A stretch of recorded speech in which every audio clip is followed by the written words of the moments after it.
Blood Warlock, Succubus Partner in the Apocalypse. Chapter 226 to 250.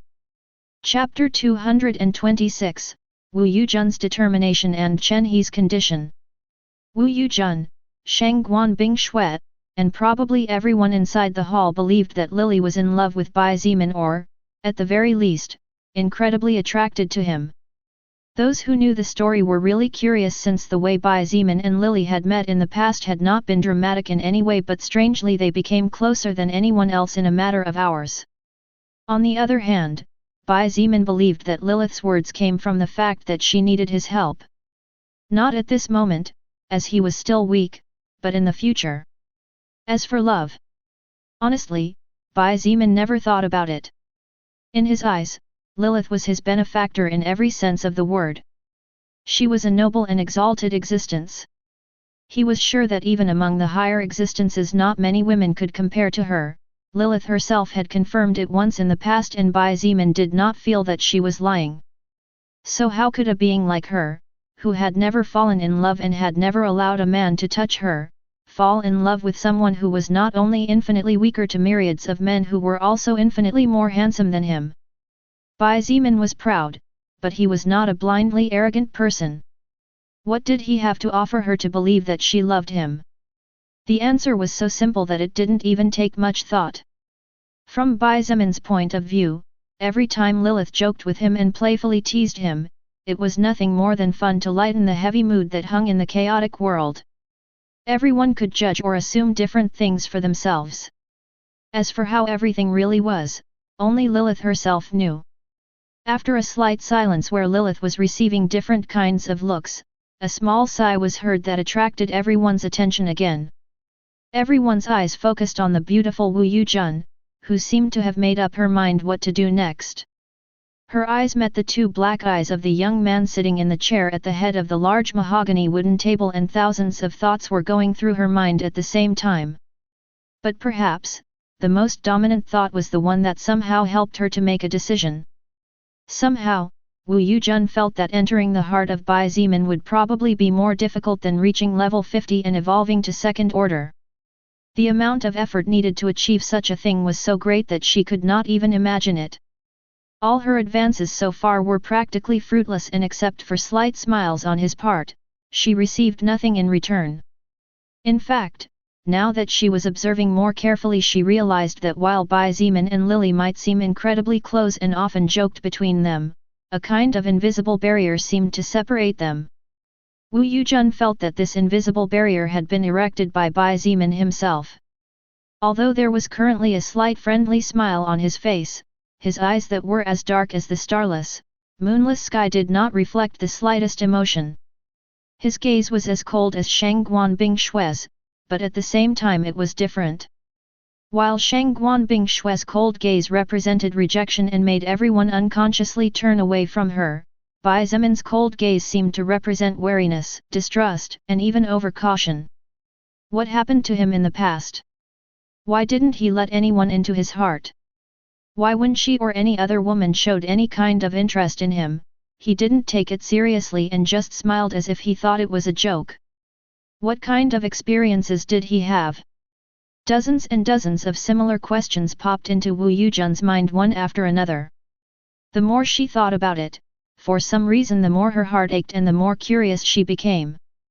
If only I had known him earlier, she thought to herself. But if I had met him before the world changed, would I have seen him the same way? She realized that if the world were not as it was today, she may not have appreciated Bai Zimin in the same way she did today. But if one thought about it carefully, such a thing was quite normal. After all, people surrounded themselves with those close to them for common purposes, doctors with doctors, thieves with thieves, businessmen with businessmen, rich with rich, poor with poor, and etc. A person who came from an average family, whose qualifications were average, and whose appearance was average, could never join into the circle of a person who came from a high-class family, whose qualifications were excellent, and whose appearance was incredibly beautiful. This was reality, not a fairy tale or a fantasy where such things often happened. But, things are different now. I just have to try harder. Show him that he is not as alone as he thinks he is. Wu Yujun lifted her spirits and finally, the dark cloud hovering over her head broke up completely. The presenter could help him in many ways. She was an incredibly intelligent woman, her mind was filled with ideas, and although she was not the most powerful, her strength was unquestionable. Besides, I am beautiful. Wu Yujun thought and smiled with new confidence. She firmly believed that even a heart made of stone would eventually give way in the end. Perhaps sensing the change in her attitude and seeing her smile brimming with confidence, Bai Zimin blinked a couple of times as if wondering what was going on. I will join you, she declared without further ado, leaving everyone dumbfounded. Yujun, you. Chen He was the most astonished of all. The Chen family Chen he belonged to had its roots firmly planted in the field of military.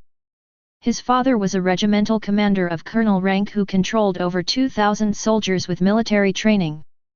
But the most powerful power in his family, his grandfather, was a military division general with about 20,000 men under his command. However, as his family was strictly military and no member worked in the government, although it was difficult to accept what Bai Zimin said, it was not impossible from Chen He's point of view. But his childhood friend was completely different. She came from a 100% government family. If Wu Yujun wanted to support Bai Zimin, then she would have to go against the very roots of her entire family. Are you sure? Shang Guanbing Shui couldn't help but frown slightly and ask her friend if she knew what she was doing. Wu Yujun looked at her and said in a firm voice, I am sure. Besides, I can't leave you alone, can I?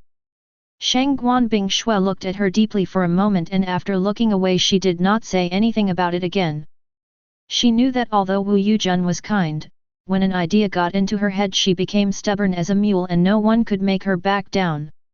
Although Bai Zimin was also surprised, he was happy to receive a powerful ally. Therefore, he smiled warmly and welcomed her, then I will be relying on you from now on just like in the past. Don't worry, if your family is still standing, I will do my best to avoid clashing with them unless absolutely necessary. The Wu family was a family simply too powerful. Bai Zimin, who was previously just a small college student working hard to barely make ends meet, could not compare to them in terms of influence.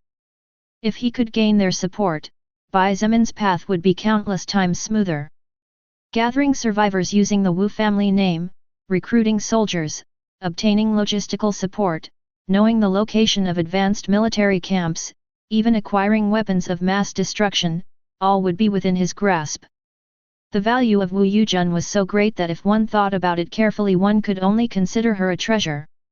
As for that, just leave it to me.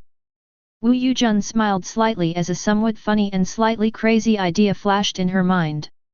If this idea succeeded, Bai Zimin's path would be much easier and at the same time, she would have an excuse to be closer to him.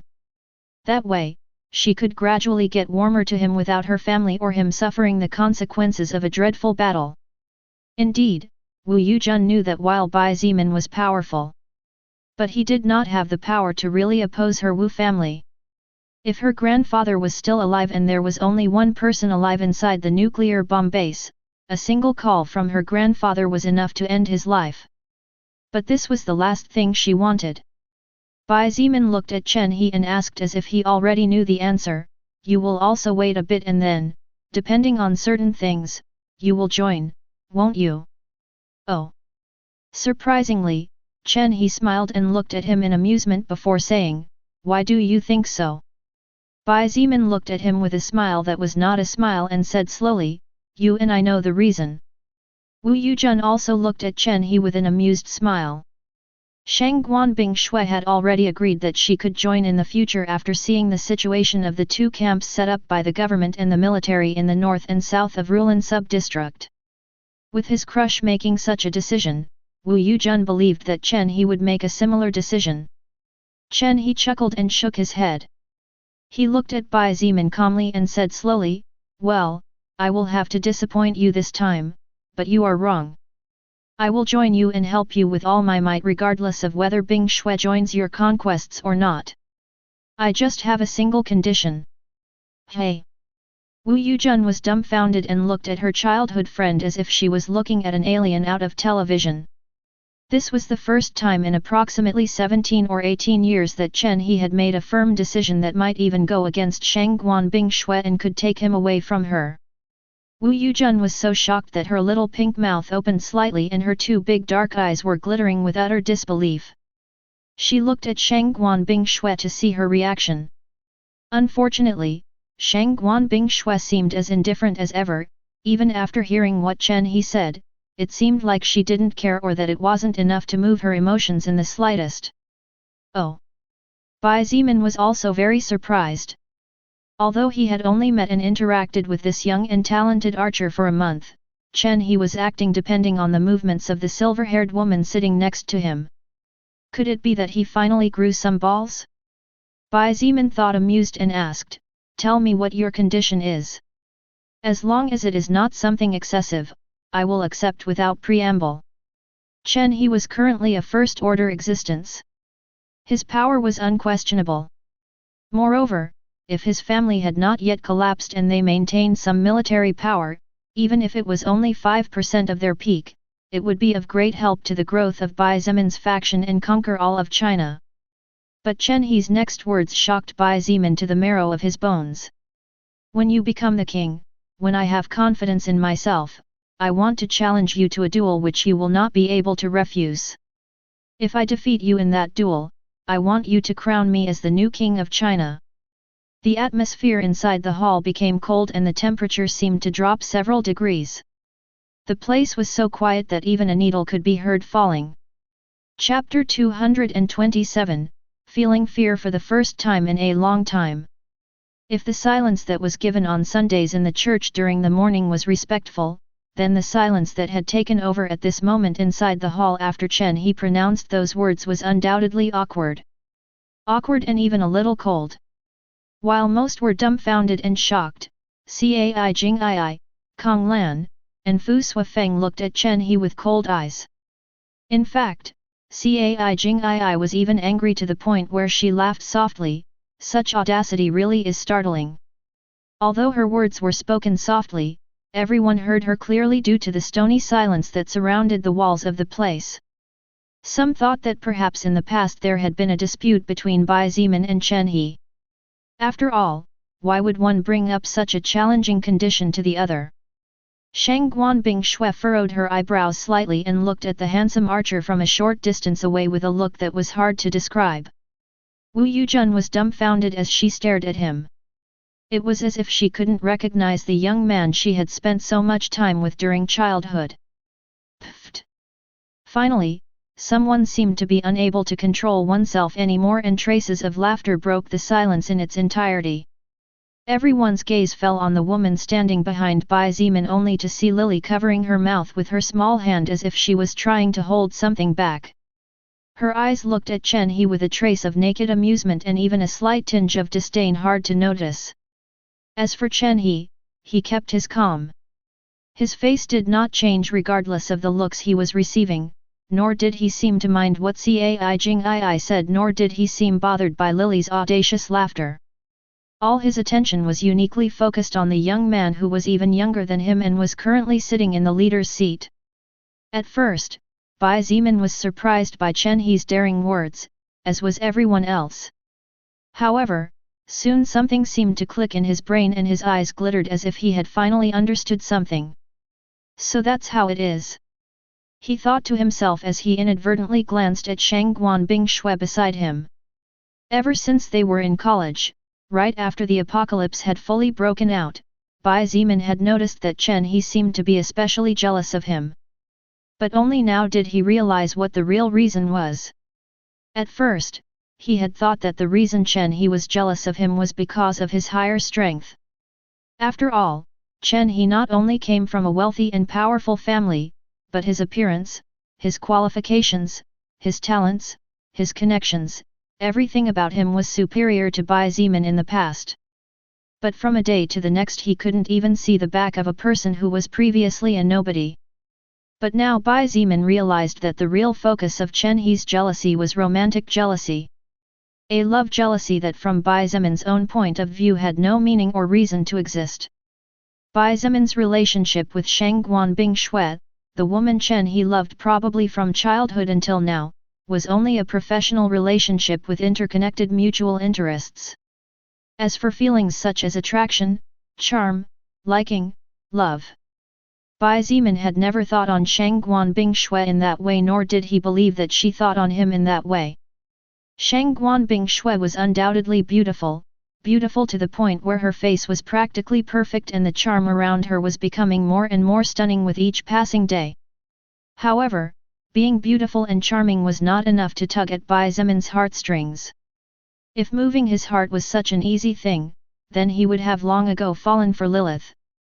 But since the other side was openly challenging him, Bai Zimin had no reason to decline.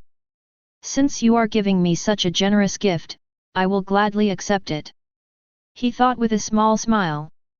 Lose him against Chen He? Even if Bai Zimin fell to an unclassified existence right now and lost the stats gained after evolving to First Order, he was confident that he would kill Chen He in less than 10 minutes. As time passed, the distance between the two would only grow larger and larger, and even if at some point in the future Chen He surpassed Bai Zimin's level, he still wouldn't be able to defeat him. Because levels did not represent the total strength of an existence. Even statistics did not.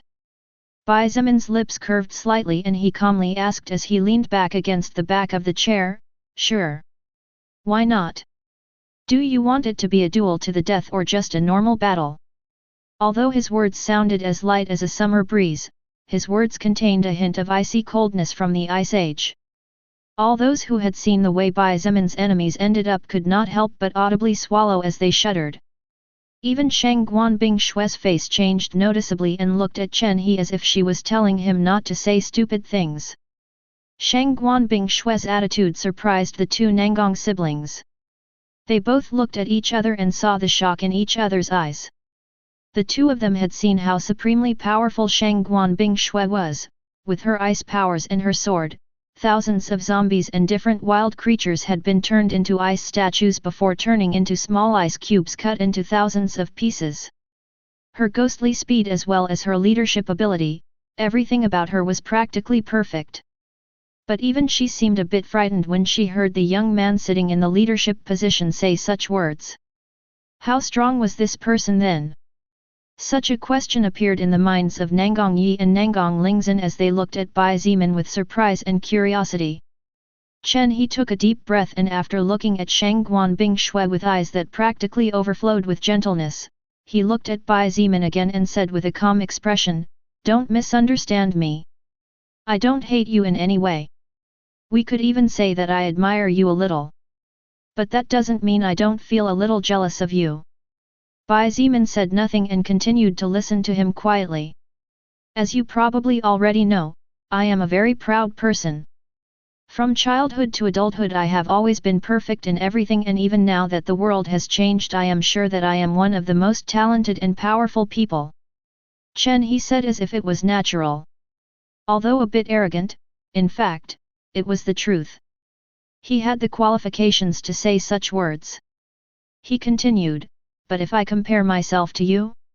I must admit that right now I don't have the confidence to even survive 2 strikes from you, and even my marksmanship that I'm so proud of might not even reach you. Therefore, to prove myself and to decide whether to give up on the woman I love, I need to challenge you. As for a duel to the death, I don't think such a thing is necessary. For better or worse, I consider you a somewhat close friend after all. Although you have done and probably will do things I don't agree with, I can't deny that you have helped many people and the lives of thousands have been improved by the rules you have imposed on everyone." Phew! Wu Yujun unconsciously let out a big breath of relief and gently patted her 2 soft breasts, making them shake a little. Bai Zimin looked at Chen He for several seconds before sighing. He shook his head and said calmly, "To be honest, I don't know what giving up on the woman you love has to do with me. But since you want to prove yourself, I'll give you the chance. You can challenge me at any time, I promise I won't kill you. Chen He smiled bitterly in secret upon hearing those words. Such confidence! But indeed, Bai Zemin had the qualifications to be more arrogant and proud than him. At least in the present time. After saying those words, Bai Zemin looked at Shangguan Bingshui and could not help but let a hint of annoyance shine in his eyes. His voice, with a hint of anger, sounded inside the hall, "Woman, if you don't love a person just say it loud and clear." Shangguan Bingshui looked at him indifferently and a smirk appeared at the corner of her lips but still said nothing. Even Wu Yuzhen looked at him strangely and Chen He coughed a couple of times. Could it be that she had already rejected him in the past but this guy was still bothering her? Noticing the stares of the two women and the somewhat embarrassed attitude of the archer, Bai Zemin realized that it would be best not to interfere in the matter of the others. It was just that due to his bad experience in the past, Bai Zemin couldn't bear things so such words came out of his mouth without thinking. Forget it. You two are a couple of weirdos. What you do or what you don't do, as long as it doesn't harm me, is your own business. Bai Zemin waved a hand and cut the matter short there. By the way, where the hell is Zhongde? He frowned. He had long felt that a person was missing here, but only now did he notice that the missing person was one of the people who had been following him from the very beginning. The one who answered his question was Wu Yuzhen. Zhongde together with a squad of about 100 people cleared the entire road to the south 2 days ago. Oh! Bai Zemin's eyes lit up upon hearing this. Finally the road was cleared.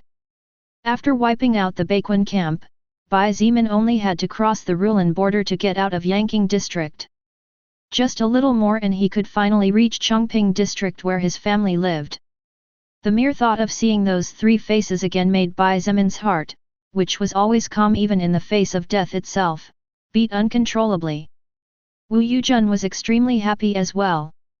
She said with shining eyes and a big smile, "If we do everything quickly and without stopping, in a couple of days we will finally reach Chongping district."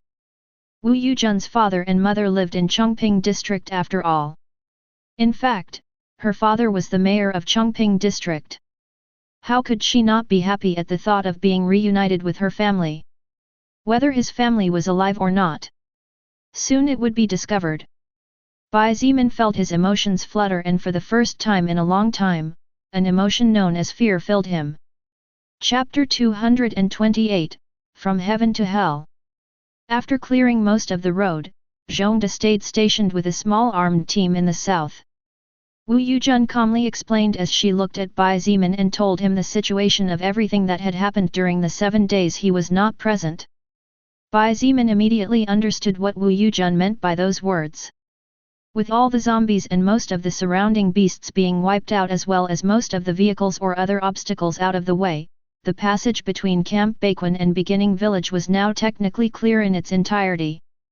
This meant that if Camp Baiquan began to extend their search operations in a northerly direction, it was very likely that they would encounter with them at some point.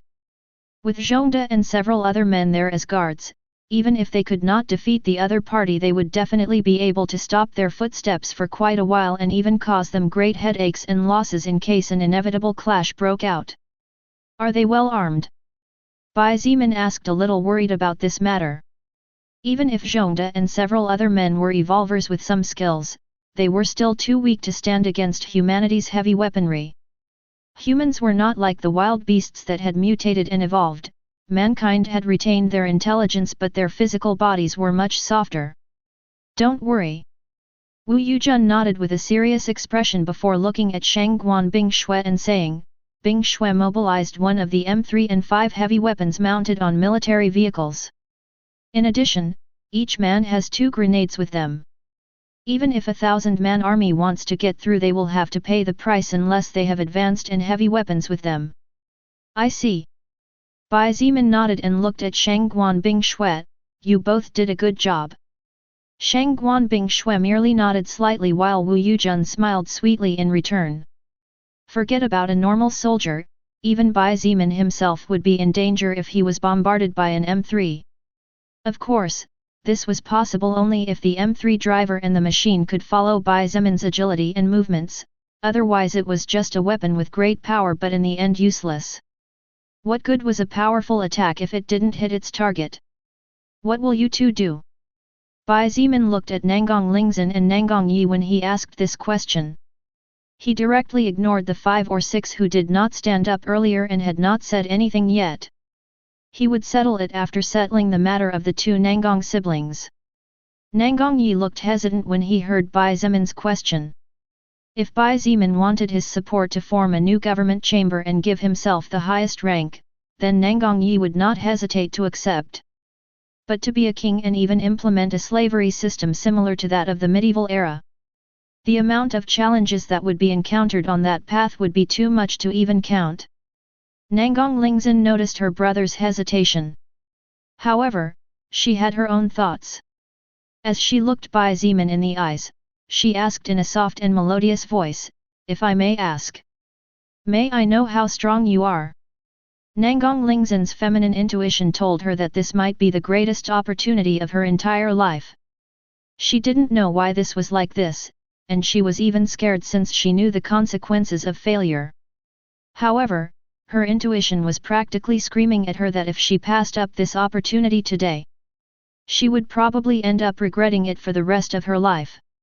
It was precisely because of that female intuition that she hesitantly asked the question she did.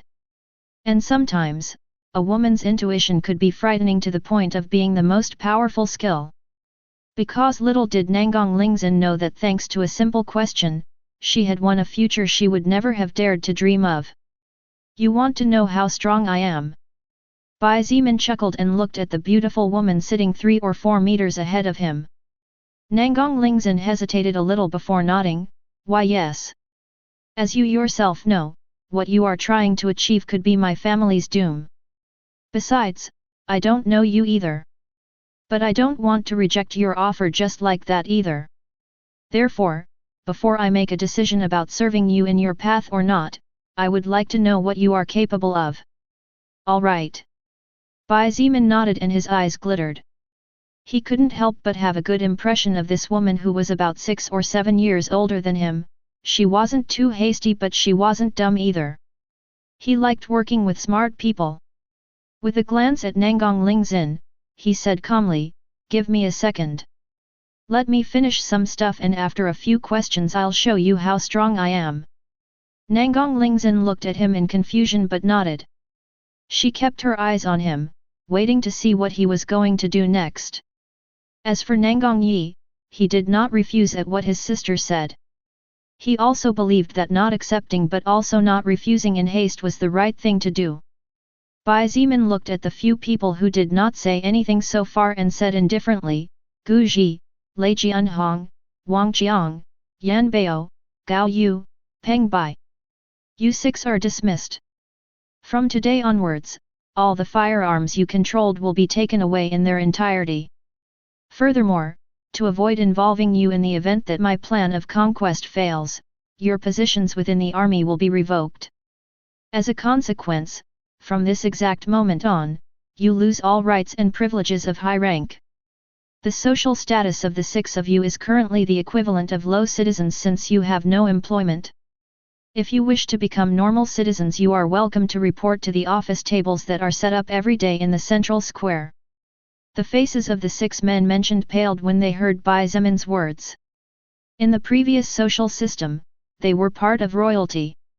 In fact, their statuses were so high that they were even allowed to participate in this kind of assembly, and while they did not have the qualifications to speak, just being able to enter this hall was a sign of status and power. They ate the finest meals, slept in the most luxurious homes and in the softest beds. They even had a beautiful woman or 2 waiting for them daily in their homes. But now, with just a few words from the 20-year-old in front of them, all these privileges had been revoked in their totality. From eating the best meals they would have to make do with rice diluted in water or work like mules to eat 3 bowls of rice a day with some bread. From sleeping in the most luxurious homes and in the most softest beds, from now on they would have to live in small houses through which moisture entered and on hard beds. Even the women who were waiting in their homes would leave them without hesitation and go to other men. What beautiful woman would want to stay with a couple of useless men who couldn't even feed them properly? But in fact, even if these women wanted to stay, the problem was that the men no longer had a big enough salary to feed their mouths. It was only after they lost everything that all they had lost, they realized what had been lost. They had foolishly assumed that their positions were secure. But only now did they awaken from their dreams and realize that by not agreeing to join and help Bai Zemin in his conquests to become the king of China, they would naturally lose the privileges they had previously had when they did help him. Leader. Yan Bao wanted to say something, but before he could utter another word he was interrupted. Fu Suifeng. Escort them out. Then go to the command center and inform each soldier that they were removed from their positions and the soldiers under their command should wait, as they will be reinstated soon by other groups. Also, if they wish to leave the village, have Qin Ming give them 3 days' worth of rations. Bai Zemin said indifferently and did not even give the 6 men a second glance. Understood. Fu Suifeng stood up and looked at the 6 people with an indifferent expression. Gentlemen, please. The 6 men were robust and even the ones who were thin were tall and fit. It was in stark contrast to Fu Suifeng, who even now was as thin as a matchstick. However, appearances were often misleading. These 6 men knew that they could not defeat the thin young man before them even if they had twice the strength, and even if they defeated him, there were even more terrifying monsters behind him waiting. With Fu Suifeng exerting pressure and with Bai Zemin unwilling to listen or give second chances, the 6 men had no choice but to stand up with ashen faces. Under everyone's gaze, the 6 walked out of the hall like lifeless bodies that had lost their souls, and the double wooden door was closed with a slight bang that awakened everyone inside the room. Those who had hesitated about joining Bai Zemin's crazy idea earlier looked at each other and saw fear, terror, as well as relief and joy hidden in each other's eyes. Fortunately they had decided to bet everything here or else they would become the lowest caste in one step. They all looked at the young man smiling slightly in the main seat and finally realized that the smile was not as friendly as it seemed. This young man, barely 20 years old, had the power to send them from heaven to hell with a single command. He could keep them alive but still make them experience what despair was like. Lilith in her human form observed everyone's expressions and scoffed inwardly. Some people were truly despicable. They wanted to enjoy high treatment but didn't want to work for it. They wanted honors and luxuries but were unwilling to risk themselves to obtain them. Did they think life was simple? Too bad, when they woke up from their fantasies they had already lost everything and would probably never be able to get up again. Now that the cowards are gone, let's move on. Bai Zemin kept the same smile on his face and looked at Nanong Lingzhen and Nanggong Yi. Can you tell me what kind of skills you have? Also, I would like to know what level each of you is at the moment. Chapter 229, Dragon Transformation, Part 1. The doors that separated the inner part of the hall from the outer part that led to the rest of the villa were firmly closed. The maids who occasionally passed through the hallway glanced once or twice curiously at the double wooden door and wondered what was happening inside. All the maids who were in charge of keeping this villa in order had seen how a few minutes ago a group of people came out from inside the room with heads down and dead expressions on their faces as if their parents had died. Even if they didn't know what was going on inside, they could at least judge that this group of people would probably have a bad life from now on if they made someone with real power angry. Inside the hall, practically everyone was silent as they looked at the young man sitting in the main seat. Some were afraid, others looked at him with respect, others looked at him with caution. But no matter what stares he received, the young man simply remained seated with an impassive expression on his face. The melodious voice of a beautiful woman was the only sound that could be heard, and everyone was listening to every word that came out of the woman's mouth. None dared to interrupt in any way. That would be all. Nanggong Lingzhen finished and held her breath as she looked at the young man who had his head slightly down at the moment. Bai Zemin nodded to himself after listening to Nanggong Lingzhen and was silent as he pondered. Nanggong Yi and Nanggong Lingzhen had just openly stated their skills and levels so that Bai Zemin could get an idea of how powerful they were and what kind of value they would have to receive. The Nanggong siblings knew that in case they decided to join Bai Zemin for real, the more powerful they were, the greater their value would be and the better their living conditions would be. Bai Zimin was secretly surprised. Nangang Yi with his first order barbarian strength skill was able to raise his strength stat far beyond what Zhongde could do even though they were both of the same level. Of course, Zhongde had a different set of skills and would not necessarily lose against Nangang Yi in a death fight. But if it came down to pure strength, Nangang Yi was undoubtedly superior by a wide margin. But what surprised Bai Zimin the most was Nangang Lingzhen's skill. As time passed, the drop of skill scrolls began to gradually decrease. In the past, even a normal zombie could drop skill scrolls and could even drop treasures if one was lucky. But at present, normal zombies dropped practically nothing after killing them. The first order energy barrier skill that Nangang Lingzhen possessed was undoubtedly an extremely rare skill and its chances of dropping after defeating an enemy should be very low. The reason why Bai Zimin was certain of this was because although his group had obtained several skills so far during the hunting times, neither he nor anyone else had seen or heard of such a skill until now. What Bai Zimin estimated was that first order energy barrier and first order lesser healing should be skills with extremely low drop probabilities. Although not as rare as his blood manipulation or Shangguan Bing Shui's ice maker skill, they were definitely superior skills. I see. He finally nodded and looked at Nangang Lingzhen with glittering eyes. To be honest, your skill has caught my attention. If you decide to join me, I can assure you a good position in the social pyramid. Nangang Lingzhen's eyes sparkled slightly as she heard his words. She wanted to live as well as possible in this chaotic new world and give her family a more secure and dignified life. Of course, you are welcome to join us too. Bai Zimin did not forget to nod towards Nangang Yi as well. Although he didn't care much about Nangang Yi's skill since what Bai Zimin appreciated more were rare skills with different purposes other than strength and combat, still he would be a great asset to his group. Seeing Nangang Yi nod, Bai Zimin chuckled and stood up as he said, "Now. You two wanted to know how strong I am, right?" The two siblings looked at each other before looking at Bai Zimin and nodding with serious expressions. Before making such an important decision they wanted to be sure that the person they were going to follow had the qualifications to make them risk everything. Otherwise, they could only join the group as low citizens without working or normal citizens working as mercenaries or similar. Just as Bai Zimin was about to say something, Fu Suifeng, who had left several minutes ago, returned and opened the door with a bang. "What's happening?" Bai Zimin asked with a slight frown as he saw the young man's somewhat anxious face. "An armed group suddenly appeared in the north and they are fighting our soldiers right now." Fu Suifeng gritted his teeth and said anxiously, "According to the report from the head in charge of that squad, 2 people with extremely powerful skills appeared. One of them is immune to heavy caliber bullets and they are unleashing a massacre at this point." Everyone's face changed when they heard this. "That dog. He must have come to look for that little bitch surnamed Kong that I killed the other day." Xiao Ming, who had been promoted after the events that happened several days ago, stood up angrily and looked ready to go to war.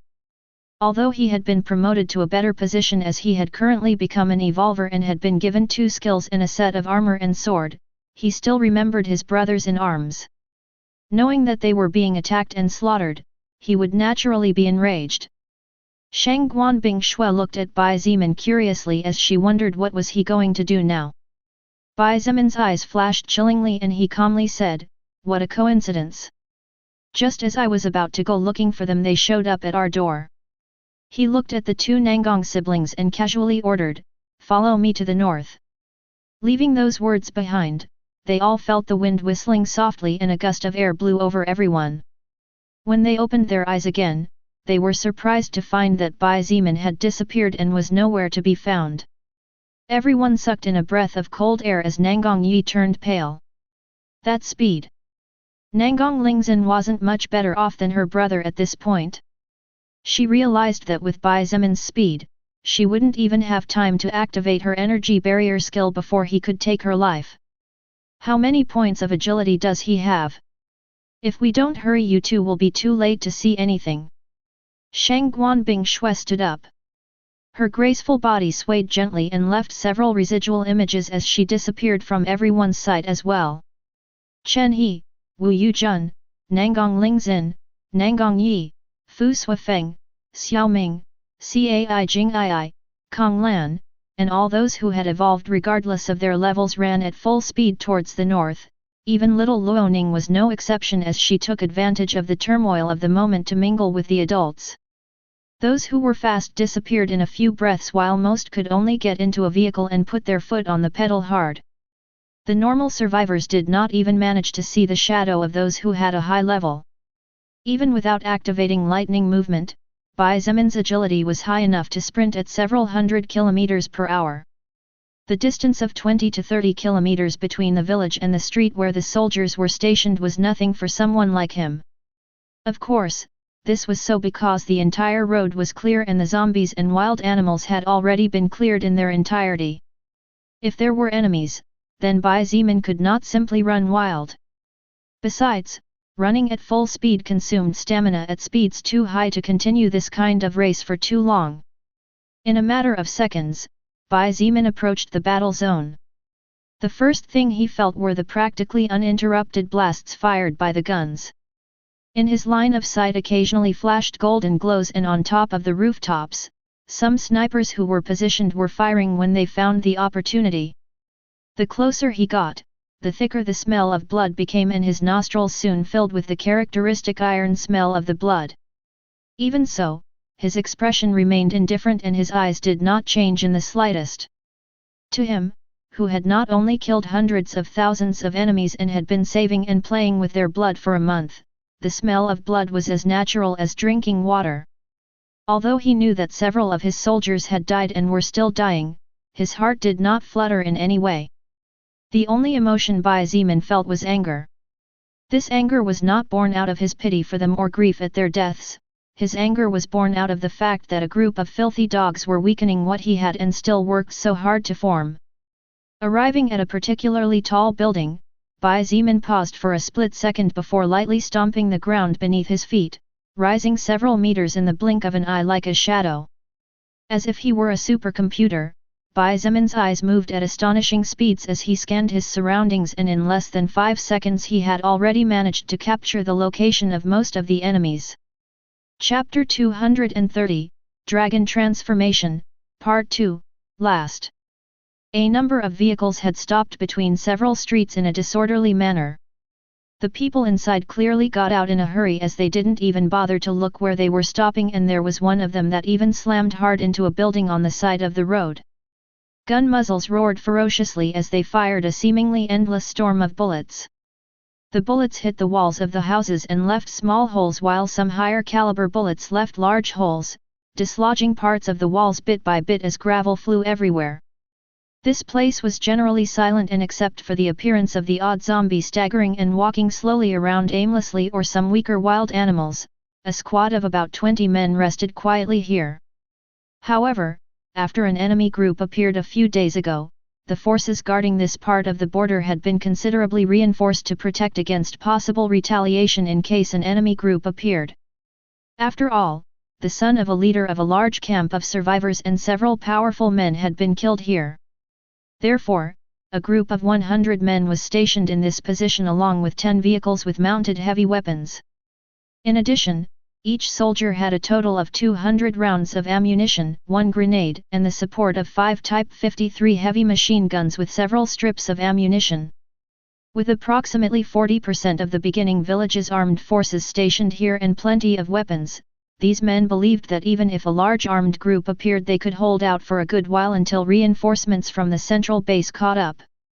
However, when the enemy group appeared, the defending soldiers realized that their thoughts were too naive. The other side had more than 60 men armed with Type 51 rifles and other types of weapons used by the Liberal Army many years before. Even if one set aside the fact that the defenders had an innate advantage since they were stationed in privileged positions, regardless of whether it was in quality of weaponry, quantity of ammunition, or number of armed men, the defending side had the absolute advantage. The temporary leader of the squadron in charge of protecting the main road heading north knew that an enemy group could appear at any moment. Therefore, when he noticed a large caravan of vehicles approaching from a distance raising a cloud of dust, he did not even hesitate when he ordered to fire. At first, Taking advantage of the first strike advantage as well as their positions, the defending side had the upper hand and killed approximately 5 or 6 men from the opposing side who were unlucky and even managed to turn an enemy vehicle into a fiery fireball that exploded noisily. However, the appearance of 2 people with surprisingly powerful skills changed everything. Asterisk asterisk asterisk. Bang. Bang. Bang. Bang. Bang. The sound of gunfire shattered the tranquility in its totality. The 2 sides collided in a heated clash of fire and metal. In the midst of such chaos, regardless of whether one was an expert or not, a single mistake or a bit of bad luck would be more than enough to make an entire life disappear in the blink of an eye. War was cruel precisely because one did not know if one would come out of it alive. The number of wounded and deaths accumulated little by little for both sides and blood began to stain the earth once again. The groans and screams of pain seemed to fight against the sound of the muzzles of the guns that were firing intermittently while the military-dressed men belonging to the beginning village and the police-dressed men of the enemy side fell to the ground with bullet wounds in different parts of their bodies. Inside a small apartment, a group of 5 people in police clothing used the walls as cover and occasionally leaned out of the windows to shoot back at the other side. Boss Wang! If we don't do something soon, we'll be surrounded by the enemy. A police officer shouted anxiously as he gritted his teeth and fired very carefully as if he was afraid of wasting one extra bullet. Dai Yun, what do you think? A tall and burly man over 2 meters tower-like in height whose skin was completely black inquired. His expression was calm even in the midst of all the shooting, as if none of this had anything to do with him. His eyes were small and his nose was a little sunken inward, which gave him a bit of an awkward appearance. But the pride and confidence in his voice was such that one would think he was the ruler of the world. Considering this is the shortest way to get to the south and judging from the last transmission Kong Hong sent, he and his group definitely had to pass this area. A beautiful woman with an extremely hot body replied. Although her body was extremely seductive, her eyes looked like 2 caves of chilling ice as anyone who met her gaze hurriedly looked away. These 2 people were named Wang Zedong and Dai Yin. They were the 2 strongest of the 4 most powerful evolvers under the command of Kong Rong, one of the leaders of the survivors' camp from which the 2 Nangong siblings had fled. Wang Zedong was silent before a sneer appeared on his face. That guy Kong Hong chased that little kitty Nangong Lingzhen all the way here but probably ended up dying, ha ha ha. Why else would we not get news? He didn't seem worried about teasing his boss's son and didn't seem to care about his death either. Dai Yun said indifferently, even if that little brat is dead, we will have to kill all these soldiers. If we come back empty-handed, that fat pig with the surname Kong will start cursing and our pay might go down. Well, whatever. Wang Zedong stretched his body, causing several crackles similar to small explosions to echo throughout. Turns out I need to blow some heads off. After fighting that first order bull, things have been boring as fuck. Wang Zedong grunted noisily as he activated his skill. His body began to grow in size until he was 6 feet tall, his muscles swelled and his clothes broke out in shreds of cloth. On his skin, small but terrifying spiky scales with a metallic glint began to grow until even his face no longer looked human. The previously round pupils of his eyes elongated into a snake-like fringe while a pair of sharp claws grew on his hands. A robust 2-meter-long metallic tail appeared behind him and shook gently in the air. Ha ha ha ha. The feeling of power I get when I use my second-order dragon transformation skill is really the best. Wang Zedong laughed out loud as he looked up at the ceiling. Some bullets pierced through the broken windows and hit his body but simply bounced off and fell to the ground, making light clinking sounds as they fell.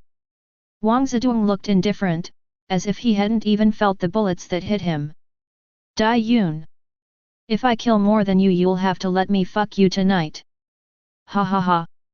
With an arrogant laugh, Wang Zedong stomped on the ground and shot out like a torpedo towards the outside. Bang! The concrete wall was crushed as if a battle tank had smashed through it, and the armed police officers inside were riddled with bullets after losing the cover they depended on. Dream on, you fucking scum! Dai Yun's eyes flashed coldly. She moved her feet strangely as if she was dancing, but surprisingly, the bullets that were about to hit her only missed her by small margins of error. If one looked carefully, one would see that her dark eyes had a small golden light in them. The next instant, she became a gust of wind and shot forward, dodging the enemy bullets as if she knew where they were going to hit beforehand. Inside a half-collapsed building, a soldier in military uniform pulled the trigger of his light machine gun viciously. His eyes seemed to have turned red in blood as he saw some of his allies fall in pools of blood. Suddenly, the man seemed to see something out of the corner of his eye and soon felt a slight pain in his neck.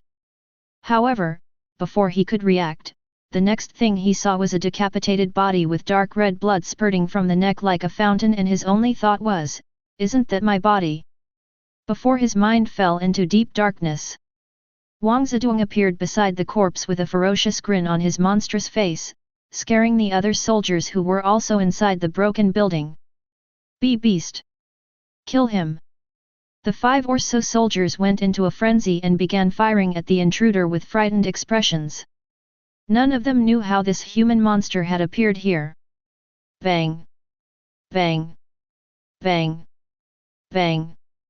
Bang!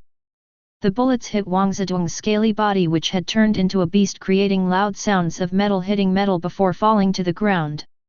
He simply stood there as a big smile that grew bigger and bigger was forming on his face. The soldiers began to despair, and after several seconds of continuous fire, the magazines of their weapons were completely emptied.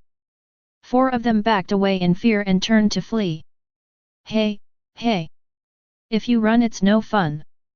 They heard a rough, growling voice followed by a bang. Wang Zedong swung his long tail like a limb and struck the 4 soldiers in the torso, causing their bodies to explode into chunks of flesh. Dark blood stained the floor and walls as red flesh splattered everywhere, along with chunks of broken bones and severed limbs. The building fell silent as the one living soldier shivered all over. The man was so scared that he even stopped hearing the sound of the battle raging outside, and his eyes were fixed on the monster in front of him. He. "What's wrong? Did the dragon eat your tongue?" "Ha ha ha." Wang Zedong laughed out loud before swinging his right claw diagonally and tearing the soldier's body into several pieces even before he could scream in pain. Like a prehistoric beast out of a nightmare, Wang Zedong kicked the wall of the half-demolished building and walked out with slow steps. While licking his lips, a wild, arrogant look shone in his reptilian eyes as surveyed the battlefield with a bestial expression as the bullets bounced off without even leaving marks each time they hit his hulking body. Chapter 231, Dominant by Zeman, Part 1. Damn monster! Lao Zhang! Beast! I'll kill you! Seeing their teammates falling one after the other like flies helplessly in the face of the terrifying claws of the monster-like human beast, the soldiers shouted and fired with even more fervor. However, all the bullets just bounced off as they connected with the hard metal scales covering the body of the strange creature. It didn't matter if it was light machine gun, rifle, sniper, none of these firearms had the slightest effectiveness against the enemy. Even the powerful bullets of the Type 53 heavy machine guns that were capable of destroying a military vehicle in a matter of seconds seemed to have little effect against the enemy before them. Little by little, the desperation began to accumulate to the point where many men were beginning to hesitate and the thought of fleeing began to grow in their hearts. Moreover, as a consequence of concentrating most of the firepower on the humanoid beast, the enemy party that was being suppressed by military weaponry seized the opportunity immediately without letting it pass them by. Ah! Ugh! Damn! Groans of pain, piercing screams, and curses echoed across the hellish battlefield. The men dressed as police officers took advantage of the fact that Wang Zedong was attracting most of the attention to come out of cover and began firing like wild beasts at their enemies. Many men dressed in military uniforms fell to the ground with different kinds of wounds, while those who were more unfortunate fell down never to get up again.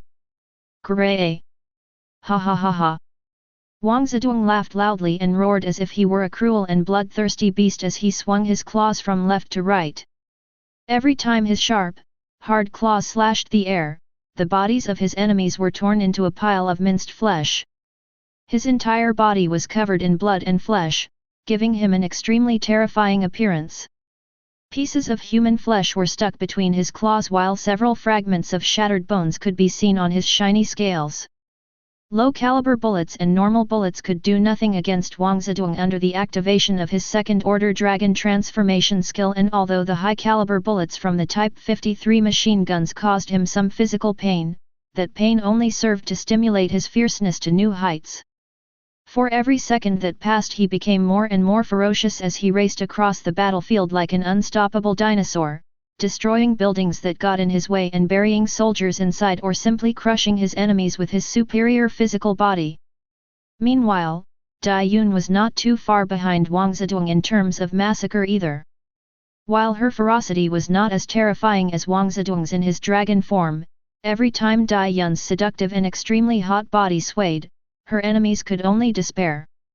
Every movement of her flexible waist made her look like a slippery female water snake, and no matter how much they shot at her, the bullets miraculously passed just millimeters away from her body.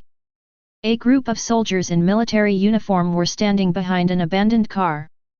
Their fingers were firmly planted on the trigger of their Type 79 submachine guns and Type 81 rifles, unwilling to let them go as these weapons were their only source of confidence and security at the moment. This group of over 10 men had managed to eliminate a group of 12 enemy officers using their superior weaponry, and after expending a total of 4 grenades and demolishing an entire building, they finally buried their enemies in the heavy pile of rubble. They had not even lost a man on their side. Just as the team was about to move to the next location to support their comrades in the squad, a shadow swooped down on them from the distant alley. Enemy! Fire! The men shouted at the top of their lungs as they unleashed seemingly endless bursts of bullets. The muzzles of the guns seemed to have golden tongues constantly spitting fire, and the bright sunlight bathing the metal of the barrels gave them an even more courageous and fierce appearance. Dai Yun's dark eyes glowed with a faint golden light, hard to notice unless one stared into her eyes for a while. Her body swayed gently and her footsteps became strange. Sometimes she advanced, sometimes she backed away. Sometimes she turned to the left and sometimes she turned to the right or crouched down and jumped. Her body seemed to be made of rubber, but the most surprising thing was that except for some blood scratches caused by the piercing wind from the bullets passing within close range of her skin, not even one bullet managed to hit her accurately. "Fucking bitch!" a soldier shouted in frustration and fright. He quickly put down his gun and brought his hand to his waist before pulling out a grenade. "Go to hell!" the soldier shouted as he raised his hand high in the sky and gathered strength in his arm to throw the grenade in the direction of the enemy. Dai Yun's beautiful face remained impassive as she dodged the bullets and rushed forward. When she saw a soldier raise his hand, the sun's glare shone on the grenade and Dai Yun's eyes flashed coldly. Her right hand turned into a shadow as she threw a needle made of bone that flew through the air at shockingly high speeds. The mutant beast bone needle pierced the wrist of the soldier, who carelessly and out of pain loosened his grip on the grenade he was holding. By the time he and his comrades realized what was happening, it was too late. Bang! Bang! Bang! Bang! With the explosion of the grenades of those nearby also exploded, and these in turn exploded the rest of the grenades. With about 8 grenades detonating at almost the same time, the bodies of the men dressed in military uniform were mutilated into countless pieces.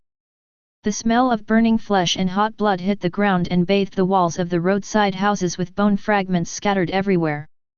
The sight was incredibly horrifying to see, but Dai Yun's expression did not change. After wiping out about a dozen soldiers with a single hit, Dai Yun turned the corner and moved elsewhere. Her speed was not surprisingly fast for evolvers, but for normal soldiers she was like a ghost that appeared and disappeared. In just 5 minutes, 60 of the 100 or so soldiers stationed in this position had been killed or suffered a variety of wounds, while the other side had only lost about 20 men and still had about 40 more. Even with numerical advantage and superior weaponry, the defenders were unable to oppose 2 high-level evolved humans like Wang Zedong and Dai Yun cooperating. The area was in total chaos. Blood had begun to slowly accumulate in different parts in the form of large red puddles.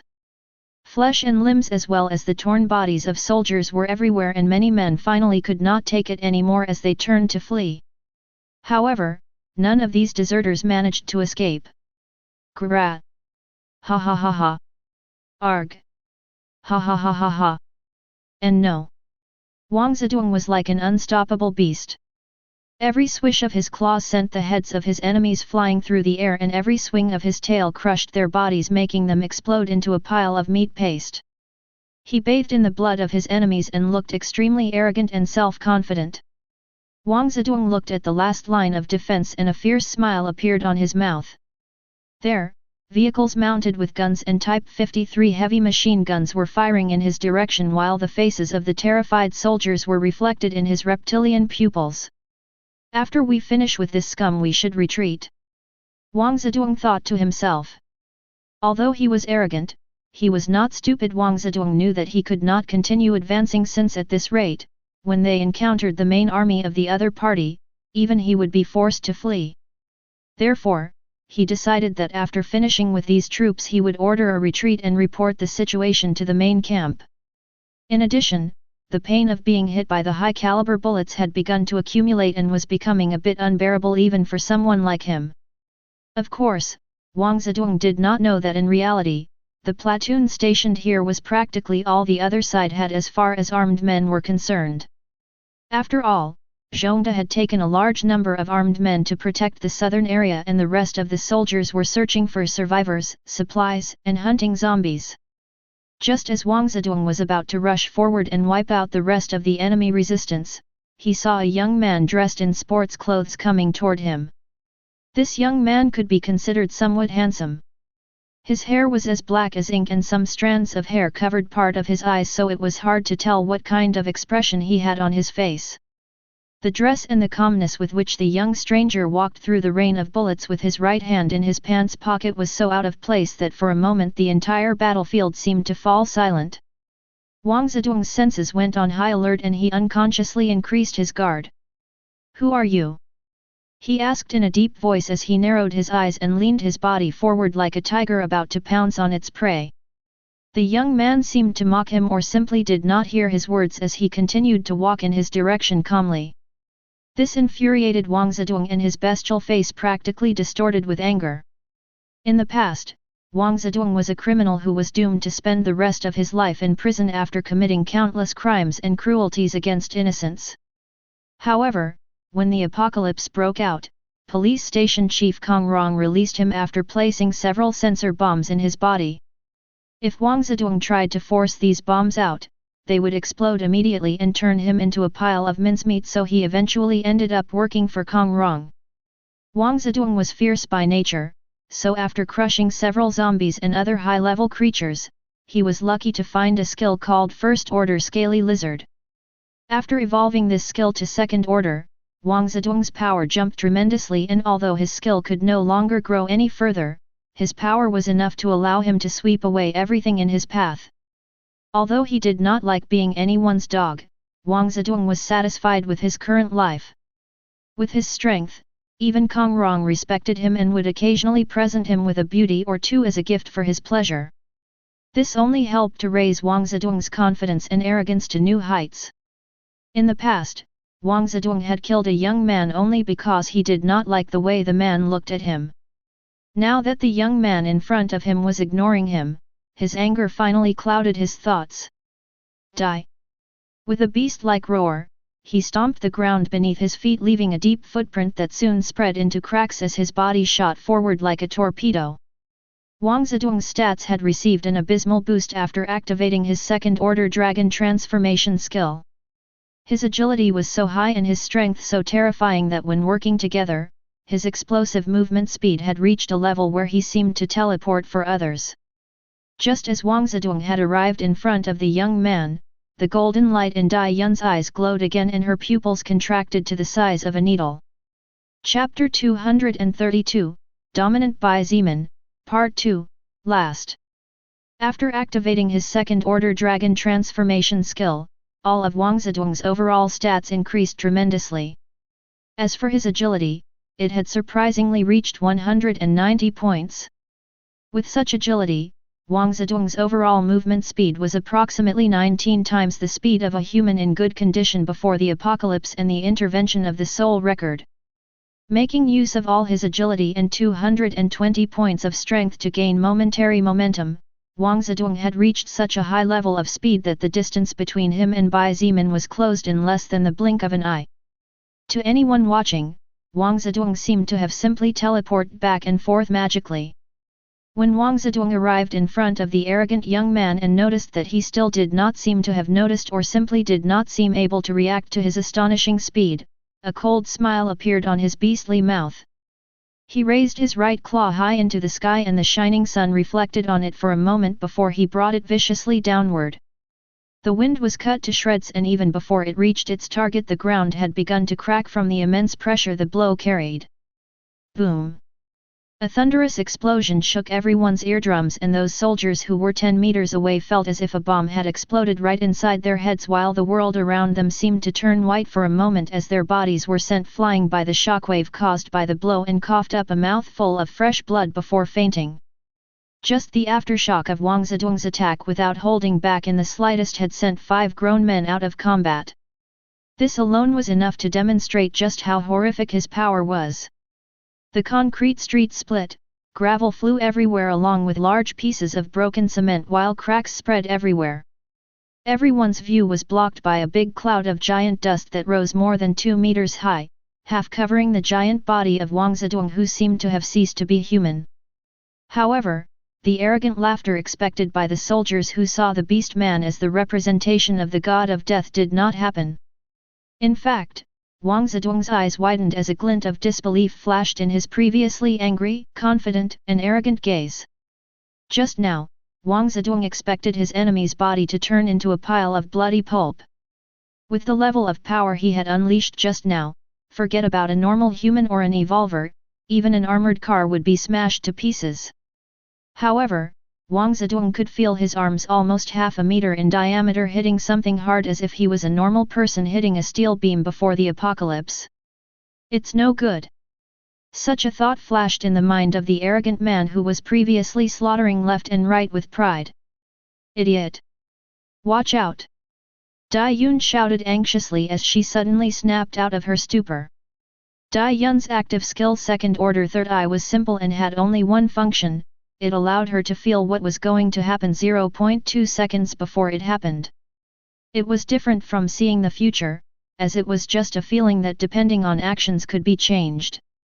Thanks to this skill and her amazing analytical ability, Dai Yun could glimpse the best path and the best way to avoid danger and thus defy a hail of bullets as if she were taking a walk in the woods.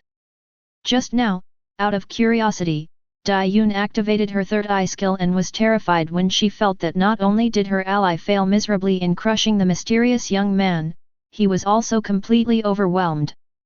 Dai Yun couldn't believe it and that was precisely why she froze for a moment. She knew how terrifyingly powerful Wang Zedong was, but the ease with which this young man in his early 20s defeated him made no sense at all. If Wang Zedong previously felt that something was wrong, Dai Yun's shout confirmed his theory even more. In a hurry and as if he had received an electric shock, he withdrew his right arm and was about to jump back to put some distance between him and his enemy. Unfortunately, it was already too late. What's wrong? A voice cold as hell's demons came from inside the dust cloud that was slowly beginning to ascend. Wang Zedong struggled and struggled but no matter how much he pulled back, his right arm seemed to have been caught by a pair of indestructible pincers that were unwilling to let him go. Let me go! Bast! Boom! Before Wang Zedong could finish speaking, an explosion that was about twice as powerful as the previous one thundered everywhere. As if dozens of grenades exploded together at the same time, everyone on the scene seemed to lose the ability to hear and the ears of those closest to them began to bleed.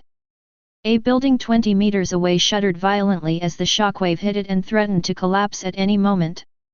The dust cloud was sent flying all over the place in a disorderly manner and the defending soldiers and attacking enemies as well as Shangguan Bingshui and those who were faster and had just arrived finally saw the situation. Bai Zimin, just over 6 feet tall, had raised his left arm to block the previous attack and was now gripping Wang Zedong's right arm with his hand so tightly that some scales had been torn off. Moreover, at this moment, his right fist was in firm contact against the scaly abdomen of the approximately 10-foot-tall giant. Wang Zedong's reptilian eyes had opened as wide as possible and the veins inside them that were filled with blood seemed about to burst, with his eyes wanting to pop out of their sockets. Finally, as the entire battlefield remained silent, Bai Zemin's cold voice reached everyone and spoke for the second time, "Why you don't roar like before?" Wang Zedong opened his mouth with great effort and seemed to want to say something. However, what came out of his mouth was not words. Puff! A large mouthful of fresh blood with fragments of broken organs fell to the ground like a torrential waterfall. Under the astonished gaze of the soldiers and the men dressed as police officers, the 10-foot-plus giant fell heavily onto his knees. The scales of his abdomen broke into countless pieces that fell to the ground, clearly unable to withstand the power behind the small fist of the human in front of him. Standing approximately 30 meters away, Nangang Yi's and Nangang Lingzhen's eyes glittered with disbelief as they watched the scene before them unfolding. Both were aware of how outrageously strong Wang Zedong was. He was the most powerful man under Kong Rong's command. However, such a beast who had slain a 5-meter-tall giant bull now lay on the ground kneeling as he kept coughing up blood mixed with broken organs. This. Nangang Yi simply rubbed his eyes in shock. This is his strength? Does he have a skill that increases his physical condition? But if so, why didn't his body change? Nangang Lingzhen muttered as her pretty hazel eyes widened with a hint of disbelief. Shang Guanbing Shui looked at her for a moment before looking at the young man who was looking at everyone indifferently, and said coldly, "Bai Zemin is just playing around. He didn't even activate a single skill. Just now, he simply relied on his strength stat to strike." The Nangang siblings sucked in a breath of cold air as the disbelief in their gazes only increased. Although they were unwilling to believe such a thing, if what Shang Guanbing Shui said was true, then the young man in front of them had long since left off being human. Both of them had seen what Wang Zedong's strength could do whenever he activated his second-order dragon transformation skill. However, in front of the young man who was barely 20 years old and looked so normal that he couldn't look more normal, he couldn't even withstand a single hit. This could not be considered a battle. This was total domination. Chapter 233, God's Decree. As Wang Zedong curled up on the ground on his own knees and constantly coughed up blood with fragments of broken organs, the whole scene was silent and the only sound that could be heard was that of the whistling wind as well as the faint groans of the man-turned-dragon. On the one hand, the soldiers protecting the northern part of the beginning village were shocked and delighted. They had seen with their own eyes and had experienced firsthand how terrifying the man transformed into a beast was, and yet, that man who was previously slaughtering all of them and arrogantly defying the power of firearms, now lay on his knees on the ground as if he were a weak and helpless criminal awaiting the verdict of the judge of justice. For these soldiers, Wang Zedong was a nightmare from which they could never awaken. They had never seen a human transforming into such a terrifying monster and openly and fearlessly defying traditional modern firearms. However, when the young man appeared, the arrogant Wang Zedong could not even withstand a single strike. As Bai Zemin had his back to them, the soldiers did not know that this young man was actually the main leader of the village. However, it was not difficult for them to assume it. Many of the soldiers had never seen Bai Zemin act in person, so at the thought of having someone so powerful leading them and opening the path, they all felt their blood boil to the brim. Seeing Wang Zedong in such a miserable condition, worse than that of a dead dog, the defending soldiers felt that all their grievances had been washed away for the most part and the hope of living through the disaster shone at its brightest. It was just that the sadness of losing their comrades in arms could never be washed away. While some rejoiced, many others despaired. The officers dressed in police uniforms could not believe their eyes and, like the men dressed in military uniforms, unconsciously stopped firing. It was just that the reason was completely opposite to that of the other party. Boss Wang. Lost. A policeman muttered in a state of shock. How can this be possible? How can this be possible? Another man dressed as a policeman repeated the same words like a broken tape recorder. It's over. One man was so frightened that the Type 81 rifle in his hands fell heavily to the floor. Despair flashed in the eyes of the 30 to 40 or so men dressed in police uniforms. Wang Zedong was the most powerful person in the group, but even he had been defeated with a single punch from the young demon before them. They were aware of what this meant. They would probably be the next to pay for what they did. Just as everyone despaired, the young man's voice traveled far and wide across the battlefield. My name is Bai Zeman, I am the king of this camp. If you wish to live, I can give you the chance as long as you follow me obediently. You all have 5 seconds to throw your guns away from your hands and leave your hiding places. If within 5 seconds you are still hiding, I will assume that you want to be my enemy to the end. And the consequences of being my enemy are not particularly good. Although Bai Zeman did not speak aloud, he had amplified his voice with his own mana. By only spending 2 mana points his voice traveled several hundred meters across the length and breadth of the scene, making it easy for everyone to hear him loud and clear. While some soldiers might resent recruiting people who killed their allies, in reality, these police officers had not killed many soldiers. Most of the defending soldiers were killed by the man kneeling at his feet and the female with a hot body a couple of 100 meters away. The hearts of humans were changeable by nature, each concerned primarily with what was in their own best interest to do. Therefore, when the men dressed as policemen heard what the young man named Bai Zeman said, they looked at each other blankly and hesitated. While most of them were real policemen before the apocalypse and thus obeyed Kong Rong's orders since he was their superior, none of them were willing to die stupidly fighting against an existence they could not defeat. Don't listen to him! Dai Yun shouted anxiously. She knew that if the rest surrendered then she would definitely not have a good fate. She had killed too many of the other party's men and she was sure that she would not be spared. This guy dares to call himself a king. Surely he must be out of his mind. If you go with him, you'll probably end up enslaved. Dai Yun gritted her teeth and clung on to everything she could. Inside a building 100 meters distant, a tall, fair-looking police officer stopped hesitating when he heard Dai Yun's words. The man raised his gun and pointed it out the window as he shouted, "Fire!" His strength may be powerful but his stamina and defense are not necessarily so. Hearing this, everyone felt that such words made a lot of sense. Even Dai Yun's eyes glittered strangely. Just as Bai Zeman had reached the count of 3, the enemies raised their weapons and began to fire a hail of bullets at him. Bang! Bang! Bang! Bang! The battlefield on the North Road, which had been silent for several seconds, became hellishly loud again and in the blink of an eye hundreds of bullets rained down on Bai Zeman and Wang Zedong. The bullets were of medium caliber for the most part, so every time they hit Wang Zedong's scaly skin they simply bounced noisily before falling to the ground. Although he was seriously injured after being hit by Bai Zeman's fist that carried over 300 strength points, his high defense was still present. As for Bai Zeman, he simply injected some mana into the broken bronze bell to stimulate and activate it. Swoosh! The bell flew out of his pants pocket and floated a few inches above his head, releasing an earth-colored barrier around his body. Tink! Tink! Tink! Tink! The bullets bounced off the magic barrier without even being able to shake it. Bai Zeman observed everything indifferently. Although these bullets posed no danger to the current him, the pain of being hit still could not be avoided. Therefore, he did not hesitate to activate his magic-grade treasure. Seeing that their attacks were ineffective and could not even break through the young man's defense, the policemen felt the Reaper's scythe lying on their necks.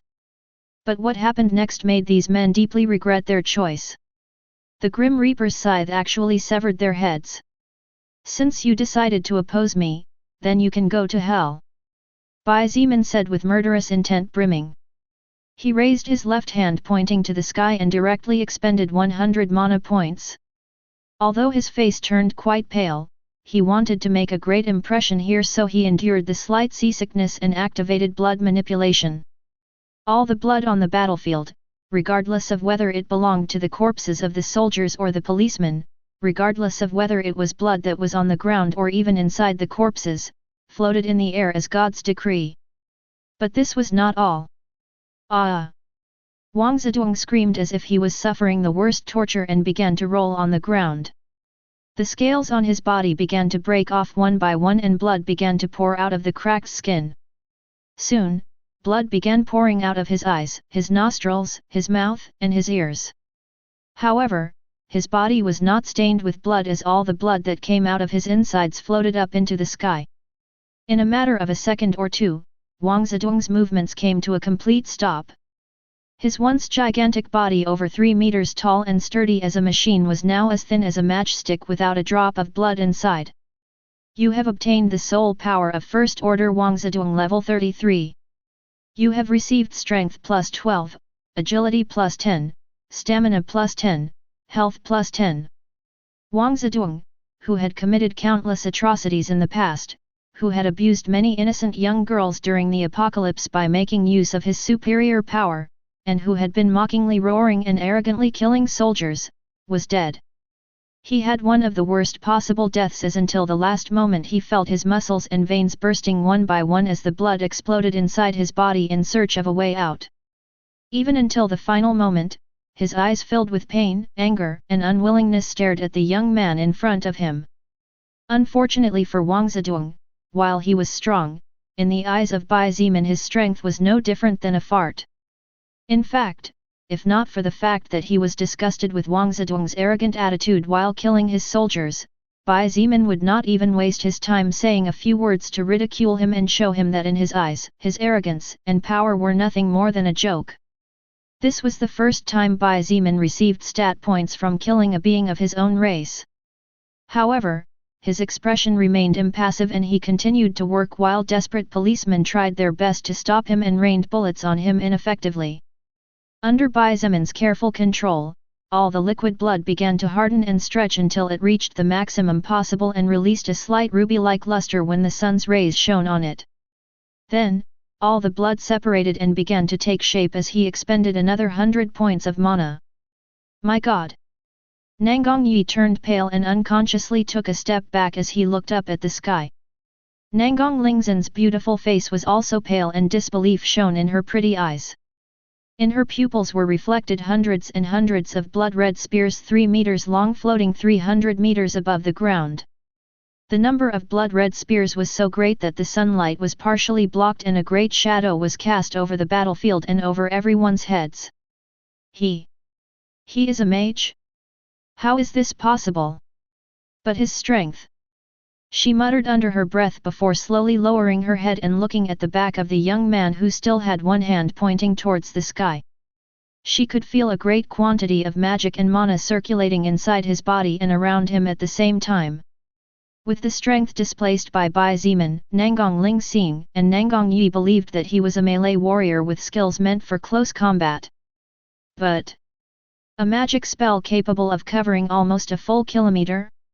This was not something that could be done casually even if one possessed the active skill. Chen He, Shang Guan Bing Xuet, Wu Yu Jun. None of them said anything. Their eyes were fixed on Bai Zemin's back and none of them could help but shudder a little. Some more timid soldiers couldn't help but scream in fright. Die! Bai Zemin declared indifferently as if he was sealing everyone's fate. The hand pointing to the sky moved to the side as if he was swatting a fly out of the way. More than 500 blood spears that previously pointed toward the horizon and formed a wall blocking the sun moved in unison. Their sharp points now pointed towards the ground and one after another began to fall at astonishing speeds as the air steadily swooped. A simple gesture on his part unleashed a veritable living hell. Chapter 234, Striking Power, Lust, Appreciation, Surprise, Fear. Unlike strength, agility, health, and magic, mana and stamina stats were consumable type stats. This did not mean that the mana and stamina of an existence dropped, it was simply consumed from its maximum. To recover stamina and mana, one needed to rest properly, and depending on the type of rest and the circumstances, the recovery speed would be affected positively or negatively. When an existence exhausted too much stamina, they could walk around and slowly recover their stamina. However, if such an existence stayed completely static, that recovery speed would be far higher and if they slept, thousands of points could be recovered with one night's sleep. Mana was similar. To activate magic spells or skills that required mana to show their effects, the user needed to have the necessary amount of energy just as they needed stamina to run at high speeds or fight hard battles to the death. To recover the wasted mana, the user needed to stop not only casting spells or activating skills, they also needed to rest as if they had lost high amounts of stamina. The current Baiziman had directly consumed 200 mana points in a matter of seconds, depleting almost 2/3 of the mana inside his body. This meant that he could not shape such a horrifying spell a second time in the midst of battle. However, the current him only needed one cast of such magnitude to forcibly imprint his image in the minds of everybody. To warn those who had evil ideas in their heads of the consequences of offending him. Swoosh! Swoosh! Swoosh! Swoosh! One by one, with small margins between them, the 3-meter-long blood spears cut through the sky, tracing hundreds of crimson lines before everyone's eyes. The speed at which the blood spears fell from several hundred meters high was terrifying to the point where the air itself was slashed into slices and pushed aside. The blood spears were not only falling due to the Earth's gravitational force, Baiziman was using blood manipulation to boost the speed of the spear's movement much more. Bang! Bang! Bang! Bang! Bang! Boom! Boom! Boom! Boom! Like thunderbolts sent by the god Zeus of Greek mythology, blood spears descended from heaven to punish sinners. The blood spears took it upon themselves to punish those who offended and angered those they should not have provoked. The surrounding buildings began to be attacked by the blood spears, and after several explosions, the houses began to fall. It didn't matter if they were one-story bungalows, apartments with 3 or 4 stories, or buildings that exceeded 5 or 6 stories in height. After being slammed by the spears, all the buildings were crushed and turned into a pile of broken and useless rubble. Ah! Help! We surrender! Please! Stop! Dozens of armed police officers who were previously shooting at Baiziman burst into a mist of blood as the spears pierced through the buildings. Those less fortunate who were farther away from the aftershock of the attack managed to survive a second longer, only to despair in the next instant as their pupils reflected the collapse of the roof and walls above them. It didn't matter if it was male or female, all those who shot at Baiziman and who had killed soldiers in their attack on Beginning Village were slaughtered one by one and even died in groups at the same time. Those who were taking cover with the trees on the side of the road or using cars or any other blunt object as cover began to run like a group of ants without a leader. They yelled, cried, panicked, tried to surrender, and begged for mercy. They deeply regretted attacking again when they had been granted salvation, but what they regretted most was coming to this place. Unfortunately for these men who did not know how to differentiate between the strength of their group and the strength of the other party, the blood spears had no ears to hear their words. The blood spears continued to rain down from the sky as if they represented the coming of the second apocalypse. Those police officers, who fortunately or not were considerably far from a building at the time of the destruction, could not run too far as a blood spear struck their bodies with masterful exactitude, causing them to explode in a mist of blood and flesh that flew all over the place. You have obtained the soul power of Yemen level 1. You have obtained the soul power of Lim Keo level 2. You have obtained the soul power of Yefei level 0. Tiny, glowing orbs of soul power flew from all directions and gathered in the same place, Baiziman. The green messages flashed in his retina, constantly informing him of the obtaining of soul power, practically non-existent for someone like him. But most of all, informing him of the death of his enemies, the death of those who did not appreciate the kindness he bestowed upon them.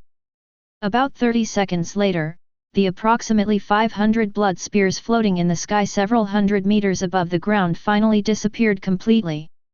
More correct would be to say that all the blood spears had already fallen to the ground, fulfilling the purpose for which they were created. Rumble. Although there were no longer any attacks from the sky, the buildings that had been hit by a single spear but were beginning to crumble finally could not take it anymore and fell heavily to the ground. A cloud of dust hundreds of meters high rose into the sky like a white dragon, making everyone's sight somewhat blurry. But even those who were just normal people could see the world before them. God protect us! The soldiers could not believe the scene reflected in their eyes. Those weaker in mind simply collapsed on the ground and fainted after suffering such a great slide of emotions.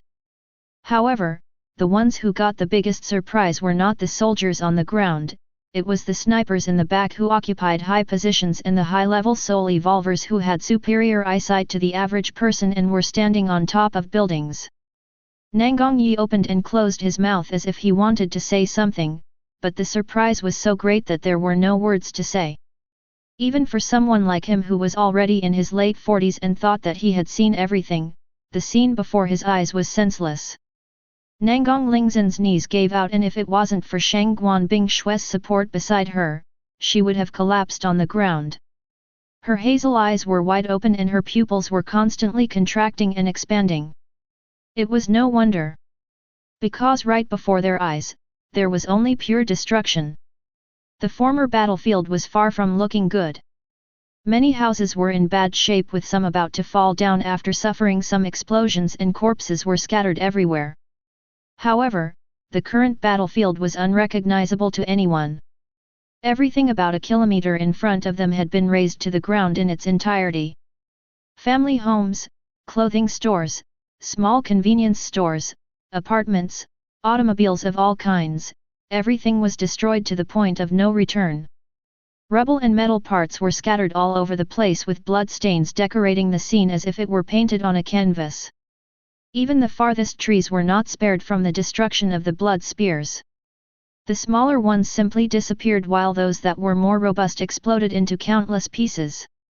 The bright green grass overflowing with life force had disappeared, and all that could be seen were large holes of earth ranging from 2 meters for the smaller ones to up to 10 meters in diameter for the larger ones. Shang Guanbing Shui sighed inwardly and her blue eyes were complicated as she looked at the back of the young man even younger than her a few hundred meters ahead. She was confident that she could launch an attack similar to this with her ice maker skill and not lose to Bai Zemin's attack. However, she could only do such a thing once and her mana would be consumed in its entirety, leaving her weakened and at the mercy of any enemy. But judging by how straight Bai Zemin's back was and how firm his stance was, Shang Guanbing Shui came to the conclusion that even if he could not launch such a destructive and devastating attack a second time, he definitely had the strength to protect his life. He sucked in a breath of cold air and his eyes flashed with terror. He was confident in his fighting skill and was confident that with his improved agility and reflexes he could avoid most attacks. However, faced with such an attack, he would not even be able to leave the area of effect before being overwhelmed. Are you sure you want to fight against him? He was surprised to hear the voice beside him. Looking to his side, he was even more surprised to see Wu Yujun looking at him with a smirk. Hearing that question, he did not reply and simply clenched his fists secretly. That was his answer. But Wu Yujun ignored him as after asking that question, she looked at Bai Zemin again. Her big dark eyes were shining and as she looked at his back her face blushed slightly. Her breathing turned a little heavy, and she suddenly began to feel some discomfort between her legs, a strange itch that any woman was familiar with at her age. Just thinking about it made the blush on her baby face increase even more and her charm went through the roof. This could not be blamed on Wu Yujun in any way as even a cold person like Shang Guanbing Shui or Nangang Lingzhen who was frightened by the sight could not help but be a little moved. One had to admit that the appearance of the current Bai Zemin was simply too striking. Even little Luoning had bright eyes and a big smile on her face as she seemed oblivious to the bloody scene of wounded soldiers and corpses strewn on the ground. Of course, her stare was not lustful or anything similar, just appreciation like children had for their favorite superheroes. Bai Zemin sighed inwardly. The sound of stones that had been sent flying into the sky several hundred meters as a result of the explosions falling to the ground once again was the only thing that entered his ears. The enemies. They had been completely decimated. No. Not all of them.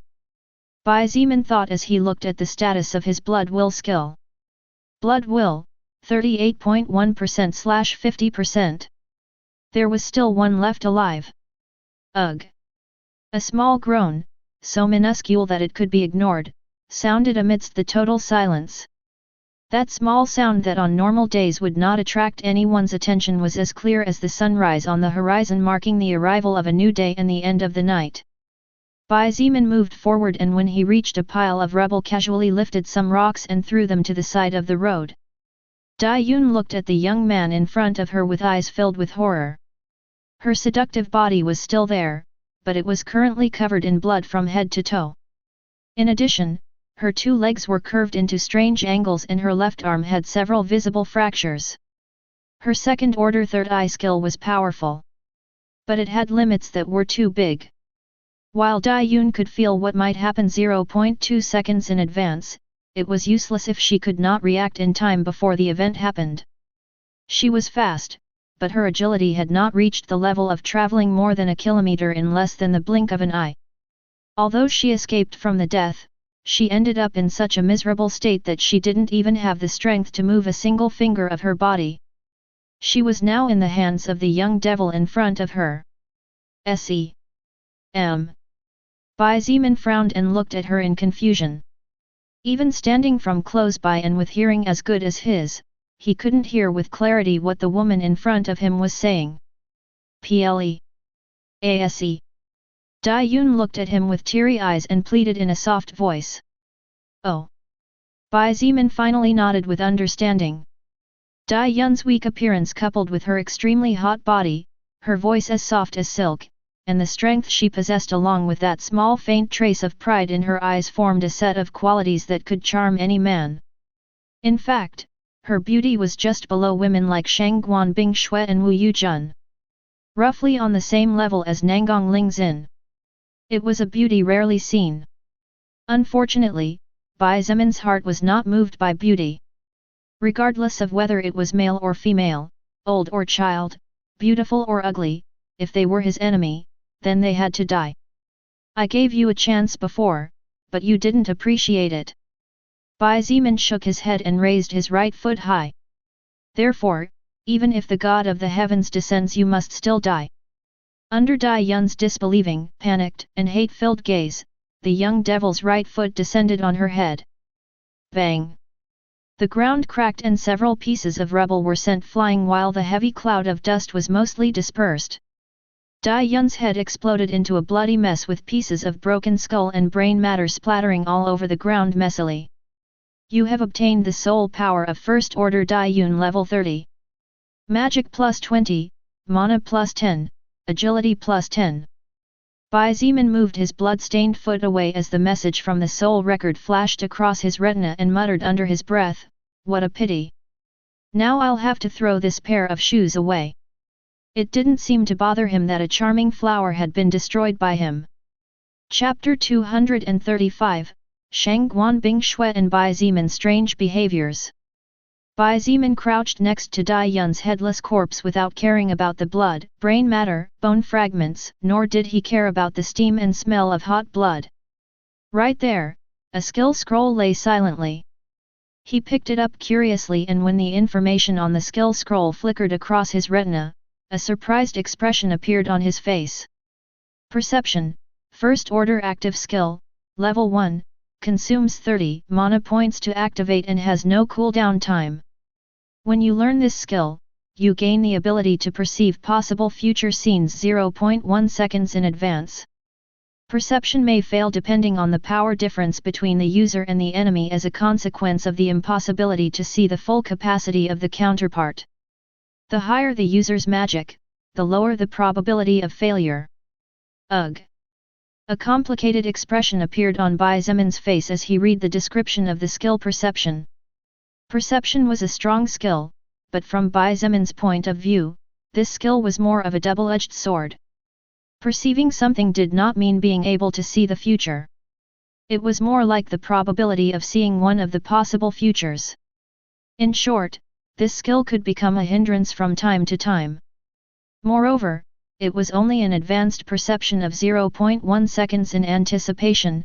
Such an extent was insignificant if a person's body and brain could not react at the same time.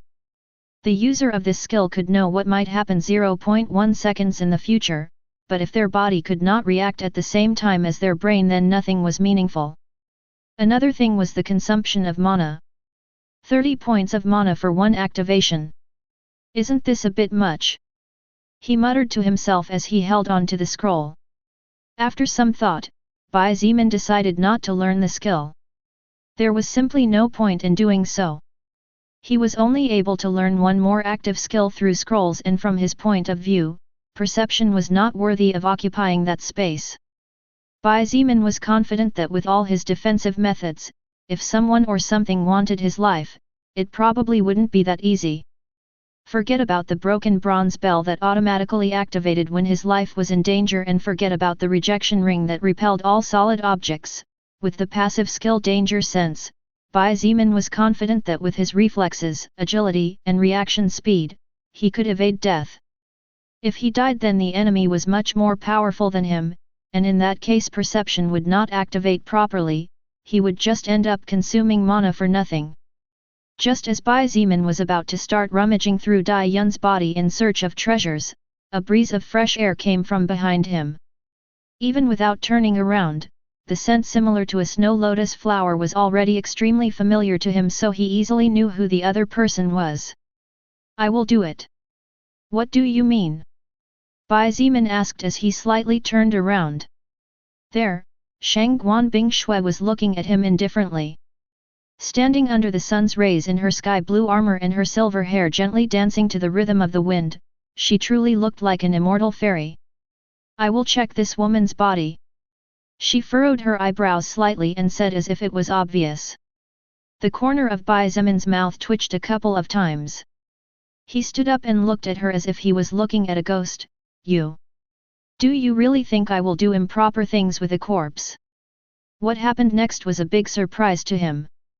Who knows? Shang Guanbing Shui smiled as she looked at him with a hint of amusement. Her smile was as if she was teasing him, but not in a bad way. "You might have strange tastes? There are all kinds of people in this world." Bai Zimin looked at her dumbfounded. This woman. Did she have a fever or something? In the end, he sighed heavily and shook his head while raising his hands. "Forget it. I won't argue with you. You check this woman's body then. I'll take care of the other guy." Shang Guanbing Shui smiled slightly and nodded. Let's do it that way." Since she had her back to the rest, no one saw the expression on her face. Bai Zimin didn't know if she was proving something or if she just did it on purpose, but in the end, he said nothing and simply walked over to Wang Zedong's corpse while Shang Guanbing Shui began to inspect Dai Yun's corpse. Scaled Lizard Transformation, First Order Active Skill, Level 2, consumes 10 mana points to activate and 2 stamina points per minute. Learning this skill grants you the ability to acquire various characteristics of a lizard during 15 minutes. It greatly increases the user's agility, strength, stamina, and health. Defense and jumping capacity is highly increased. You cannot use other skills while transformed. This skill must be the lower version of this guy's skill. Bai Zimin thought while holding the scroll. He also had no plans to learn this skill. Although Wang Zedong looked extremely brave and was undoubtedly powerful when he activated his skill, Lilith had previously told him that skills that gave a large amount of power in early stages usually had a short growth range.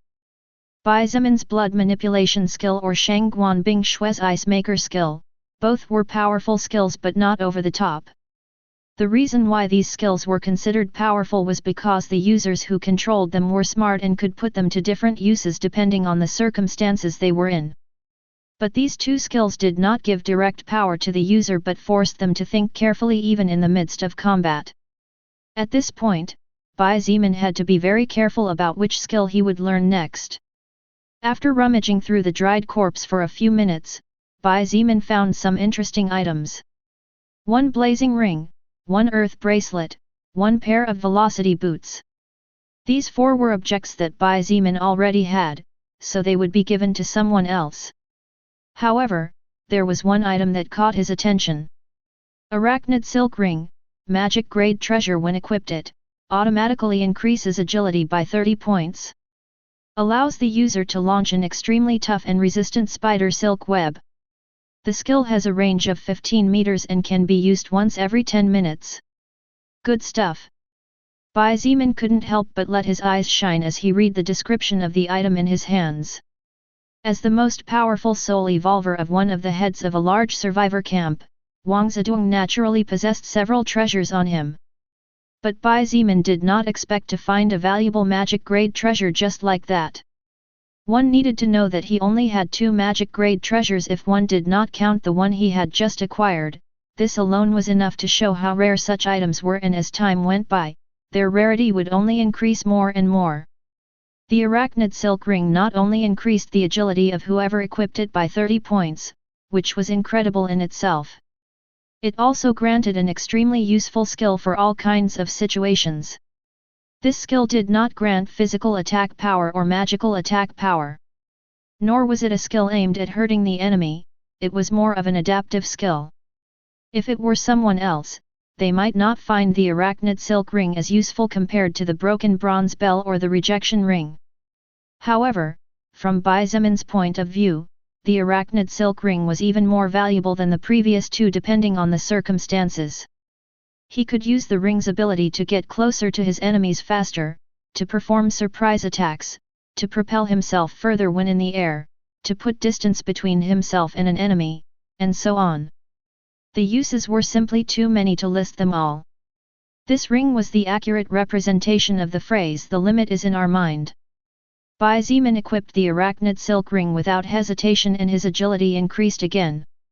Although his natural stats did not change and the soul power into his soul did not increase, his bonus stats received another 30-point boost. He now had 3 rings in total. In fact, he would have more if it wasn't for the fact that the soul record did not allow equipping 2 rings of the same type. Although he had already seen the frost ring and it was a treasure he did not possess, after thinking it over at the time, Bai Zimin decided that it was better for Kong Lan to have it. After all, his survival ability was quite good, but Kong Lan was too weak in that regard. If an enemy managed to get close to her, then the chances of Kong Lan surviving were not very high. But by having the frost ring with the attached skill freezing binding, her survivability had increased another notch and Bai Zimin could feel more at ease leaving the sole healer of the group alone in some circumstances that required it. Soon, Shang Guanbing Shui returned with a few things. "You look at them," she said and gave him 3 items. 1 hurricane necklace, 1 frost ring, 1 pair of velocity boots. "You already have them all?" he asked after looking at the treasures. "Except for the frost ring. Although the necklace I wear is different, I already have one and it suits me more." Shang Guanbing Shui replied calmly. "I see." Bai Zimin nodded and after thinking for a moment replied, "You keep the frost ring first. My agility allows me to react to any attack, and even if I fail to react I have my ways to avoid death anyway." If Shang Guanbing Shui ended up joining him, then Bai Zimin would naturally not be stingy with her. Besides, what he said was true. While the freezing binding skill was good, it was not imperative for him. On the other hand, it could save her life at a key moment. Shang Guanbing Shui's eyes glittered unnaturally as she understood what he meant. She looked at his hands and noticed 3 rings of different colors and appearances, a bronze-colored ring with strange runes engraved on the surface, a crimson-red ring, and finally a silver-colored ring with a vivid drawing of a spider on top.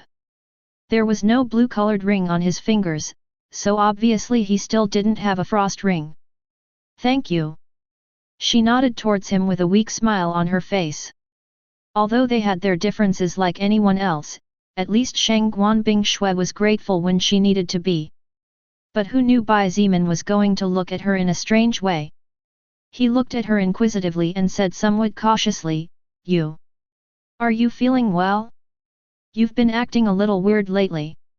Shang Guanbing Shui felt like freezing him to death and turning him into ice cubes upon hearing him treat her like a crazy person.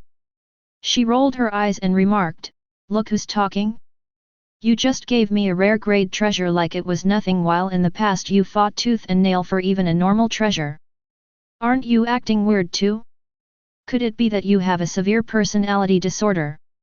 The corner of Bai Zimin's mouth twitched a couple of times and he somehow missed the Shangguan Bing Shui who rarely spoke.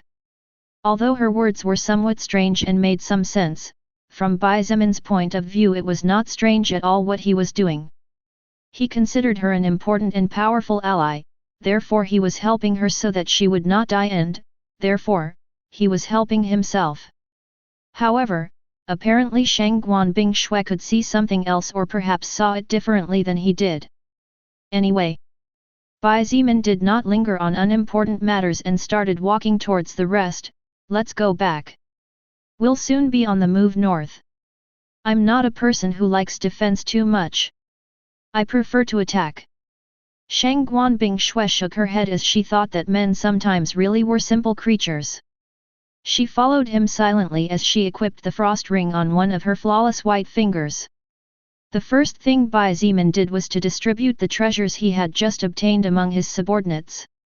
Basically, all those who stood up first in the meeting room got a new treasure which made them extremely satisfied and felt pleased to be chosen by him. As for those who did not receive a treasure, they promised themselves to work harder to obtain Bai Zimin's full approval, only then could they really feel comfortable in the future. As for the skill perception, Bai Zimin gave it to Kong Lan. Although this skill was not that useful for him, for Kong Lan it was extremely important since as a pure mage she usually attacked from a distance. A skill like perception would be like giving wings to a tiger, more so when she began to evolve the skill slowly. Chapter 236, Officially Joining. As Bai Zimin looked at the skill scroll in his hands, he thought of one person. Luo Cheng. Luo Cheng was Luo Ning's big brother, but he simply didn't have the courage to face the zombies for fear of becoming one of them or perhaps for fear of their grotesque appearances. If the problem was the first reason, then with the skill-scaled lizard transformation that problem would practically disappear completely. Although the skill only lasted for 15 minutes, during those 15 minutes normal zombies would not be able to break through his defenses. However, Bai Zimin soon discarded the idea of giving this skill to him. Although Bai Zimin really appreciated Luo Ning very much and did not want to see the girl sad, Luo Cheng was not worthy of receiving such a good skill as he did not have the courage to fight to the death in close combat. Although the first order scaly lizard transformation level 2 skill was not of Bai Zimin's interest, a powerful warrior could be formed if they received this skill or could boost the power of an already formed warrior to new heights. The problem was that except for Zhongde, this type of skill just didn't seem to suit anyone he knew as it went against the style of combat developed and planned by them. In the end, Bai Zimin decided to save the skill for now and decide what to do with it later. Bai Zimin approached the wounded soldiers and began to help them. The rest of them also did the same and applied some simple treatments while Kong Lan used her 2 daily healings on a soldier who was on the verge of death after losing too much blood. Seeing that even the most powerful leaders helped them to heal and somehow cared for them, the soldiers' hearts were greatly moved. In this world where death awaited around the corner and a person's life was worth less than a gallon of fuel, the action of Bai Zimin and the rest indirectly won the loyalty of these men. If they used to fight just to live better, now they would also fight for these kinds of leaders. Because without them, their future would definitely not be so good in comparison. Moreover, the strength that Bai Zimin demonstrated had shaken many people present. Many had even stopped seeing him as a human being and began to see him as the emissary that God sent to save mankind from catastrophe. Soon, several vehicles arrived on the scene and some people with some medical knowledge began to do what they could to care for the wounded while another group of people began to load the bodies of the murdered soldiers onto a truck. Make sure to bury them all properly. Also, if these soldiers had young children or elderly parents, or a wife from before the apocalypse, be sure to let them know that the government will support them and they don't need to worry about food or having a roof over their heads. Bai Zimin instructed earnestly.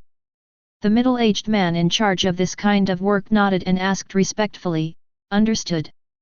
As for the corpses of the enemies, just set them on fire and scatter their ashes to the wind until there is no trace of their existence left, just like always. Bai Zimin waved his hand and responded indifferently. He couldn't care less about the bodies of those who were his enemies. Why in the world would he bother to give them a proper burial? The middle-aged man nodded respectfully and backed away to begin work. Soon, another larger group of people composed of about 200 survivors arrived and began to move the debris and clear the road once again. Since Bai Zimin took over the village, with the help of clever minds like Wu Yujun, the now named beginning village became something similar to an anthill where each person had an important role to play and everyone worked together for the greater good, in search of a warmer and less gloomy future. Although, unlike the ants where everyone worked and there were no slackers, in the village there were slackers, however, even those slackers had a role to play in there. Those who were frustrated could simply beat them when they were too stressed, and as long as they did not kill anyone, rape, or the injuries were not serious, they would not be punished. Since certain people were good for nothing, they at least had to play a role if they wanted to keep eating the increasingly scarce food they all worked hard to obtain. If they were dissatisfied, Bai Zimin would be more than willing to let them go to their fate. They would not be able to live even an hour after leaving the safe area of the village. Inside an intact building that was not the target of the large-scale attack launched by Bai Zimin, a small group of people had congregated. Sitting on a couple of sofas surrounding a small glass table, Bai Zimin, Shang Guan Bing Xuet, Chen He, Wu Yujun, Luo Ning, Nangang Yi, and Nangang Lingzhen drank a cup of tea. People like Cai Jing'ai, Kong Lan, Fu Suifeng and the others were carrying out supervisions and different tasks that required a lot of care. Therefore, only these 7 people were here. Satisfied? Bai Zimin asked with a faint smile on his face as he looked at Nangang Lingzhen and Nangang Yi. The way the 2 Nangang siblings looked at Bai Zimin now was completely different compared to how they looked at him in the conference room when they first met him. But this was also completely natural since so much had happened in such a short time. Previously, Nangang Yi and Nangang Lingzhen respected Bai Zimin only because he was the leader of the establishment, and that was all. After all, neither of them had seen what he was really capable of, and while they knew that as a leader Bai Zimin must be someone powerful, the extent of his strength was what really interested them. Now that they finally witnessed the young man's power before them, Nangang Yi and Nangang Lingzhen dared not show the slightest disrespect. Both of them sat with their backs straight, and every time they drank their tea, they did so with extreme care as if they were afraid of making any awkward sounds. Satisfied? Nangang Yi nodded earnestly and cautiously. Extremely satisfied. Nangang Lingzhen followed after her brother. Previously she was very proud of herself as she was not only beautiful but also a strong and capable woman. However, after seeing Dai Yun's miserable fate, she finally realized that the young man in front of her had the power to do whatever he pleased whenever he pleased. It was only after seeing the approximately 500 blood spears falling from the sky and turning everything within a kilometer into a wasteland of death that Nangang Lingzhen finally understood why even an arrogant, proud, beautiful, and terrifyingly powerful woman like Shang Guan Bing Xuet was willing to listen to the young man in front of him. Bai Zimin's power was simply colossal. His hand-to-hand combat power was overwhelming to the point that even someone like Wang Zedong in his dragon form was pulverized with a single punch from him. As if that wasn't enough, he also had frightening magical attacks and mana to back up such attacks. He was like a natural war machine and perfect in every way. Moreover, from what Nangang Lingxing and Nangang Yi had seen during the 4 days they were in the village and from what they had come to hear from other people, the young man in front of them did not abuse of his power and even respected those who deserved it. Even the lowest worker was not mistreated by him. But what made Nangang Lingzhen hold Bai Zimin in high esteem was that even in the face of Dai Yun's temptation his expression and heart remained undisturbed. She had seen dozens of men fall for Dai Yun in the past, so seeing a young man who should be full of lustful hormones act so calmly was a great surprise to her. "My brother and I are willing to help you." Nangang Lingzhen didn't hesitate for a second this time. She solemnly proclaimed, "We will help you become the king of China and establish a new dynasty." Nangang Yi said nothing, just nodded. Why not do it? Bai Zimin did not lose himself in the pleasures of ruling, he did not mistreat anyone, he was not a savage slaughterer, he distributed goods according to each person's contribution and status, he did not force himself on any woman no matter how beautiful she was, and many other things more. But most importantly, he possessed the power to carry out what he wanted to do. Bai Zemin was not like a naive child daydreaming. He actually had the strength to crush everything in his path and break a whole new path for himself. Nangang Lingzhen and Nangang Yi were smart people. They both knew that this was a once-in-a-lifetime opportunity, and were not willing to let it pass them by. Although they might fail, at this moment neither of them believed that anyone could end the life of the 20-year-old man in front of them. Just thinking about being part of the initial team of founders of a new dynasty and all the privileges they would receive as well as the countless honors the future held for them, the two Nangang siblings were for the first time since the apocalypse descended on Earth excited about the future. Victory or defeat? There were no ties. Big or small? There was no midpoint. Make it big or go home. Great. Bai Zemin nodded in satisfaction and the smile on his face grew slightly. With the addition of Nangang Lingzhen and her energy barrier skill, many things in the future would be easier for him. After taking a sip of tea, Bai Zemin put down the small cup on the glass table in front of him and his expression turned serious as a slight aura brimming with murderous intent filtered out of his body. Let's talk about this northern camp, he announced in a cold voice. Even in the past Bai Zemin was not someone who liked to take it easy when someone bit him, not to mention someone bit him twice. Although he wasn't hurt in any way, he didn't like the idea of being attacked while he was just defending.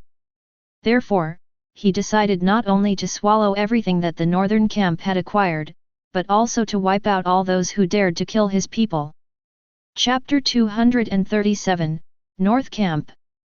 On one of the main roads in Rulan sub-district, a normal-looking jeep was traveling at a moderate speed.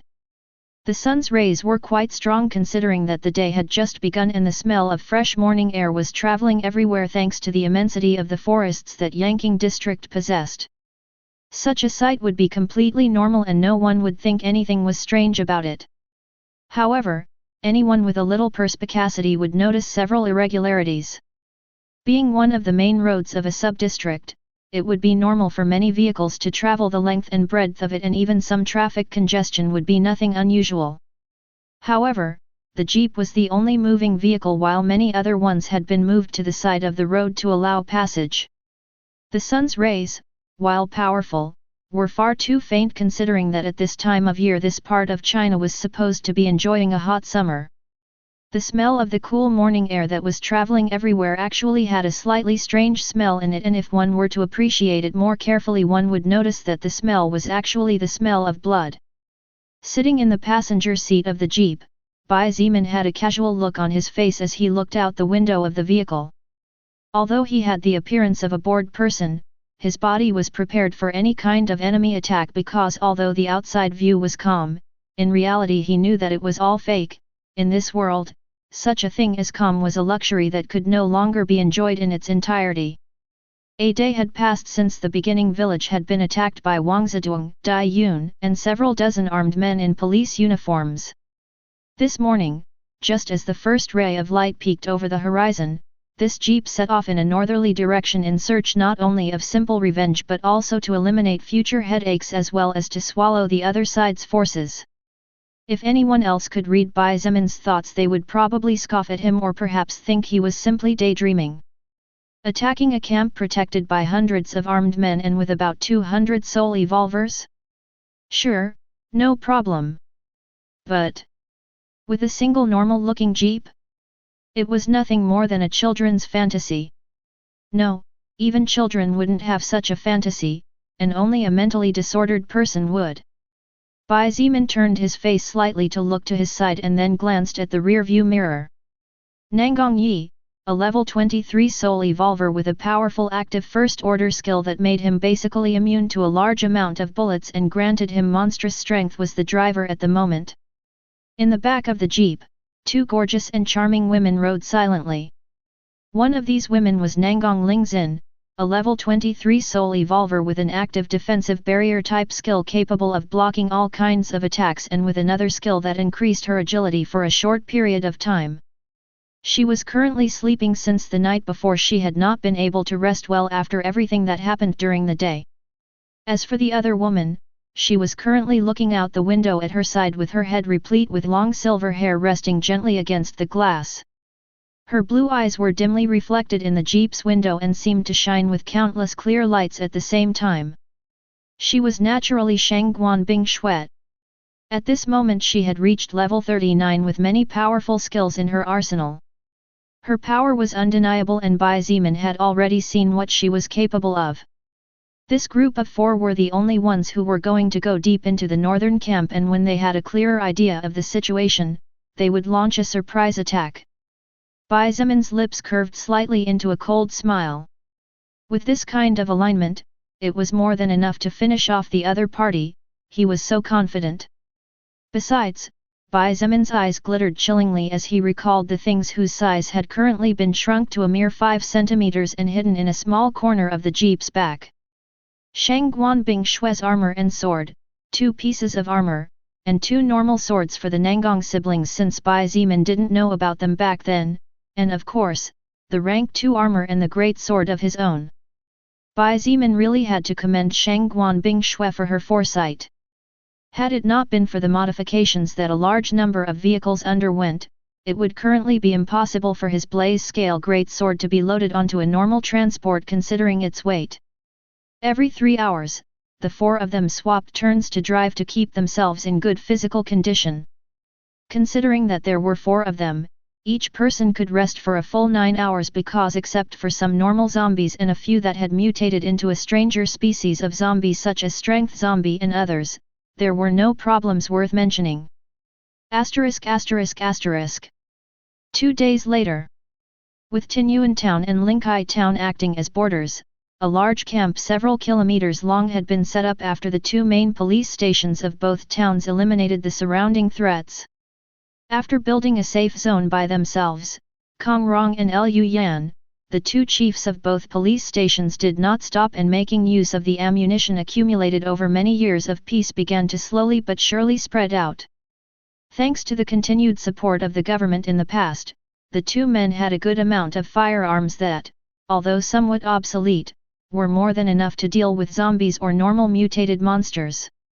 With over 600 armed troops combined, the camp managed to find plenty of supplies. However, the burden the 2 bosses were feeling was also very great. After all, feeding over 3,000 people was no simple matter. After about 2 days of riding, during which they had to stop several times to remove some troublesome obstacles from the road, Bai Zimin's group had finally traveled about 700 kilometers. Such a distance could have been covered in a single day in the past. However, with the current state of the roads and the appearance of monsters, accomplishing such a thing was just an impossible fantasy to fulfill. So this is the North Camp. Bai Zimin muttered to himself as he gazed into the distance from the top of a huge tree. In the past, the Rulan sub-district was known to be incredibly attractive for tourism and thus possessed several well-maintained walls and buildings. Even now it was still an attractive sight to the eyes. Bai Zimin saw walls about 2 meters high in the distance and couldn't help but feel a bit jealous. These kinds of walls might not be very tall, but their defense against zombies and some weak mutated beasts was indisputable. It was much better to the wooden walls that the beginning village had erected, even if the height was about 4 times higher. After observing for a moment, Bai Zimin returned to the vehicle and instructed Nangong Yi to continue forward. Stop! Bai Zimin's group had just arrived at the gates of the place when a group of 6 heavily armed soldiers immediately rushed over and yelled. Nangong Yi looked at Bai Zimin first and seeing him nodding began to gradually slow down the vehicle until it finally came to a complete stop a short distance from the entrance. The group of 4 got out of the jeep one by one. They all looked at the soldiers calmly, 3 men and 3 women. Although the men got a little heated after seeing the body of Nangong Lingzhen and Shangguan Bing Shui as well as their beautiful faces, they could do nothing as the 3 women approached and made sure the 2 of them were not carrying weapons. The 3 male soldiers also confiscated Bai Zimin and Nangong Yi roughly and carelessly. The soldiers even searched the vehicle but could not find anything suspicious in sight.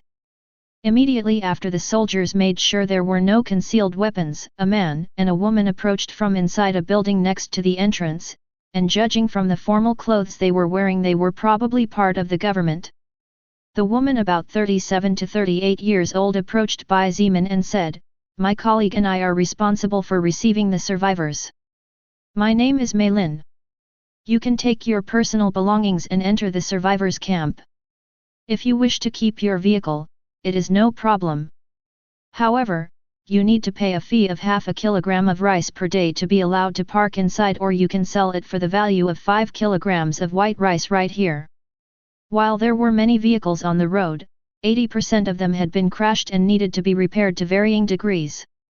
In addition, the jeep in which Bai Zeman and his group were driving was an all-terrain vehicle, so it was good for the forest as well as the city. Hence Mei Lin's offer. Of course, Bai Zeman had no interest in selling the jeep. After all, inside the trunk were stored armor and weapons whose value was priceless, considering that they could save anyone's life. Chapter 238, Almost Scaring to Death. Half a kilogram of white rice was enough for a family to eat for a whole week if diluted with water to make gruel. Paying such an amount to park a vehicle was a bit too expensive. Moreover, according to Mei Lin, they were only willing to pay 5 kilograms of rice for the vehicle, which was equivalent to only 10 days of parking. Of course, 5 kilograms of rice was a large amount of food nowadays. A normal family would not have to worry about starving for a long time at least. Besides, maintaining a vehicle in this new chaotic era was considered extremely expensive, as most of the fuel in the surrounding area had been collected by the high command of the camp, and if one wanted to find some fuel, one would have to go deep into unexplored cities, towns, or villages, which meant a high probability of dying. Although half a kilogram of white rice per day was basically a steal, Bai Zeman and his group did not plan to stay here for a long time. In fact, the reason he was not attacking yet was due to two major factors. 1. Shang Guanbing Shui had said earlier that she wanted to see what the two camps set up by the government forces were like. Only then would she judge whether she would really follow in Bai Zeman's footsteps or not. 2. If Bai Zeman and his group launched an all-out attack without regard for the consequences, many innocent people would be involved.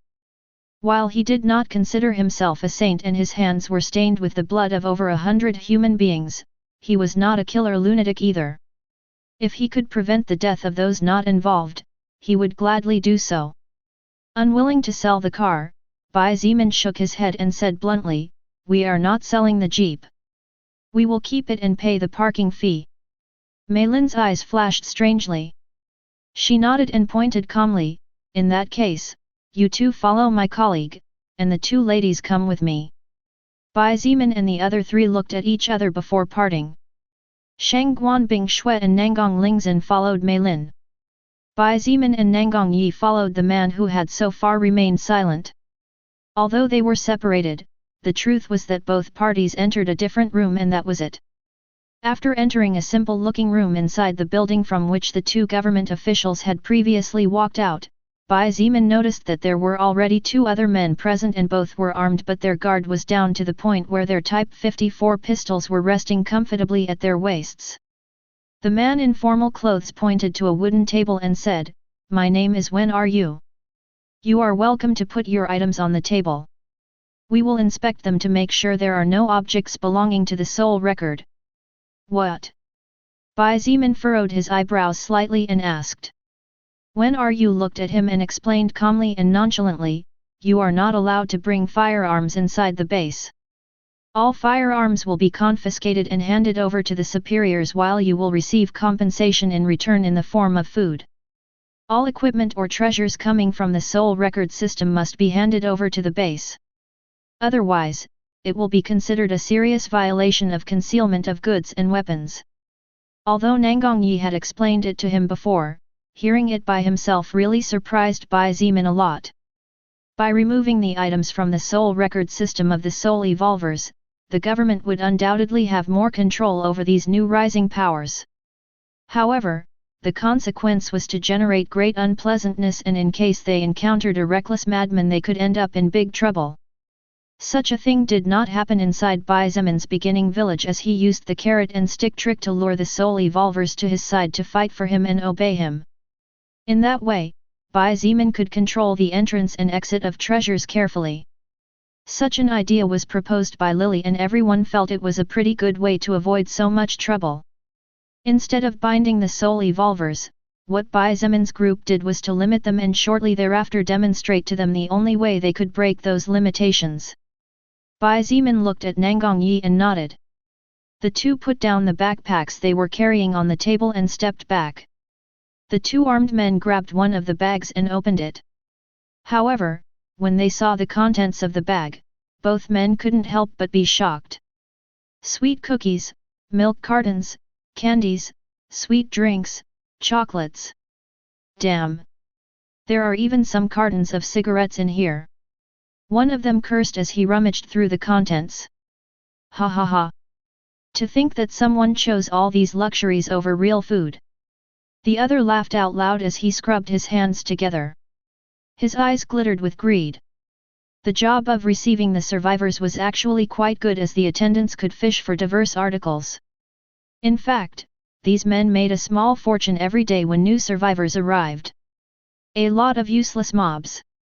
Bai Zemin thought, and his eyes flashed coldly. He naturally understood the thoughts of the two armed men.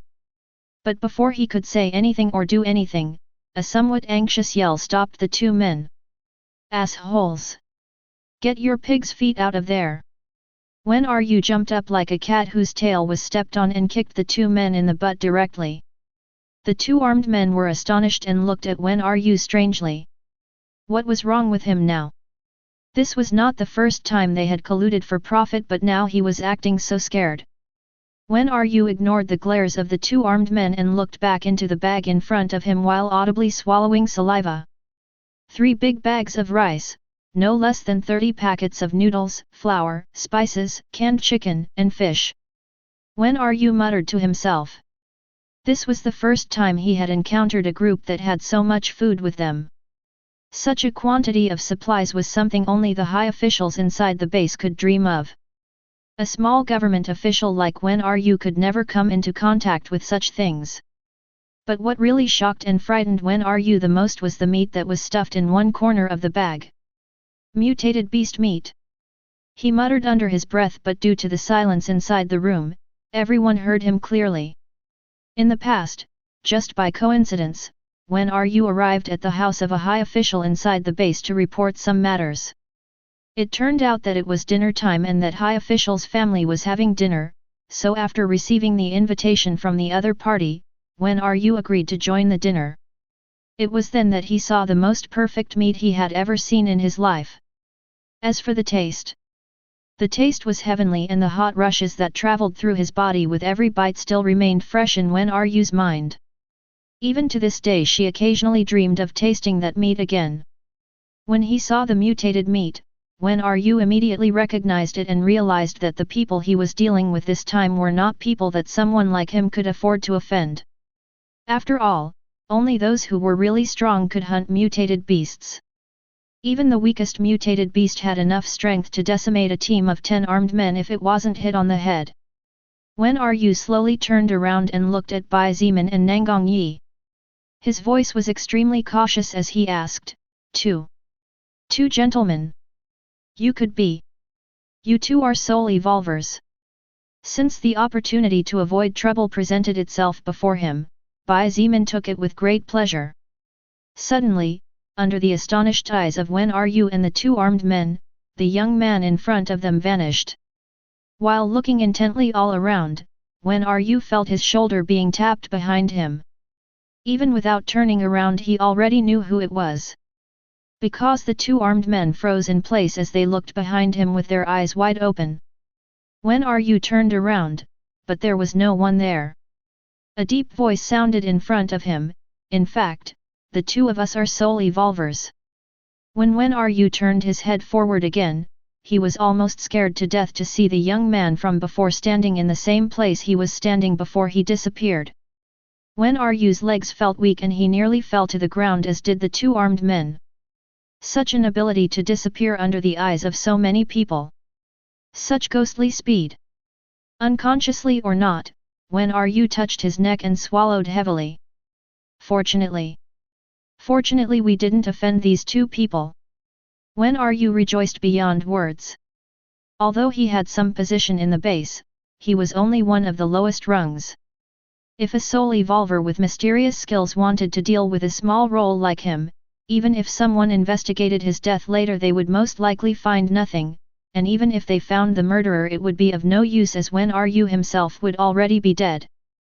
Chapter 239, Inside the Base. What was the use of complaining if at the end of the day you were already dead?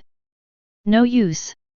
Wen Ryu didn't even think twice as he put an extremely flattering smile on his face while closing the bag filled with rice and other types of food. Apparently everything is in order around here, two gentlemen. Nanggongyi and Bai Zimin couldn't help but look at each other. The two men with age differences so great as to be father and son thought at the same time that there was one thing that had not changed, no matter whether it was in this new world or the previous one. Without sufficient power one alone would be mocked and humiliated.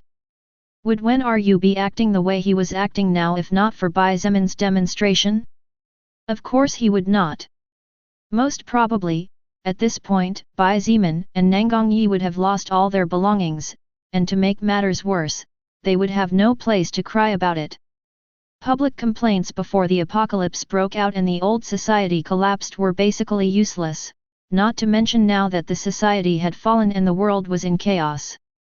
Basically, as long as they didn't disturb the interests of the higher UPS and didn't cause a big stir, they could do whatever they pleased. Bai Zimin could not help but feel that it was a pity that Shangguan Bingshui could not witness this. He wanted her to see that the camp which was established by the government police forces was plagued with black spots. Soon after, the two armed men had also carefully closed the bag where the high-calorie foods were before walking away from the table as if they were afraid that what was inside the bags would eat them and not vice versa. Two gentlemen, please fill out this form. Wen Ryu walked over to a plain desk and took out some papers before handing them to Bai Zimin and Nanggongyi with both hands. The casual expression on his face that he had earlier was nowhere to be seen and there was only respect and precaution. Bai Zimin read the document and realized that it was similar to the papers that his group delivered to Beginning Village every morning in the central square. Basically, the document was for the survivors to fill out with their skills, abilities, knowledge, the type of job they had before the apocalypse, etc. There was even a special box where you had to check if you were a soul evolver or not. Seeing the looks on the two men's faces, Wen Ryu hurriedly explained, the better your abilities, the better treatment you will receive. Also, since the two of you are powerful soul evolvers and even have some active skill, you will definitely be taken care of by the main forces of the base. I see.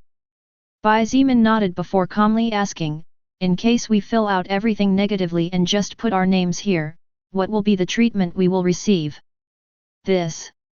Wen Ryu was speechless for a moment and did not manage to understand what that question was about. Although he didn't understand why on earth a person would prefer to receive the worst treatment when they could receive the best, he answered honestly, if you leave all the spaces blank. I'm afraid that even if I want to give you good treatment, I won't be able to. You will only get a house on the west side of town, which is basically the poorest neighborhood where the law barely exists. Even the pigs wouldn't want to stay in that place, believe me. I see. Bai Zimin nodded and after writing his real name on the paper sheet handed it to Wen Ryu. This. Wen Ryu was dumbfounded. He could not understand the reason behind the young man's choice in front of him. Of course, even if Wen Ryu banged his head against the wall several times he would never imagine that the two people in front of him had no intention of obeying the government nor were they in search of such small benefits. What Bai Zimin wanted was to let Shangguan Bingshui see the worst part of the establishment and then he would take everyone on a tour to the more luxurious areas. In fact, even he himself was curious as he wanted to compare the quality of this base compared to the one he had established. Nanggongyi handed the form in blank except for his name as well. He put a false name instead of his real one. The base had over 3,000 survivors. It was extremely unlikely that anyone would recognize him unless he went to the luxurious area where he lived before. After all, as a powerful soul evolver, Nangang Yi and his younger sister Nangang Lingzhen naturally enjoyed the best treatments the base could offer. Wen Ru sighed and shook his head. He simply didn't understand what was going through these two people's heads, but it was none of his business either. Two gentlemen, if you change your mind and wish to work for the base government, remember to report to the north side. All kinds of workers are taken there. On the strength of both of you, I think you will be able to get a good deal. Although it is not much, I will arrange to have you two and the two ladies outside taken to the house in better condition on the west side. Wen Ru said before saying goodbye to them. Bai Zimin simply smiled slightly and walked out of the room with his backpack over his shoulder while Nangang Yi followed closely behind with the other backpack on his back. When they came out of the building, they saw that Shang Guanbing Shui and Nangang Lingzhen had already left and were currently waiting for them. Because the two women were only carrying personal clothes in their bags, the inspection went smoothly and without any problems. Also, because the people inspecting them were all women, there were no attempts at harassment or anything similar. Done. Bai Zimin asked with a casual smile. Done. Shang Guanbing Shui nodded without changing her expression. The situation of the documents was something the group had already expected, so they had agreed earlier and all of them left the papers empty. Soon, the group of 4 was escorted inside the base. Although basically they didn't see much as they were taken in the back of a truck covered by a large tarp on both sides and could barely see the rear view moving away. A few minutes later, the group finally arrived at the place that would be their temporary residence. The building was a 2-story piece of junk. Most of the window panes were already broken and in their place were nylon bags or paper sheets covering them. There was also a small courtyard outside with a 4-meter-high tree and rotten wooden fences that covered the view of the outside. On the inside, there were 3 bedrooms, 2 bathrooms, a living room, and what was supposed to be the kitchen. The problem was that except for a bed, the other 2 rooms had nothing. Also, while the bathrooms had toilets and showers, there were no toiletries such as soap and shampoo. As for the kitchen, except for a wooden countertop, there was nothing else there. Bai Zimin was fine with this arrangement. To be honest, except for the lack of furniture and the neglect of the property, this house was quite similar to his home in Chongping district, Yanfang town. The 2 Nangang siblings looked at each other and both saw hidden bitterness in each other's eyes. Before the apocalypse, while they could not consider themselves rich, they lived a good life thanks to their jobs. Also, except for the first few days of the apocalypse, they had been sleeping in fairly luxurious apartments. Even so, neither of them complained because, although it wasn't their preference, they were used to sleeping anywhere. After all, as soul evolvers who often went out in search of supplies, they did not always return to the base and sometimes had to sleep outdoors or inside dilapidated houses. Shang Guanbing Shui did not have a big change in her expression either. Instead, she looked at the only real bedroom and asked coldly, "What shall we do with this?" Bai Zimin was silent for a moment before concluding, "You and Nangang Lingzhen can sleep here and share the bed." "Good for me." Nangang Yi nodded nonchalantly and smoothly accepted Bai Zimin's idea. Although the world had changed and neither of them hesitated to kill regardless of whether it was male or female to survive even 1 second longer, Nangang Yi and Bai Zimin still retained any man's instinct to protect women. Leaving aside Nangang Yi, who could not afford to let his younger sister sleep on the floor and could not take away the bed of a young girl who could practically be his daughter, even Bai Zimin was not willing to let 2 women sleep on the floor while he slept comfortably in a bed. If they were 2 normal women, he might not mind too much.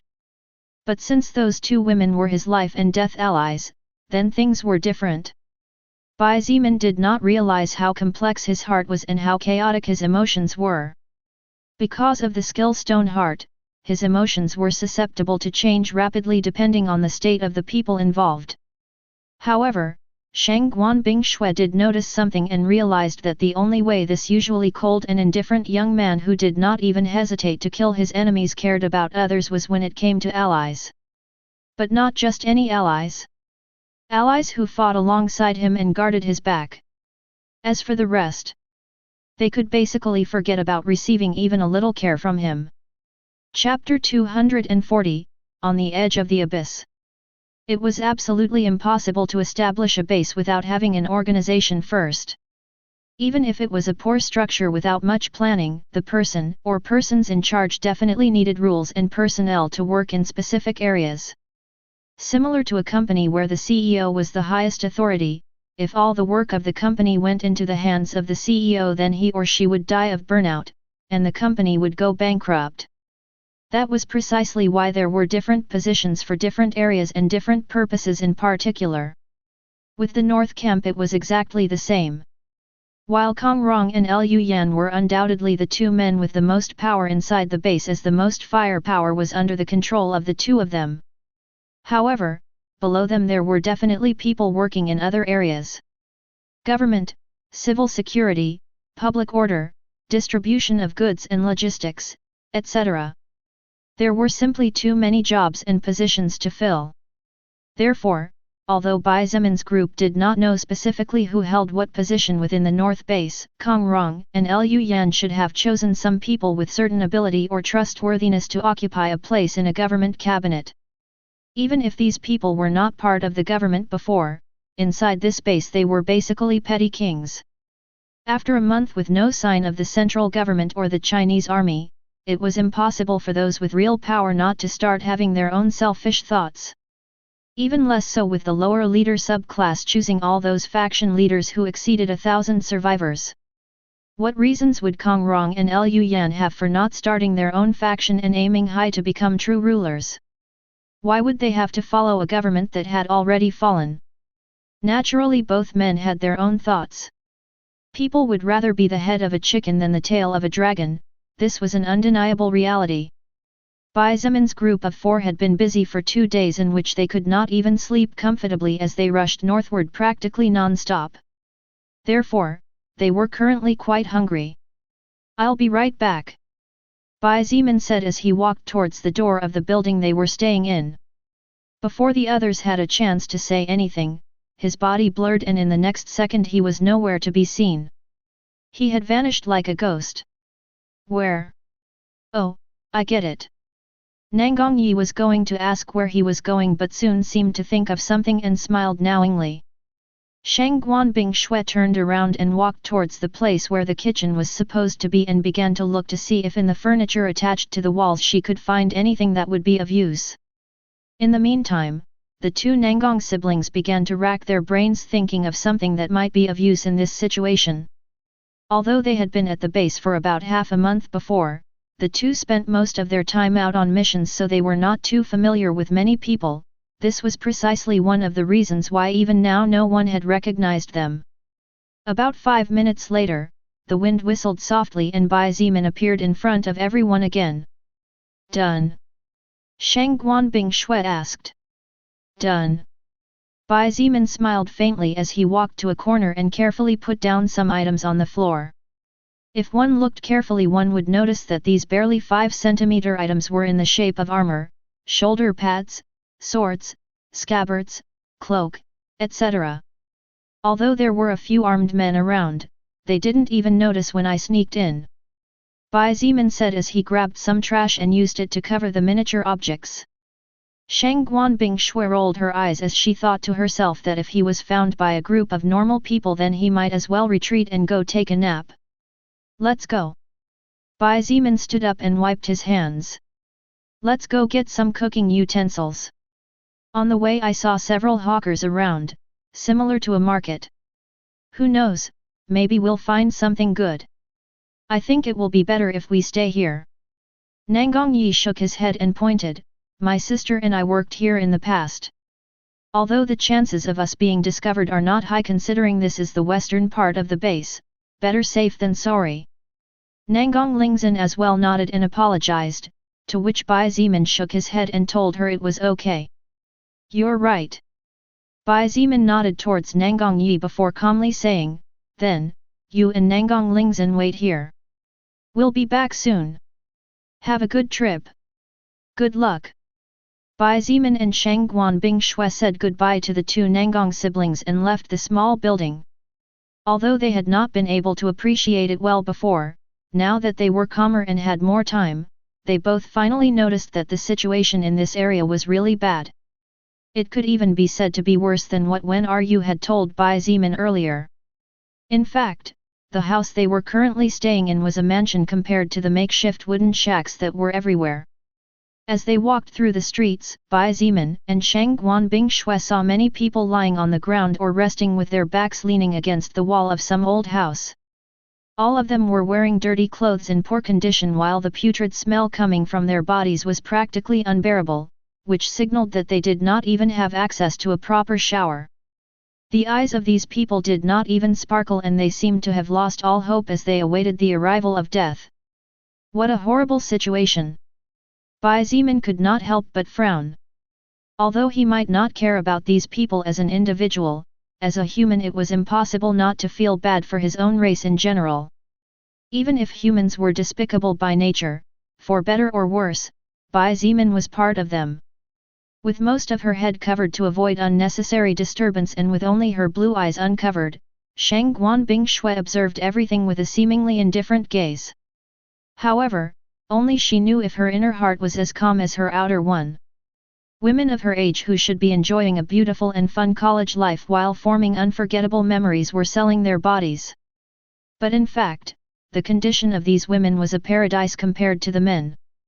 Because she could sell herself to get at least a piece of bread, while the men could only eat their own fingernails.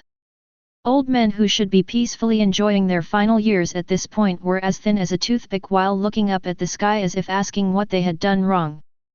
Just a glance at the miserable state of these people would make anyone realize that they had not eaten properly for a long, long time, and were barely surviving with an existence as weak as a candle flame in the middle of a storm. Unconsciously, Bai Zimin clenched his fist and thought aloud, if anyone dares to betray me.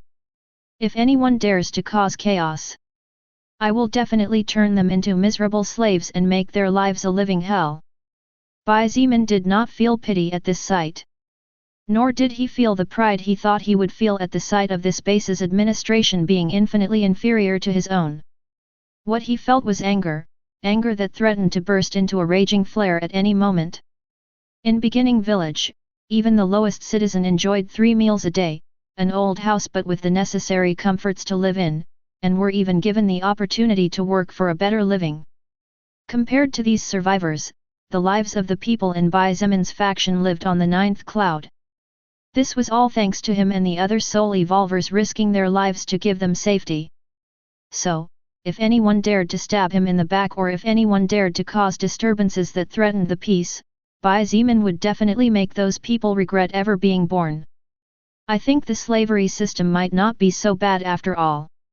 Shang Guanbing Shui suddenly said. While there are people here who would give anything to live the life that the people in the village currently live, if any of them complain then they are worse than beasts. Bai Zimin stated coldly.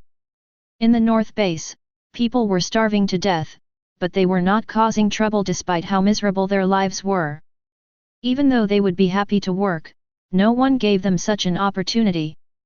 In Beginning Village, even the slackers enjoyed 3 bowls of gruel each day.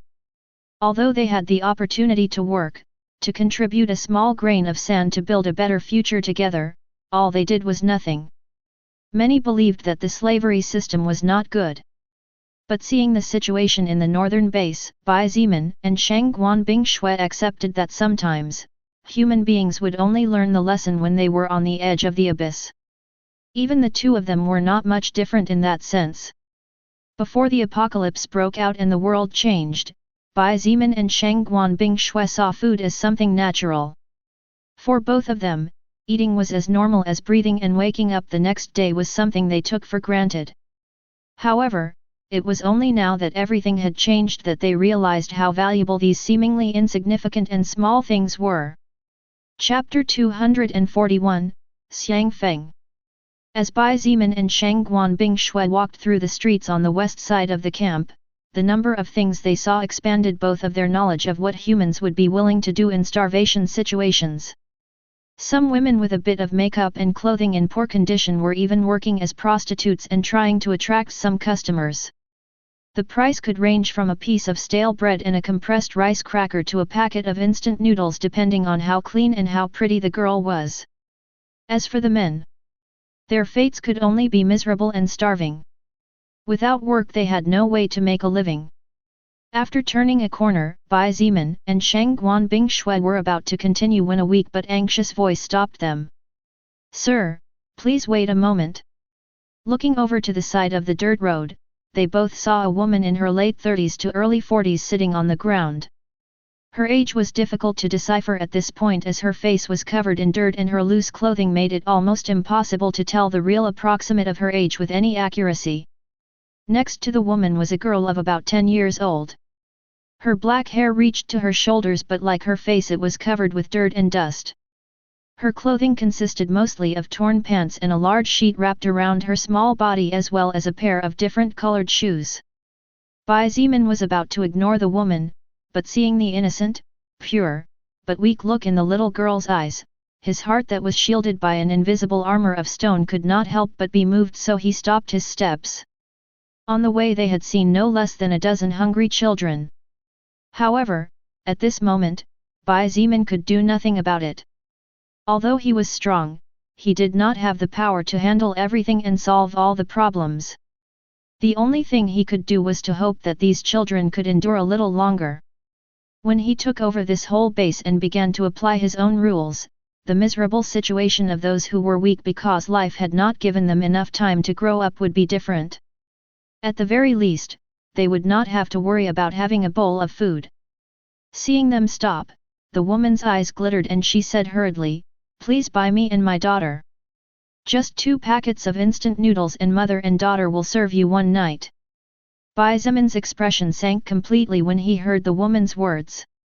Even the usually indifferent Shang Guanbing Shui had a noticeable change in her covered expression. "You? What did you say?" Bai Zimin gritted his teeth and said with difficulty. He looked at the little girl and realized that although she was frightened, she did not refute her mother. You sell your little daughter?" Shang Guanbing Shui also couldn't seem to believe what she was hearing, so she asked again as if she wanted to make sure her head was wrong because she didn't want to believe the words that came out of the woman's mouth in front of her. As if realizing the anger coming from the people in front of her, the woman hesitated on what to say next. A look of heartbreaking pain shone in her eyes and tears began to fall down her face as she said in a choked voice, My daughter and I. We have not eaten properly. For over 2 weeks. Only a person who had experienced hunger would be able to understand how terrifying that feeling was. When your body itself begins to devour you alive as your flesh slowly begins to be swallowed by the blood in search of nutrients to survive. The pain of having an empty stomach was not something anyone could endure, and even the bravest soldiers would bow down to such a feeling as the days went by. It was just that Bai Zimin and Shang Guanbing Shui had never experienced the feeling of starvation. As people who risked their lives from the first second, in reward for their efforts they gained enough strength to at least be able to feed themselves well. Therefore, none of them could really understand how hard this woman was battling. In fact, Bai Zimin and Shang Guanbing Shui did not know that this was the first time the mother did something like this. She had no choice but to do what she was doing. If she sold herself, with her average appearance and how weak she was, she would not be able to attract any customers. However, there were plenty of perverts in the world, and the desire to have a mother and daughter pair in the same bed was enough to tempt a beast. "If I don't do it, my daughter will starve to death," the woman cried disconsolately. Seeing her mother crying, the little girl crawled over and hugged her with her small hands as if she wanted to show her support. However, the girl's action only made the pain in the mother's heart increase even more.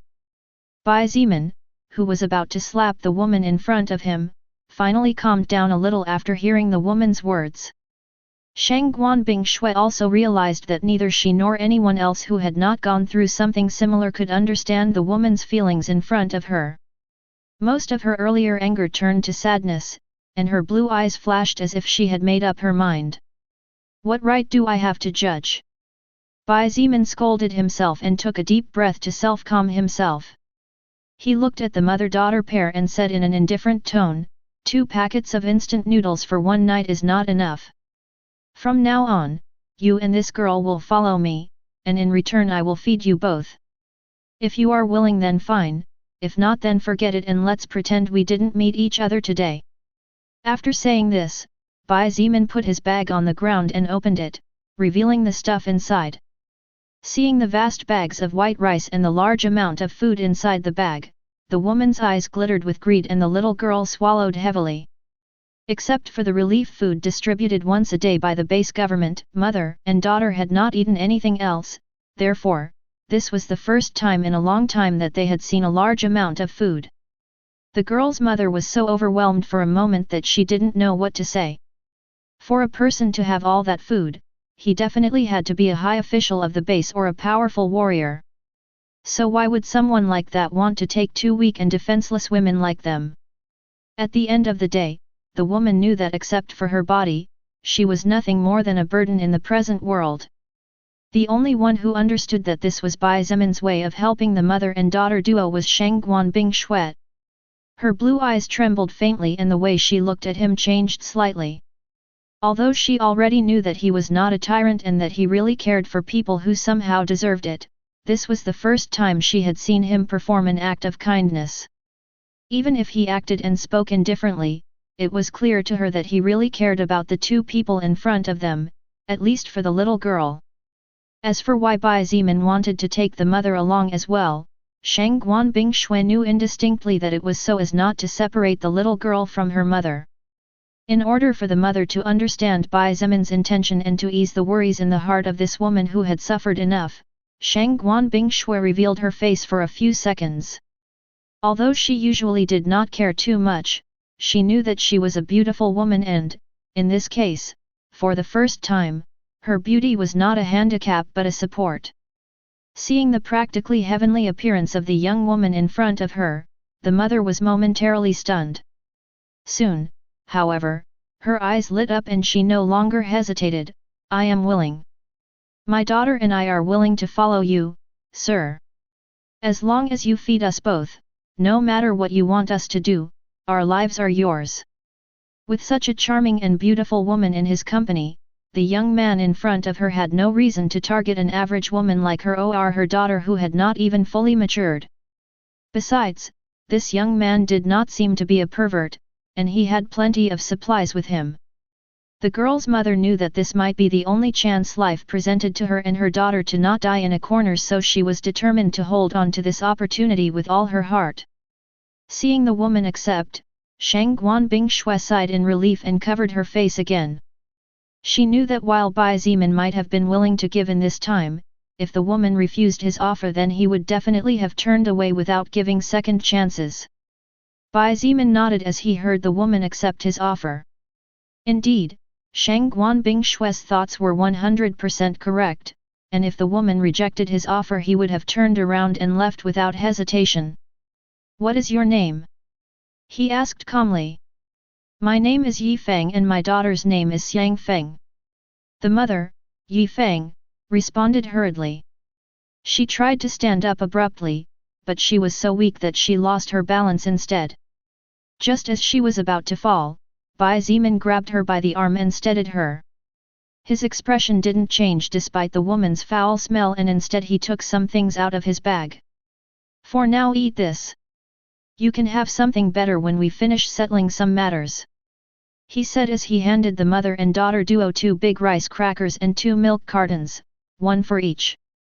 Seeing the rice crackers and milk cartons, Yi Feng's and Xiang Feng's eyes glittered with desire. When was the last time they had seen anything other than relief food? Almost a whole month. As for comfort food such as milk, those were luxuries they could only dream of but never touch. Yi Feng took the food that had been given to her and began to eat cautiously while looking at the 2 people in front of her without wanting to make any offense. She knew that her fate would be good if she followed these 2, but miserable if she made them angry. As for little 10-year-old Xiang Feng, she was just a little girl without too many complex thoughts in her pure and childish mind. She just took a small bite of the cookie in her hands as if she wanted to make it last as long as possible while using her two big eyes to look at the young man who had given her tasty food with curiosity. "Let's go." Bai Zimin gave the girl a glance and hesitated for a moment before ordering in a calm voice. Yi Feng and Xiang Feng followed in the footsteps of Bai Zimin and Shang Guanbing Shui under the envious eyes of other survivors. Although this particular corner was practically empty, there were still 3 or 4 other people besides the mother and daughter duo. When they saw Yi Feng and Xiang Feng eating and drinking milk, they were all filled with envy. However, none of them dared to try to fight to snatch their food. To begin with, if they were brave people in the first place, they would not be in this situation and would have already become soul evolvers or died in the mouth of some zombie or mutated beast. Chapter 242, Mother-Daughter Difficulties. Along the way, Shang Guanbing Shui surprisingly seemed to be very empathetic to the situation of Yi Feng and her young daughter Xiang Feng.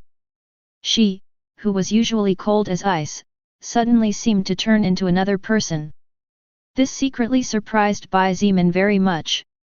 After all, it was the first time he had seen this ice woman act like that, even when Wu Yujun, who was her childhood friend, was trapped in the female dormitory and her life or death was unknown, she did not show such an amount of care. Perhaps, thanks to her beauty acting as a kind of buffer or confidence booster, Yi Feng did not have too many barriers and neither did she have too many wariness towards the beautiful Shang Guanbing Shui. After talking for a couple of minutes, the woman slowly narrated the story of how she and her daughter ended up in such a precarious situation. In the past, Yi Feng had married with a good and family-oriented man. Her husband, the father of little Xiang Feng, was not a wealthy person but he worked hard every day to take care of his family and the relationship between the 3 of them was quite good even if there were sometimes disagreements as was the case with most couples in the world. Unfortunately, after about 15 years of marriage, little Xiang Feng's father passed away. More specifically, this happened a month ago, just when the soul record showed up in the lives of all living beings on Earth without being invited and when the mana that had just awakened caused the apocalypse. To protect the 2 most important women in his life, Yi Feng's husband killed several zombies along the way in order to make a path out of the apartment they lived in with his own hands. With his efforts, he even managed to become a level 5 soul evolver in a very short time. Sadly, the man had been scratched by a zombie in order to protect his daughter. And as with any soul evolver infected by the zombie's vicious mana, the man naturally began to lose his rationality little by little. Before he lost his mind and his body did not belong to him anymore, the man said goodbye to his family, and under the pain-filled gaze of the mother-daughter pair, he went into a forest to never be seen again. Fortunately, after hiding in the basement of a small house for 2 days, the mother and daughter duo were found and rescued by a couple of Tinyuan town police officers and then relocated in the current base that was just beginning to take shape. During the first week, Yi Feng had worked really hard. Whether it was breaking her hands lifting objects twice her body weight or cleaning the houses of some government officials, she was willing to stay up all night just to bring some food to her daughter. Unfortunately, such a situation did not last for a long time. The house where she worked belonged to a pervert with a not very nice record within the base. One day, Yi Feng saw with her own eyes how the pervert forced himself on another maid and, fearing for her own safety, she did not go back to that place. As if the aforementioned was not enough, food soon became scarce and the work of reinforcing the walls had to stop as there was not enough food to pay the workers. It was then that the plight of the mother and daughter duo began in earnest. To this day, mother and daughter had survived only by eating the relief gruel that the government prepared once per day for the survivors. However, the human body could not survive by eating only gruel endlessly, let alone with only 1 bowl a day. After about 3 weeks, Yi Feng noticed that her daughter Xiang Feng's health began to deteriorate more and more. Being at the age of full growth, Xiang Feng needed a lot of nutrients to keep up with her body's progress. Therefore, Yi Feng, with a heart filled with sadness and sorrow, tried to sell her body to feed her daughter. Fortunately or not, Yi Feng did not manage to sleep with any man besides her deceased husband. This made her extremely happy as she could still remain faithful to the love of her life even in death, but at the same time, it made her extremely anxious as her skin gradually began to turn more and more yellow while her not-so-outstanding beauty began to fade. At her wits' end and seeing that her daughter couldn't even make it through another week with the situation they were in, Yi Feng finally opted to do what no mother wanted to do. She simply had no choice. If she could go kill zombies she would gladly do so. But, killing zombies now was no longer so easy compared to a month ago. Besides, if she died, her 10-year-old daughter would be left alone in this desolate world and would definitely die, or worse, she could become the plaything of a pervert before being killed silently inside the darkness of some alley on the west side of the base. I guess the gods finally took pity on us, mother and daughter. Yi Feng muttered in a weak voice amidst almost inaudible sobs of bitterness that were a mixture of joy and sadness. If it weren't for Mr. and Miss. I'm afraid Xiang Feng and I would already. The gods. Bai Zimin unconsciously sneered. Putting aside whether the gods are as venerable and all-powerful as we thought, do you really think that if the gods were kind mankind and the rest of the races would be in this kind of situation? Since he learned from Lilith the truth about the gods and demons, Bai Zimin trusted no one but himself. Miracles could only be achieved by oneself and expecting outside help would only end up killing you someday. This was the law by which the current Bai Zimin was governed. Shang Guanbing Shui looked at Bai Zimin with her face still covered. Her blue eyes had a strange glint in them as she clearly noticed the ridicule of the young man who walked shoulder to shoulder with her when he mentioned about the gods.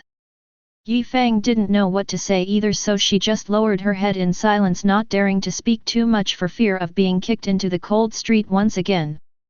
When he sensed the woman's discomfort behind him, Bai Zimin softened his tone and said calmly, "You can call me Bai Zimin.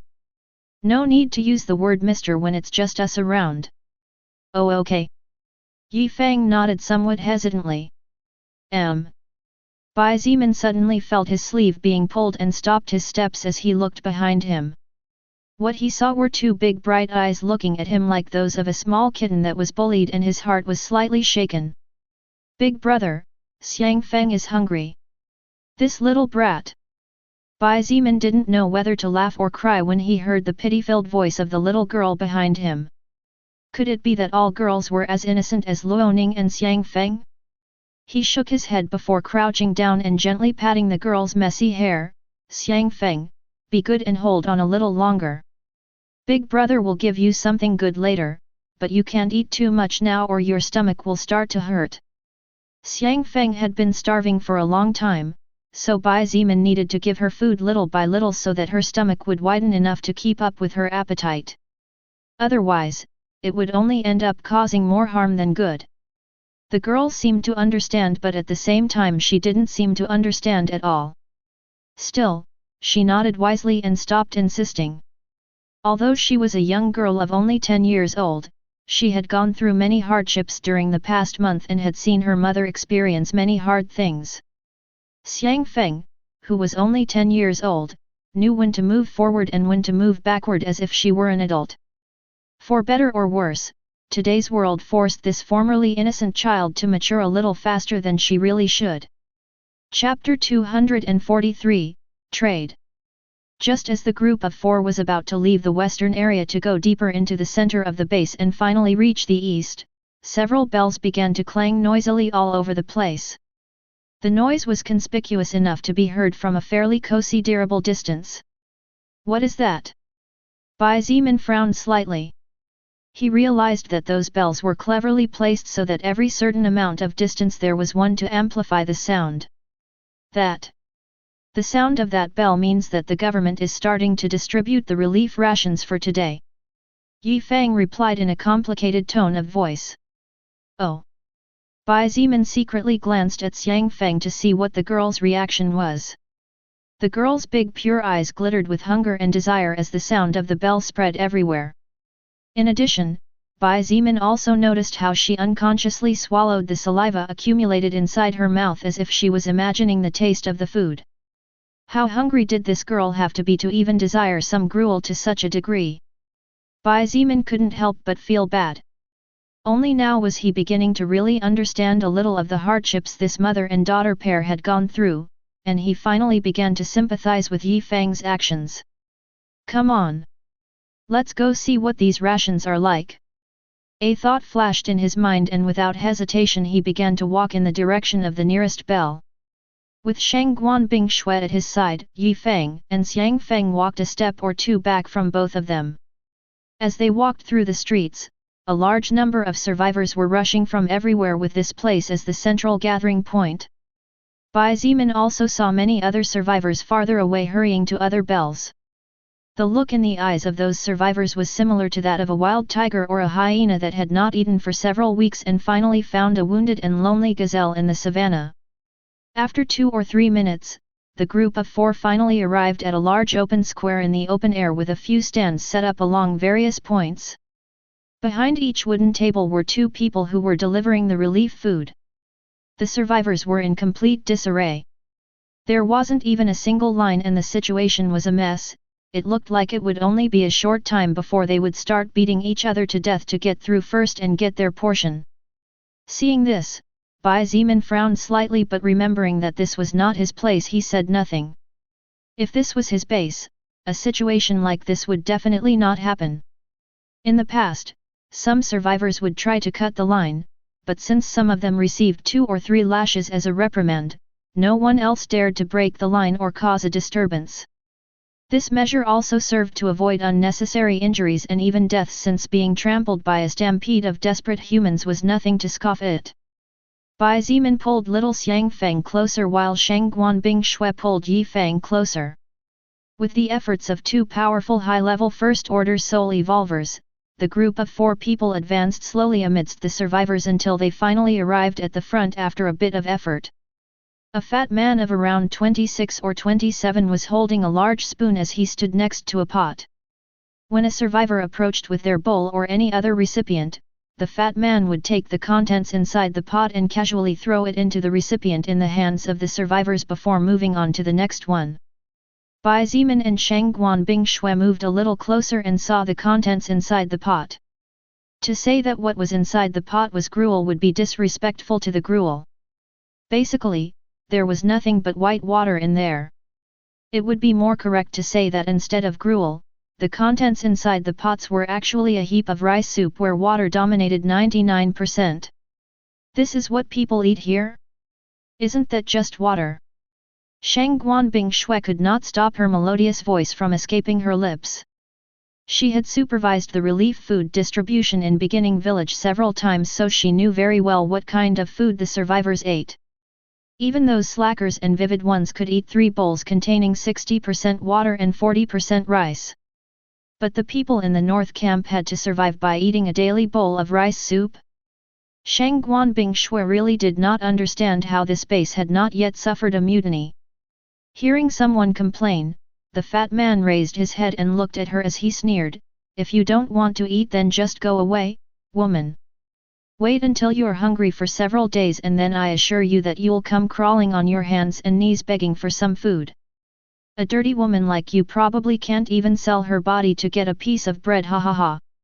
Although Shang Guanbing Shui was a great beauty, her face was completely covered and her body was covered with a large cloak that had some dirt stains, so her seductive curves were also not visible. When she heard the fat man's sneering tone and offensive words, Shang Guanbing Shui's body trembled slightly and a chill flashed through her pupils for an instant. This was the first time in her life that anyone had dared to say such words to her, let alone after she had become the second leader of a survivor camp only below Bai Zimin in terms of power and authority. If it wasn't for her self-control, this fat wretch would have turned into an ice statue by now and wouldn't even know how he died. Bai Zimin's group stepped back and watched as the other survivors were given bowls of gruel that were actually practically water, and they all licked their bowls clean. Then they turned to look at the large pot of gruel with greedy eyes. "Although it's not much. This daily bowl of food is all we have," Yi Feng said bitterly as her eyes glittered with pain. "This bowl may not mean much to you too, but to people like us who are at the bottom of the bottom it represents our only hope of living another day. Let's go." Bai Zimin shook his head and took Xiang Feng with him. Shang Guanbing Shui gave the fat man one last look as if hesitating about something, but in the end shook her head and took Yi Feng away to leave the crowd. Seconds later, the group of 4 disappeared into the large mass of people, and none of them noticed and probably would never know that among them were people with so much power, while someone managed to keep his little life after offending someone he really shouldn't have. 30 minutes later, the group finally reached another part of the camp. As they moved on and away from the west, the survivors' complexions gradually improved. However, they all still looked hungry, and some were so weak that they could not even move properly. There were also several other gathering points where relief food was being distributed. This is number 4 street. Yi Feng indicated as she pointed ahead. This is where survivors gather to sell their belongings, things that are of no use to them, or simply out of necessity. Bai Zimin and Shang Guanbing Shui looked around curiously. There were many stores of all kinds with a variety of items for sale. The better stores had a few tables set up, while in other cases it was just a large sheet lying on the floor with the items for sale lying onto it. As they slowly walked through the busy streets, Bai Zimin suddenly saw a store of interest to him and approached the salesman. Seeing someone approaching his stall, the vendor immediately brightened up. "This little brother, in my store you can find everything, from clothes for hot days to woolen clothes for cold days. With the temperatures getting stranger and stranger even after the weather stabilized a bit, it's best to always be prepared." Bai Zimin gave him a sidelong glance. The salesman was small and thin. His eyes sunk inward and his eyebrows were barely visible, while his nose was similar to that of an eagle but at the same time that of a pig. He looked quite strange, and the greedy light that constantly flashed in his eyes made people not have a good first impression of him. "Boss, how much for these 2 wool sweaters and these short-sleeved children's t-shirts? Besides, if the price satisfies me, I'll also take some little girls' underwear and pants." Bai Zimin didn't want to linger too long, so he cut to the chase as he squatted down next to the stands. The seller rubbed his hands when he saw the big backpack on Bai Zimin's back, each woolen sweater for 2 packs of instant noodles or half a kilo of white rice. Each short-sleeved t-shirt for 1 package of instant noodles or 300 grams of white rice. Underwear for 150 grams of white rice. As for pants, 3 packets of instant noodles or 1 kilogram of white rice. Bai Zimin stood up and looked at the street seller coldly. "I will give you 4 packets of instant noodles for the girls' clothes and 4 more for the same number for adult women's clothes. If you accept, we can make the deal now, if not then you can keep your clothes." How could the small acts of a peddler go unnoticed from Bai Zimin's eyes? This man's prices were basically daylight robbery. Too bad for the peddler. Bai Zimin already had his fair share of poverty to know what was good and what was bad, so it wasn't easy to fool him. The seller gritted his teeth and hesitated. He was sure that the young man in front of him had plenty of supplies, but if he really left without buying anything then it would be a big loss for him.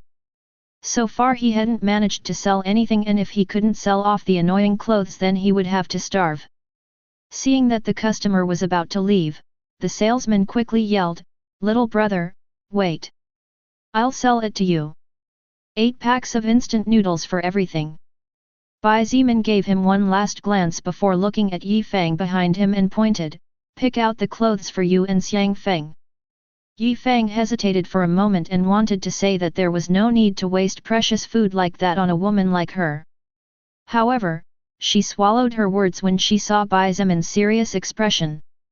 After giving him a look filled with gratitude, the woman began to look at the clothes carefully as she took some clothes for her daughter first.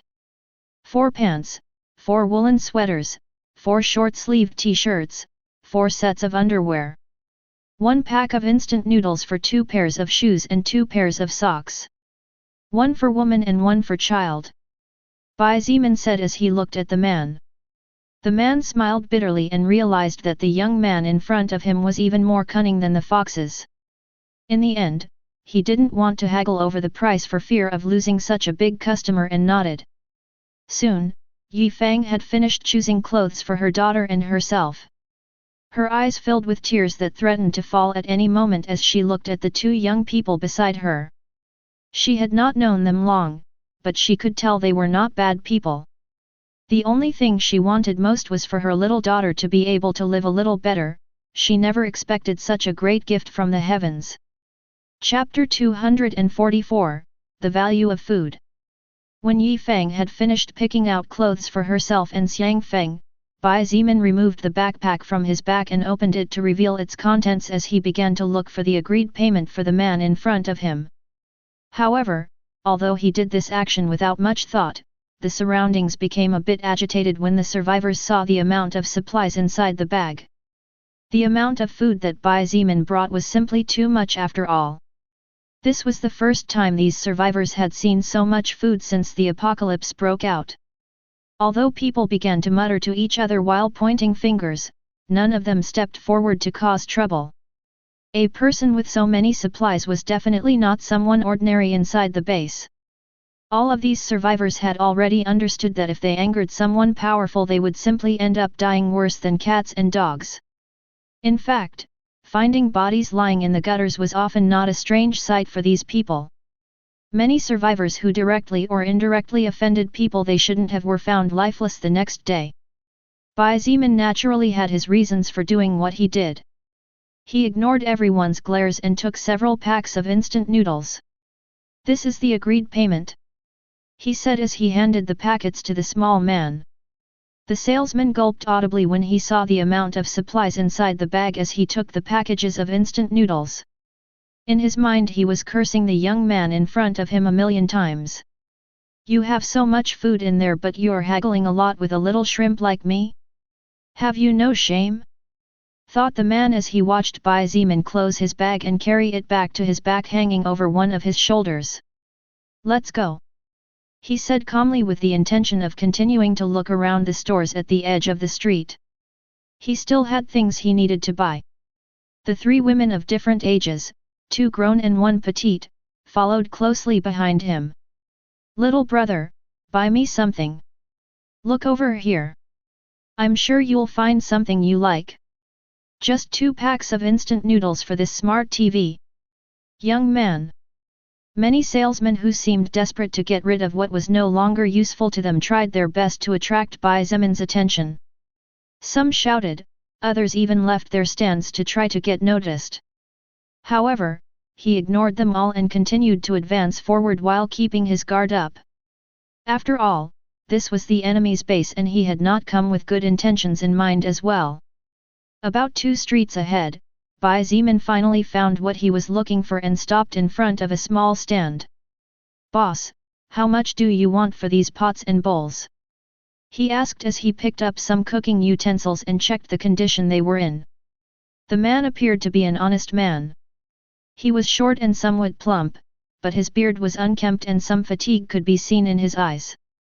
However, he smiled slightly as he saw that he had a prospective customer. "Young man, the set of pots and a dozen bowls. In total that would be 4 packages of instant noodles or half a kilogram of white rice." Food was the most sought-after thing these days. Survivors were willing to do basically anything for a bowl of food. 4 packets of instant noodles or half a kilogram of rice would be enough for this man to live without worrying about starving for a week if he tightened his stomach and didn't waste. Bai Zimin did not answer right away and instead pointed to a small carafe with a small furnace sitting onto it after checking the weight. "How much for the small furnace?"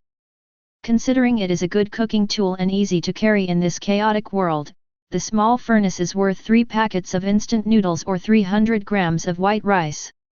The man hesitated for a moment before giving his price with an honest expression on his face. He looked at Bai Zimin with some anxiety.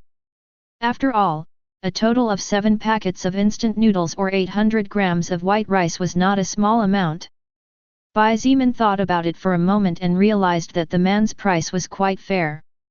In fact, if it were him he would ask more for the small gas cooker. "We have a deal then."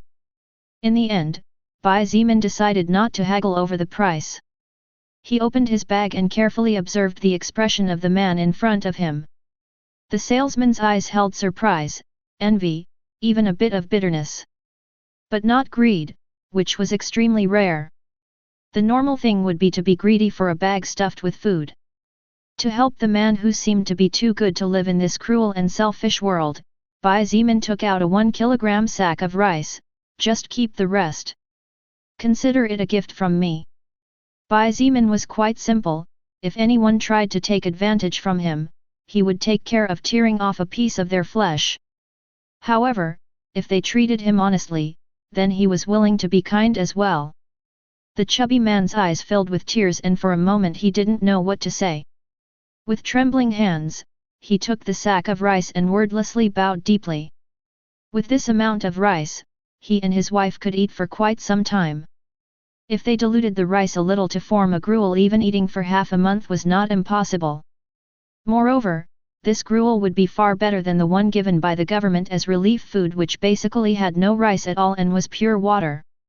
Even when Bai Zimin and the 3 women disappeared into the crowd of people, the man still remained bowed. It was after a full minute that he finally straightened his back, wiped away the tears of gratitude, and packed the few things he had left before going home. ******. Big brother, do you want to play with me? I was a high school student in the past and was among the 10 prettiest in my grade. Just a pack of instant noodles and I'll let you have fun for a whole night. Young man, how would you like to have some fun with a mature and experienced woman? 2 packs. Little brother. On the way back, Bai Zimin's group passed by a place where there were many women in revealing clothes who tried to approach him while jiggling their flexible waists. Many of them could be considered beauties even if they were not on the same level as Shangguan Bingshui and Nangong Lingzin. These women could not care less if there were already some women alongside the man. From their point of view, any man was a potential customer and they were willing to provide their services just to stop their stomachs from growling. Of course, Bai Zimin ignored them all and simply continued moving towards his destination. Yi Feng's expression was casual. She used to disdain such acts. But after being pushed into a corner, she finally understood that many times, people were forced to do things they were unwilling to do because of circumstances. Shangguan Bingshui had a complex look on her face as she watched all this. Some girls who offered their bodies were even much younger than her, too young to be doing such things. However, life was cruel. She didn't have the power to help everyone either.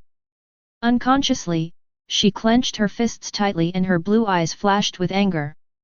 While there were also some prostitutes in the beginning village, under the strict rules, all underage women were completely forbidden to sell their bodies, and if a man was found having sex with an underage girl, he would be decapitated in front of everyone as a warning.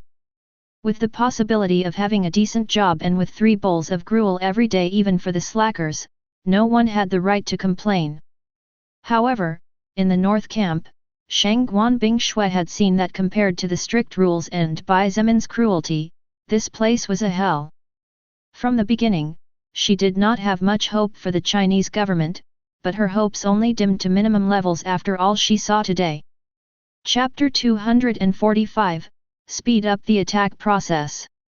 Approximately 30 to 40 minutes later, the group of 4 led by Bai Zimin finally returned to walk back into the small courtyard they had previously received when they first arrived at the base. When the survivors living in wooden huts saw the group walk into one of the few buildings in good condition of the area, envy and caution glittered in everyone's eyes. No one dared to cause any trouble and each survivor focused only on saving as much energy as possible. Oh! You're Ba? Who is this lady and this little young lady? Nangong Yi looked towards the door expecting to see the duo of Bai Zimin and Shangguan Bingshui return, but was surprised to see that there were 2 people who were not with them when they departed almost 2 hours ago.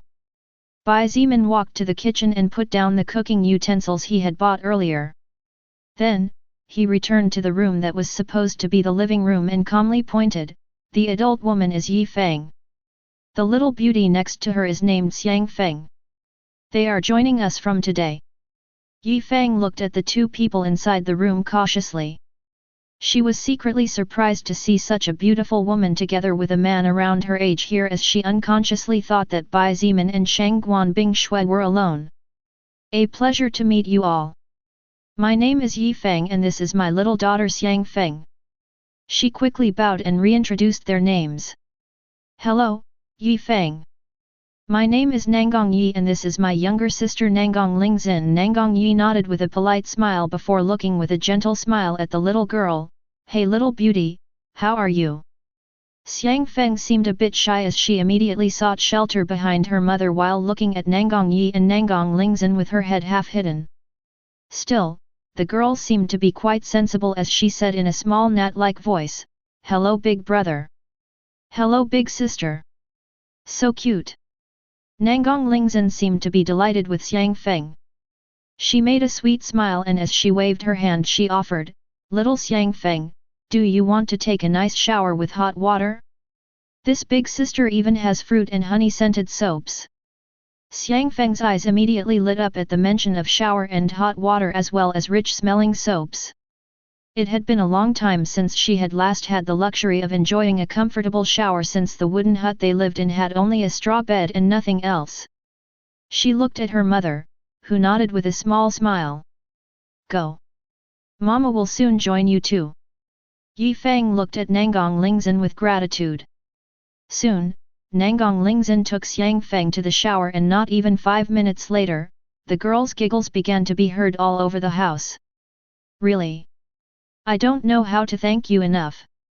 Yi Feng looked at Bai Ziman and Shang Guanbing Shuet, who was now revealing her beauty in full, with eyes filled with gratitude. The life the mother and daughter pair led in comparison to the life they could now begin to enjoy was like wanting to compare the pure white clouds floating in the sky to the dirty mud that smudged the earth. Yi Feng knew that all this was given by the young man and the young woman in front of her. Bai Ziman sighed and shook his head, "You may soon no longer thank me. The peaceful life you want won't be possible. At least not yet. Not until I complete my goal." Yi Feng's heart tightened when she heard this. The amount of supplies Bai Ziman had were simply too much, and the beauty of Shang Guanbing Shui and the other woman inside this house was too dazzling. How could people like this live in this shanty town? They definitely had a hidden agenda. Although she already knew it in her heart, she still hoped that it was just an illusion of hers. Nangang Yi also frowned slightly. He looked at Bai Ziman cautiously, "Kin.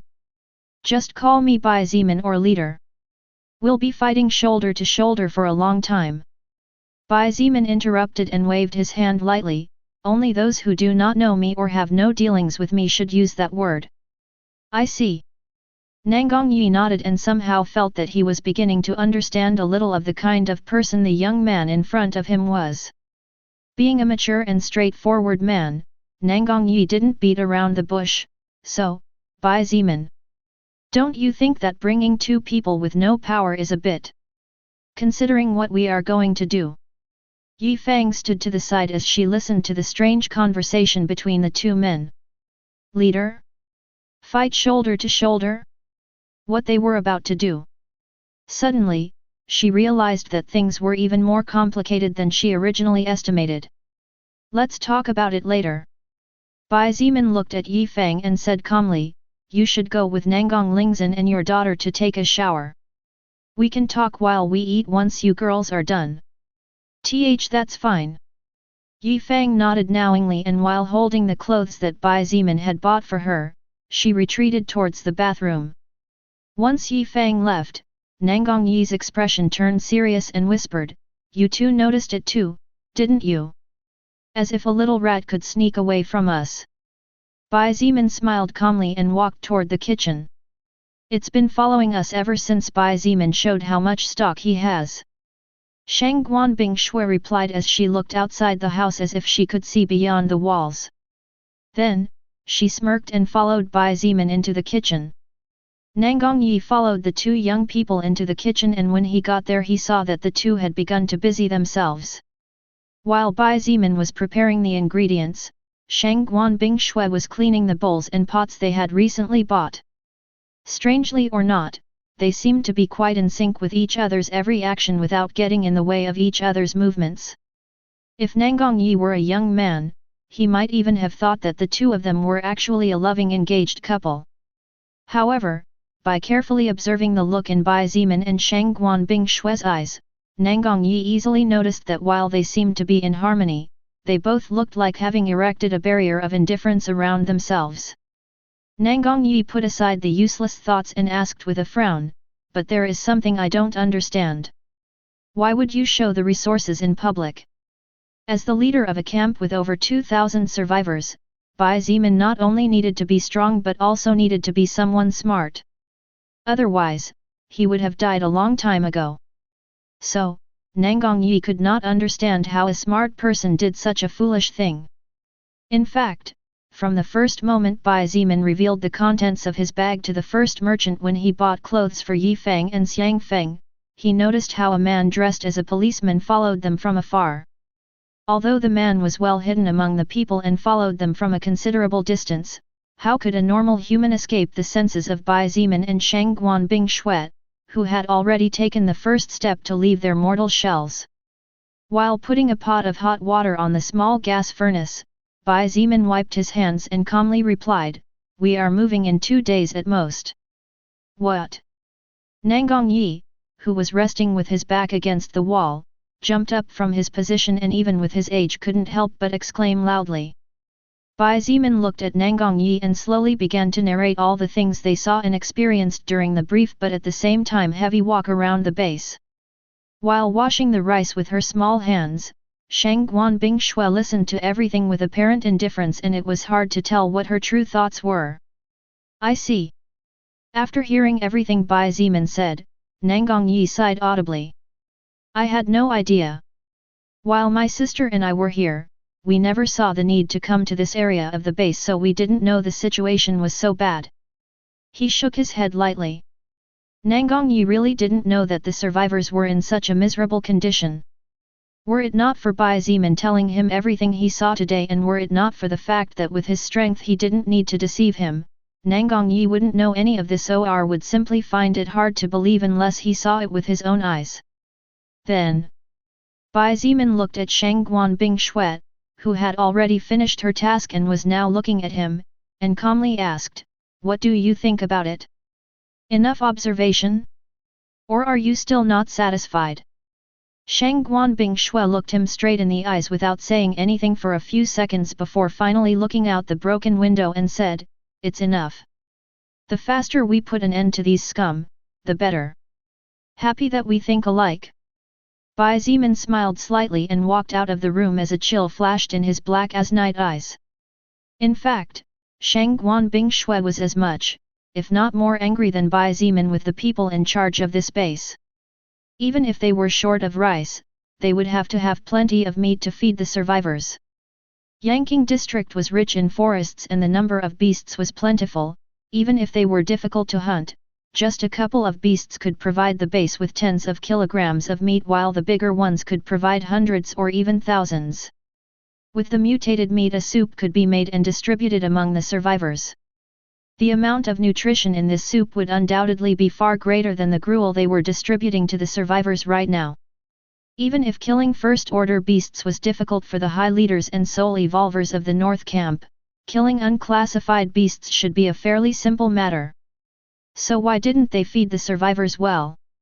It was probably because they believed that all of them were not worth it. While Shangguan Bing Shui might not be a saint and was quite cruel when the situation called for it, at least she had some human conscience in her being. This was precisely the source of her irritation. As for Bai Zimin, his thoughts were simpler than those of Shangguan Bing Shui. He was irritated that helpless children had to suffer because of the cruelty of adults. So, since he was planning to wipe out the opposition and take complete control of this base anyway, why not speed up his plans a bit? In any case, Shangguan Bing Shui was already disappointed with the government of this camp, so there was no need to delay any longer. If you have already made your decision, then there is nothing more to say. I will support you. Nangang Yi nodded towards Bai Zimin as he walked beside him, to which he responded with a faint smile before leaving the kitchen. Before leaving, Nangang Yi looked at Shangguan Bing Shui and couldn't help but say, "You haven't noticed yet." Shangguan Bing Shui, who seemed lost in her own thoughts, frowned slightly and looked at him in confusion. Didn't she previously say that yes, she noticed the person who tracked them here before disappearing? Seeing this, Nangang Yi sighed again and shook his head before walking away, leaving a few words behind. If you haven't noticed yet, then it's okay.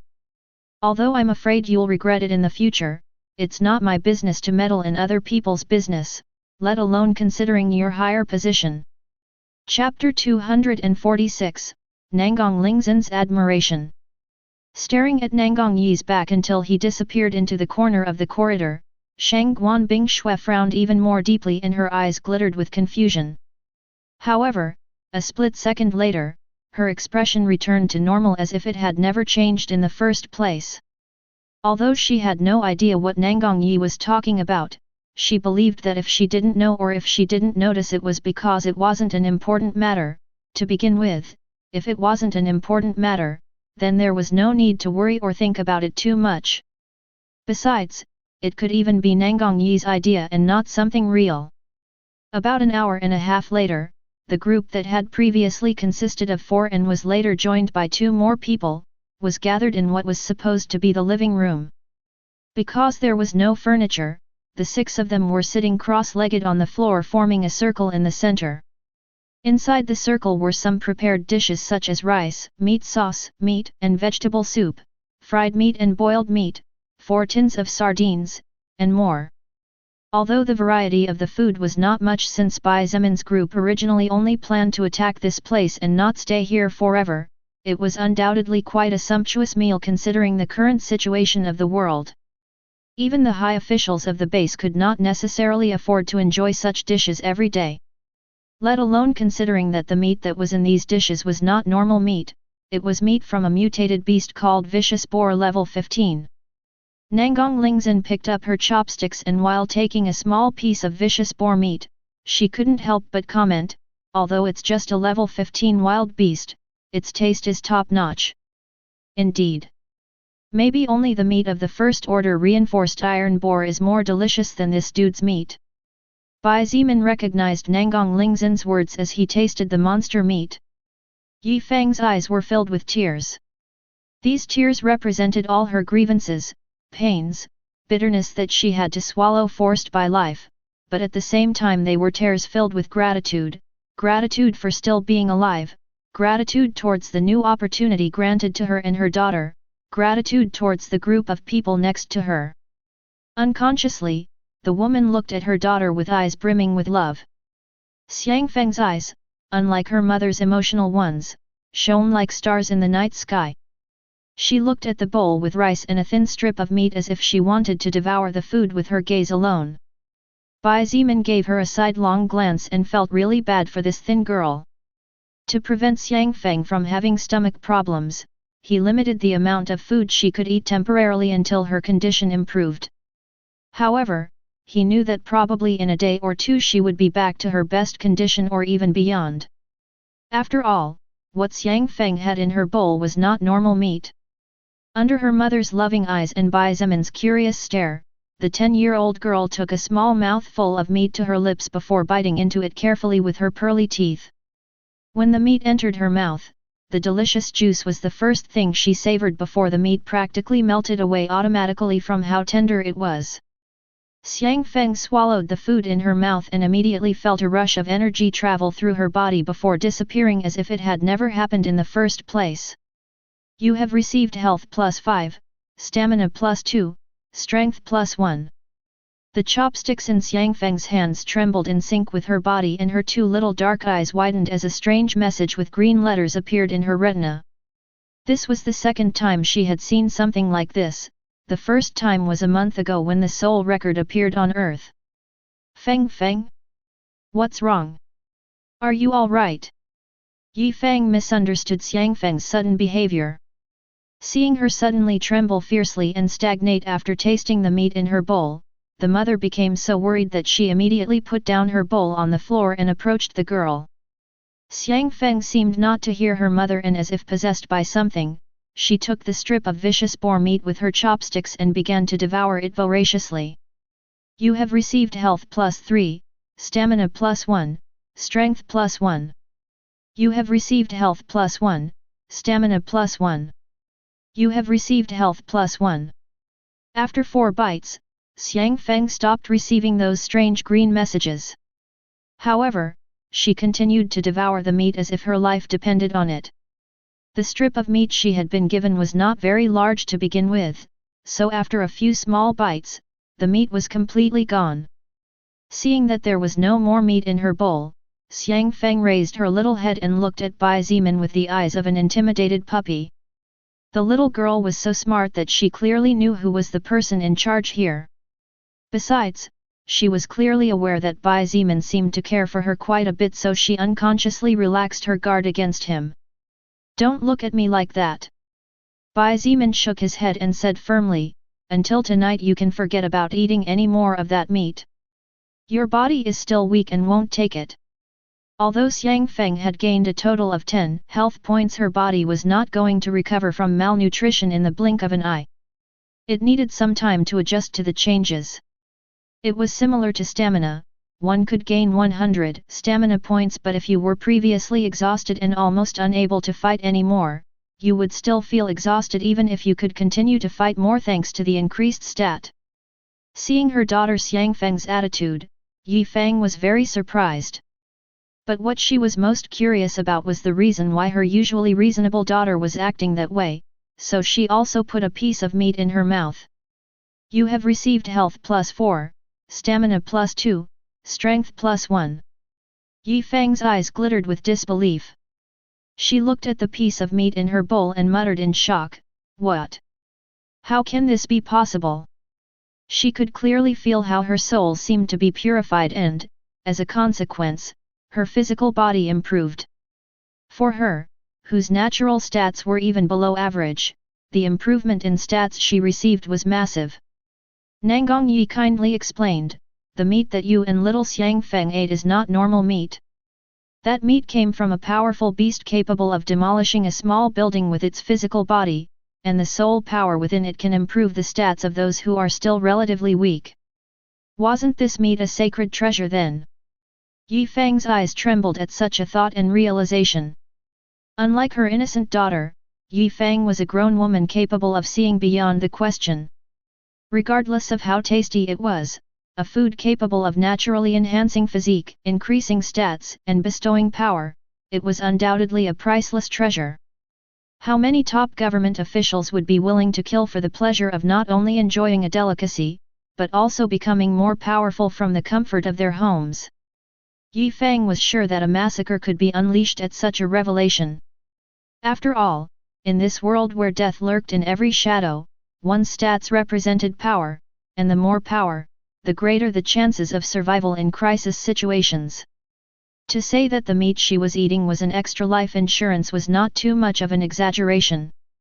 Lin Feng simply could not accept such a precious food. She felt that eating it was a waste, considering that she was a useless woman incapable of doing anything.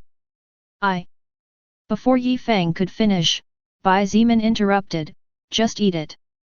This kind of meat is no big deal, unlike what you think. In our camp, we have about 5 tons of meat that is a lot better in terms of value. In fact, what first order meat there was in beginning village was quite a bit. There was even some second order, though no one could eat it yet. Even Bai Zimin could only eat it carefully and in small quantities, as the energy within it was too violent and brutish.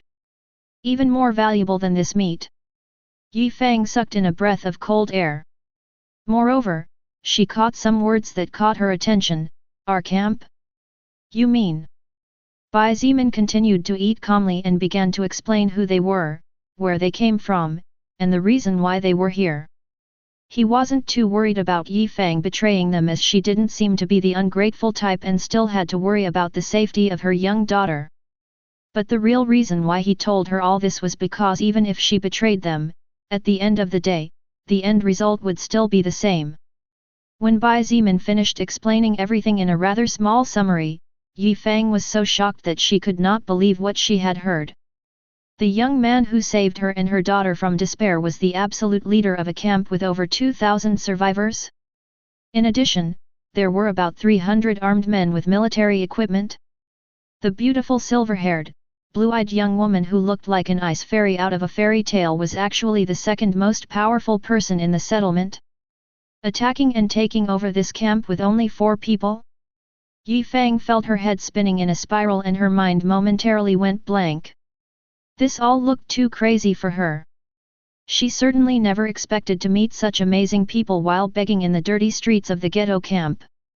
She was not only shocked, but also scared. She only wanted a peaceful life for her daughter, but she had suddenly been caught up in a war between two strong factions and some warlords fighting for power. Are you afraid? Bai Zimin asked calmly. He looked at her for a moment and said composedly, if you are afraid, I can give you and Xiang Feng enough rations to be able to live comfortably for 1 week. After that, you can look for a job by yourself since by then this base will be under my control and many things will change. Nangang Lingzin, Shangguan Bingshui, and Nangang Yi stopped their movements, looked at Yi Feng, waiting to see what kind of answer this woman who had been fighting against destiny for the sake of her daughter for so long before finally collapsing in the face of the harshness and cruelty of the world.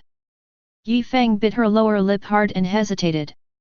Just as her mind wandered all over the place, her daughter's sweet voice helped her decide. Mom, it's okay. Xiang Feng put her small hand on her mother's and said with certainty, Big brother is someone very powerful. Uncle is also very strong. And the two beautiful big sisters are also very strong.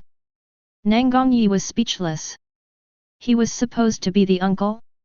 Although it was true that his age was old enough to be the little girl's uncle, but even so, they are very strong. Yi Feng looked at her daughter with a look filled with confusion. Feng, how do you know that? Xiang Feng looked with her big innocent eyes at Nangang Lingzin and said cheerfully, Big sister Lingzin told me in the bath before you joined us. Big brother is so powerful that even an entire army was already annihilated by him with a single wave of his hands. Blood spears came raining down from the sky as if it was a punishment from the gods angry at the human evildoers, the earth shook in fear, and buildings collapsed one after another like sand castles. Chapter 247, I didn't like his voice and eyes, so I froze him to death. Cough. Cough. Cough. Bai Zimin almost choked to death when Xiang Feng related what Nangang Lingzin told her while helping her shower earlier. The girl's voice was filled with adoration and as she looked at him with her dark eyes, Bai Zimin somehow felt that he was a celebrity from the past in front of his biggest fan. Shangguan Bingshui and Nangang Yi looked at Nangang Lingzin with raised eyebrows, to which the 27-year-old beauty responded with a faint blush and said in a whisper, What? Didn't I tell the truth? After saying those words, Nangang Lingzin looked at Bai Zimin out of the corner of her eye as if she feared that he was angry. However, Bai Zimin just looked at her not knowing whether to laugh or cry as he said, I say, Nangang Lingzin, was it necessary to tell such things to a little child? Naturally it was necessary. Nangang Lingzin looked at him intently and replied earnestly, Since you want to be the king of a new dynasty in the future, then the more people who know about your royal strength and miraculous feats, the better it will be for you and for all of us. Woman, you. Bai Zimin really didn't know what to say about it, so in the end, he ended up shaking his head with a complicated smile on his face. Shangguan Bingshui's lips curved slightly, and she looked at Nangang Lingzin with amusement. Could it be that you like a young man of 20 while you are 27? Nangang Lingzin simply shrugged her shoulders and said honestly, if it wasn't for the age difference, I'd be willing to pursue him and make him my man. I mean, why not? He's attractive, intelligent, extremely powerful, and not a psychopath.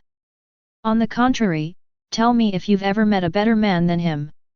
Shangguan Bingshui opened her mouth to say something, but she was greatly surprised when she realized something. She had nothing to say about the last words of the woman in front of her. If it was before the apocalypse, then Bai Zimin didn't seem to have anything worth mentioning. However, as far as the current world was concerned, Shangguan Bingshui had yet to find a man with better overall qualifications than Bai Zimin. Even the handsome Chen he was far behind in many aspects and only his appearance was better than Bai Zimin. In the end, she frowned and shook her head before continuing to enjoy her meal with no desire to continue chatting further. As he listened to his sister's words, Nangang Yi didn't know whether he should laugh or cry. Regardless of whether it was before the soul record came to earth or after, his younger sister Nangong Lingzhen was always an excellent woman in every aspect.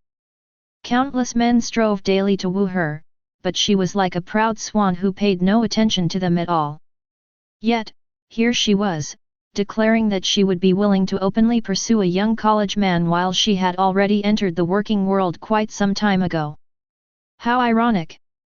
Nangong Yi thought before looking at Yi Feng, who was looking at her daughter in a daze. Feng Feng. Yi Feng muttered in disbelief before forcing a smile and saying in a tone that suggested she was trying to convince herself of something, "Don't joke with Mom. How could such a powerful person exist? That's not something a human could possibly do. Hundreds of blood spears descending from the sky? Buildings collapsing like weak sand castles?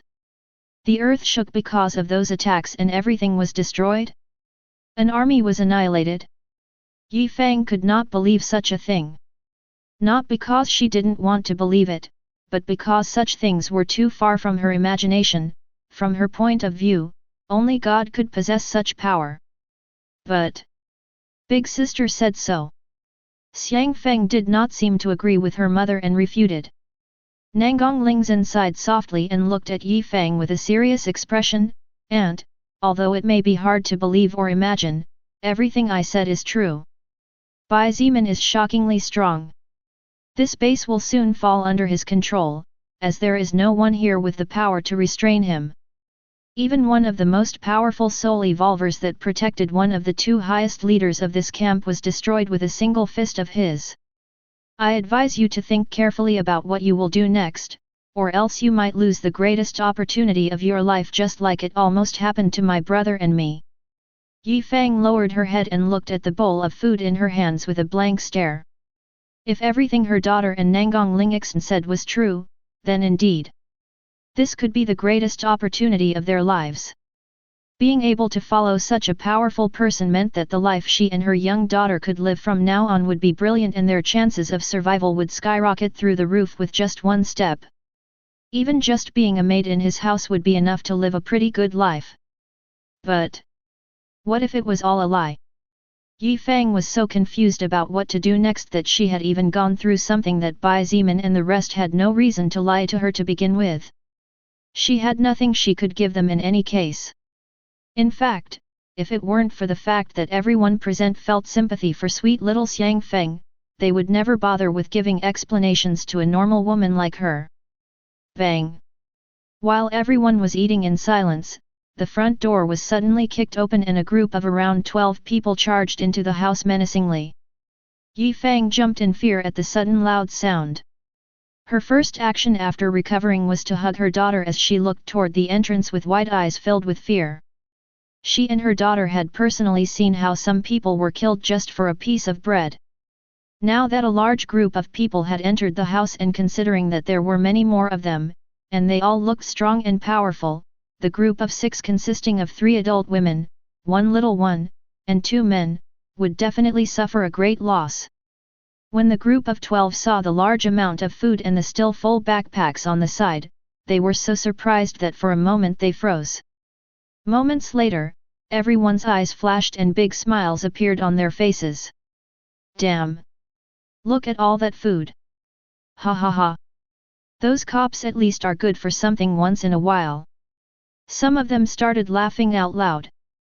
It was as if they could already see all these supplies falling into their hands. On the other hand, the vast majority looked at the bodies and beautiful appearances of Shang Guanbing Shui and Nangong Lingzhen. The naked lust in their eyes exposed the dirty thoughts crossing their minds. Hot! That woman has a nice pair of breasts. Hee hee. I prefer the cool-looking girl. Those are the best in bed. Ha ha ha. The feeling of conquering such a woman will definitely be great. It seemed that in their heads, the 2 women were already unclothed on the bed and they were having fun with them. The leader seemed to be a man in his 30s. His height was average but his body was as sturdy as a tower. His head was completely shaved and there was a skull tattoo on his head and several other tattoos on his bare arms. But the most striking thing would be his eyes. His gaze looked like that of a venomous snake brimming with cruelty waiting to pounce on its prey. So far, the leader had not said a single word and just stood at the front as he looked at the group of people before him. I see there is a little girl here. So pretty. The bald-headed leader finally spoke. He looked at Lin Feng with narrowed eyes and thereafter at Yi Feng, who was hugging her protectively against her chest. If you don't want this little girl to see a little blood, how about we have a little chat? I'll ask the questions and you answer. Depending on whether I'm satisfied or not, I might let you go without hurting any of you. Bai Zimin gave him a sidelong glance before acting as if he wasn't there. He returned his focus to the bowl in his hands as he occasionally picked up a piece of meat and calmly put it in his mouth. Not only did Bai Zimin act indifferent, but Nangang Yi was also the same way. The only ones who were paying attention to the gang members were the four girls. Yi Feng and Lin Feng were in fear, while the other two were looking at them as if they were looking at 12 corpses instead of 12 people. All of you. You are courting death. Shang Guanbing Shui's cold voice attracted the leader's attention. The bald man was surprised and startled to see the cold but deadly gaze of the woman in front of him. However, remembering his backup, he soon calmed down. A smirk appeared on his face as he said, "Courting death? I don't think so, little beauty. Anyway, who the hell are you and where did you get all this food from?" Bai Zimin looked at Shang Guanbing Shui for a moment and calmly said, "Just freeze them all but leave one behind. Don't stain the place with blood if possible, there's a little child here and I'm not sure she can bear to see a massacre the way Luoning did." Little Luoning fought against zombies every day and was extremely brave. She had even seen with her own eyes how some people died but she did not seem too scared at such sights. However, Lin Feng may not necessarily be as brave as Luoning even though she was 1 year older. Bai Zimin and the rest were still not too familiar with this girl, so they did not want to traumatize her for life. The bald leader looked at the young man who had just spoken with an amused smile. However, just as he was about to step forward to order his brothers to beat the loudmouth, the temperature inside the room suddenly plummeted. The bodies of all 12 men trembled with cold and nearly pissed their pants when they saw the beautiful silver-haired woman pointing a finger at them. Freeze! Swoosh! With a strong gale of extremely cold air, the bodies of 11 of the 12 men began to slowly freeze from their feet to their heads.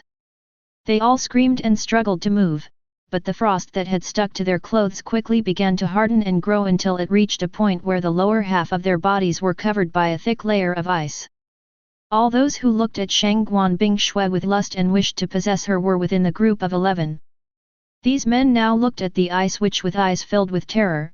The previous confidence and lust were nowhere to be seen, and what they wished most was to be able to turn back time so as not to provoke this woman. About 5 seconds later, the bodies of the 11 men had been sealed under the ice. Their terrified expressions had been frozen and immortalized in ice statues. Although from the outside their bodies were intact and without apparent wounds, the blood inside them had already frozen completely and their organs had stopped functioning. All of them were so dead that they could not die anymore even if they wanted to. Even the bald leader was among the 11 men who had been turned into ice statues, frozen to death. Bai Zimin looked at the skinny young man holding a watermelon cutting knife with trembling hands and then looked at Shang Guanbing Shui helplessly. "You should have saved the leader. That bald guy maybe knew more than the rest." She shrugged and said calmly, "You never pointed out which one. I didn't like his voice and eyes, so I froze him to death." Chapter 248, Shang Guanbing Shui's Hidden Talent. While looking at the 11 statues frozen in ice, Bai Zimin looked at Shang Guanbing Shui and said in exasperation, "You should have saved the leader. That bald guy maybe knew more than the rest." She shrugged and said calmly, "You never pointed out which one. I didn't like his voice and eyes, so I froze him to death." The corner of Bai Zimin's mouth twitched a couple of times when he heard this kind of reply. If it was in the past, when the two of them had just met, he would no doubt have been angry with her.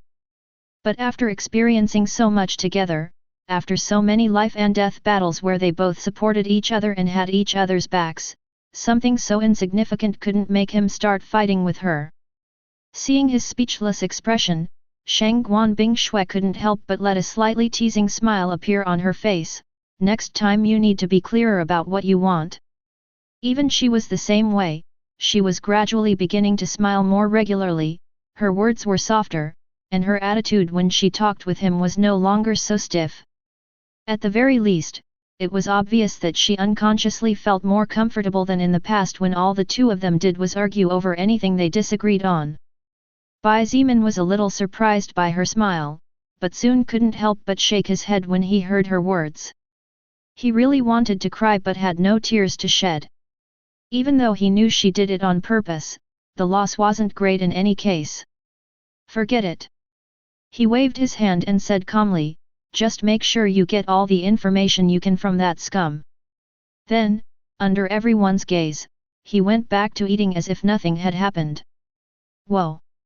Big sister, you are so powerful. Xiang Feng looked at Shang Guanbing Shui with starry eyes. Every time she looked at the ice statues, she seemed enchanted by the appearance of the 11 lost lives as if instead of death each statue represented something incredible and wonderful.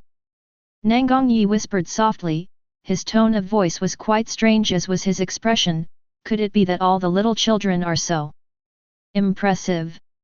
He naturally knew Luo Ning, the 9-year-old little girl who not only wielded a sharp bone sword forged by Bai Zimin, but was also able to summon a strange creature that had the ability to mingle with the surrounding shadows.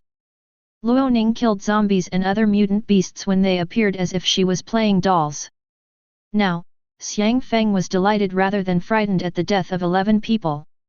Even if the way they died was not horrifying thanks to Shang Guanbing Shui's skill, death was death after all. Perhaps, as immature children, it's easier for them to adapt to the world and accept the new rules of the jungle more easily than it is for us adults.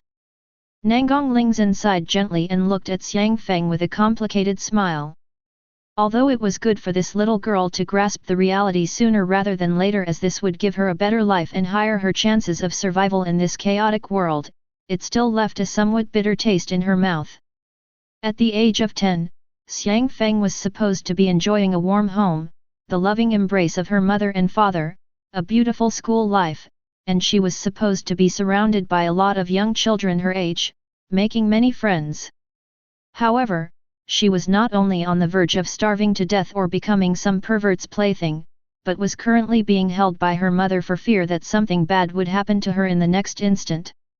At the age of 9, Luo Ning was supposed to be playing with her toys or having fun with her friends instead of wielding a sword and wearing leather armor to fight against dangerous and horrific creatures while fighting shoulder to shoulder with grown men and military soldiers.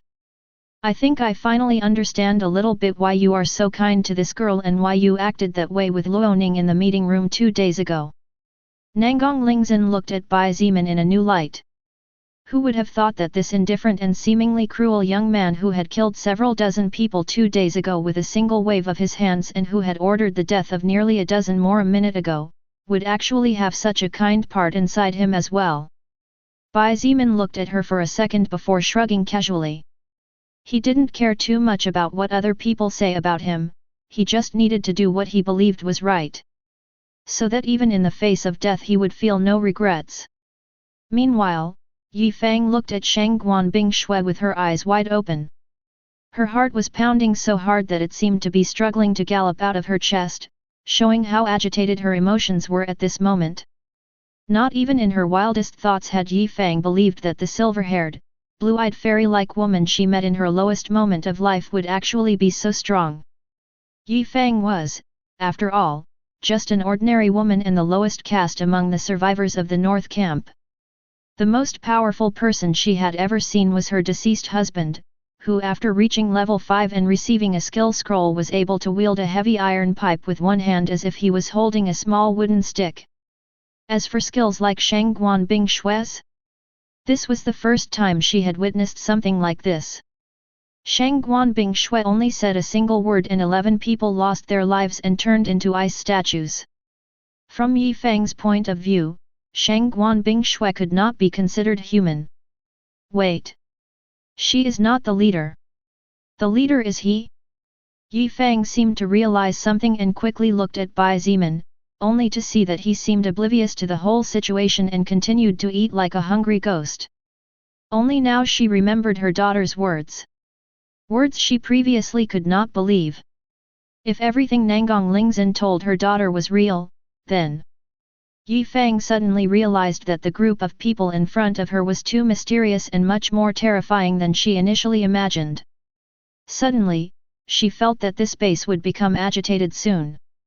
As for Shang Guanbing Shui, after finishing lightly joking with Bai Ziman, she looked at the only survivor of the 12 hooligans who had arrived with evil intentions.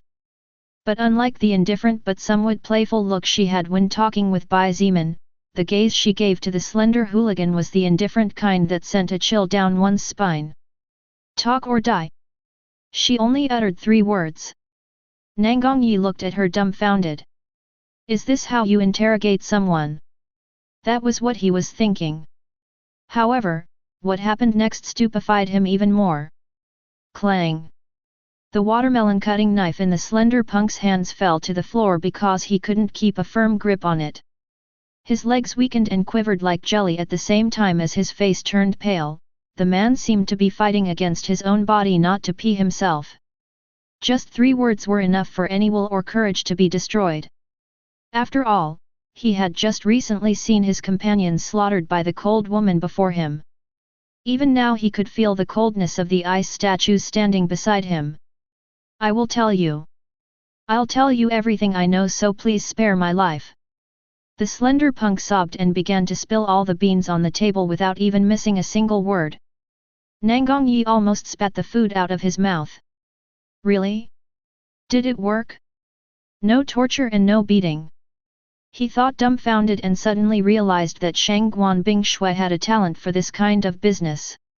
While some were indifferent, while some were shocked, while some were dumbfounded, while some were casual, while some were delighted, the hooligan narrated the whole situation and the reason why they found out about the group. Chapter 249, 3 vs Hundreds, Part 1. Southeast Zone of the North Camp. The East Zone of the North Camp was the opposite of the West Zone. The West Zone was where the most powerless survivors resided. This part of the base was composed of the lowest caste of survivors, the lowest members of the social and food pyramid. The people who lived here suffered from hunger and had to use all kinds of acts to get a glimmer of hope to see the next day's sun rise over the horizon. On the other hand, the Eastern Zone was where all those with certain power resided. This part of the base was composed of high government officials chosen by Kong Rong and Liu Yan, the highest leaders. In addition to members of the government or police officers with some leadership and power among the troops, there were also the powerful soul evolvers and their families. People living in the East Zone enjoyed the highest possible treatment, they ate the best food, drank the best wine, enjoyed the best beauties, and practically had the right to do almost anything as long as it did not affect the interests of another person with power or the base in general. If the West Zone was hell, then the East Zone was undoubtedly heaven, a heaven that normal survivors could never access and could only dream about while looking at it from so close but at the same time from so far away. Although a month had passed since the outbreak of the apocalypse, the electric light was still functioning properly. Although the power plants needed human labor to operate, it would take some time before the large generators would stop working. It was thanks to this that mankind could still make use of artificial light to illuminate the dark night world every time the sun went below the horizon. Inside one of the most luxurious villas in the east, the lighting was bright, and from the outside, this 3-story building looked like a small starry sky by itself.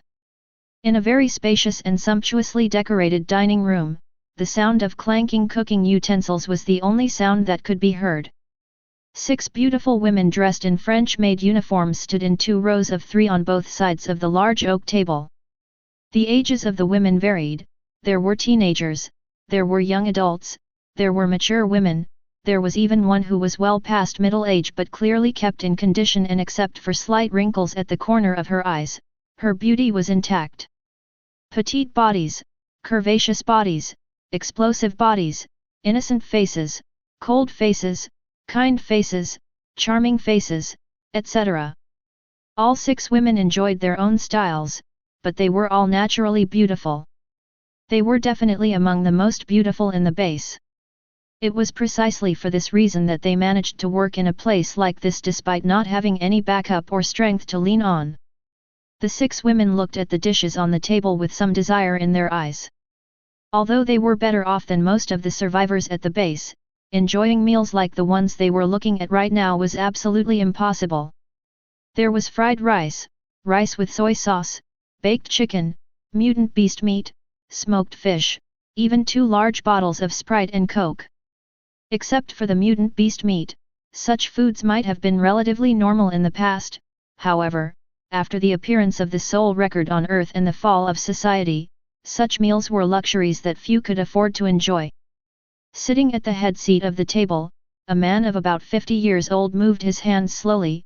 Sometimes he would take a piece of meat and tasting it, other times he would choose some chicken to vary the flavors. When he felt thirsty he would take some soda. He seemed worry-free. The man was not too tall but he could not be considered small either. He was about 1.73 meters tall. However, his slightly bulging belly and chubby face gave him a rather funny appearance along with his sparse hair that had practically disappeared completely. However, no one in the entire base dared to laugh at this man's appearance. Because he was Kong Rong, one of the 2 biggest fish in this base. With over 300 armed men under his command and approximately 90 soul evolvers, anyone who had offended him in the past had long since disappeared from this world. Although Kong Rong looked leisurely and carefree, the 6 beautiful women could see a slight frown on his face that betrayed his inner thoughts not as calm as he appeared on the surface. As Kong Rong enjoyed his dinner in silence, a police officer approached with cautious steps.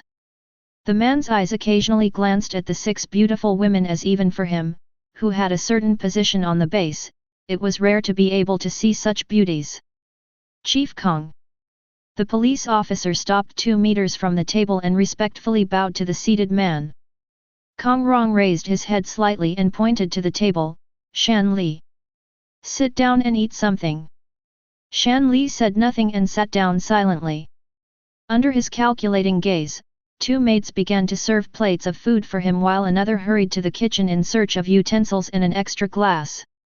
Meanwhile, Kong Rong asked in a deep voice, "Still no news of that brat son of mine?" Shan Li's expression changed slightly. "Still," he said honestly, "we haven't received even a single transmission from your son yet, Chief Kong." The maidens' bodies tensed and they looked at Kong Rong warily. Although Kong Rong's son was a pervert who caused a lot of trouble, no matter what, he was still his son. Although Kong Rong did not approve the lust and pervert that his son Kong Hong was, blood was thicker than water after all. Kong Hong had left in a southerly direction about 5 days ago to pursue a woman, but had not yet returned. Although Kong Rong knew that his son was quite powerful and had a team of several soul evolvers with him, something inside him told him that the situation might not be as good as he had thought. That was precisely why he sent a team with 2 of his most powerful evolvers to look for his son since all communications had been cut off several days ago. Kong Rong kept an impassive expression on his face and after drinking some juice, continued, "What about Wang Zedong and Dai Yun's group? Any news from them?" This. Shan Li put on a complicated expression and hesitated. Soon, however, he gritted his teeth and said, "Chief Kong, the truth is that Mr. Wang and Miss Dai's squad has not contacted the base again as you ordered." Kong Rong's expression turned extremely ugly when he heard this and his eyes flashed with viciousness and murderous intent. Wang Zedong was a dangerous ex-convict, and to deal with him, Kong Rong had no choice but to plant several intelligent bombs inside his body using the help of an evolver with the skill of closing flesh wounds. Even so, it was not easy for Kong Rong to control him, and that was why he sent one of the most reliable people under his command, Dai Yun. Although Dai Yun could not defeat Wang Zedong, if she wanted to run away he could not stop her thanks to the set of skills she possessed that were in sync with each other. If Dai Yun informed him about any suspicious movement of Wang Zedong, Kong Rong could send him to oblivion as long as he did not go more than 5,000 kilometers away. Dai Yun betrayed me?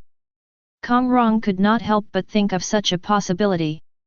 However, he soon dismissed the thought. Dai Yun had a brother who depended on her since he was useless. She would definitely not do something stupid that could put her family's life at risk like betraying him. At that moment, Shan Li's voice sounded inside the dining hall again, Chief Kong.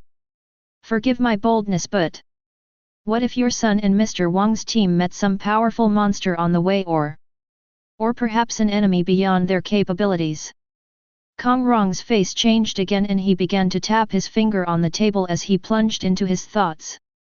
What Shan Li had just brought up was not something Kong Rong had not thought of. It was just that such a thought was difficult for him to accept.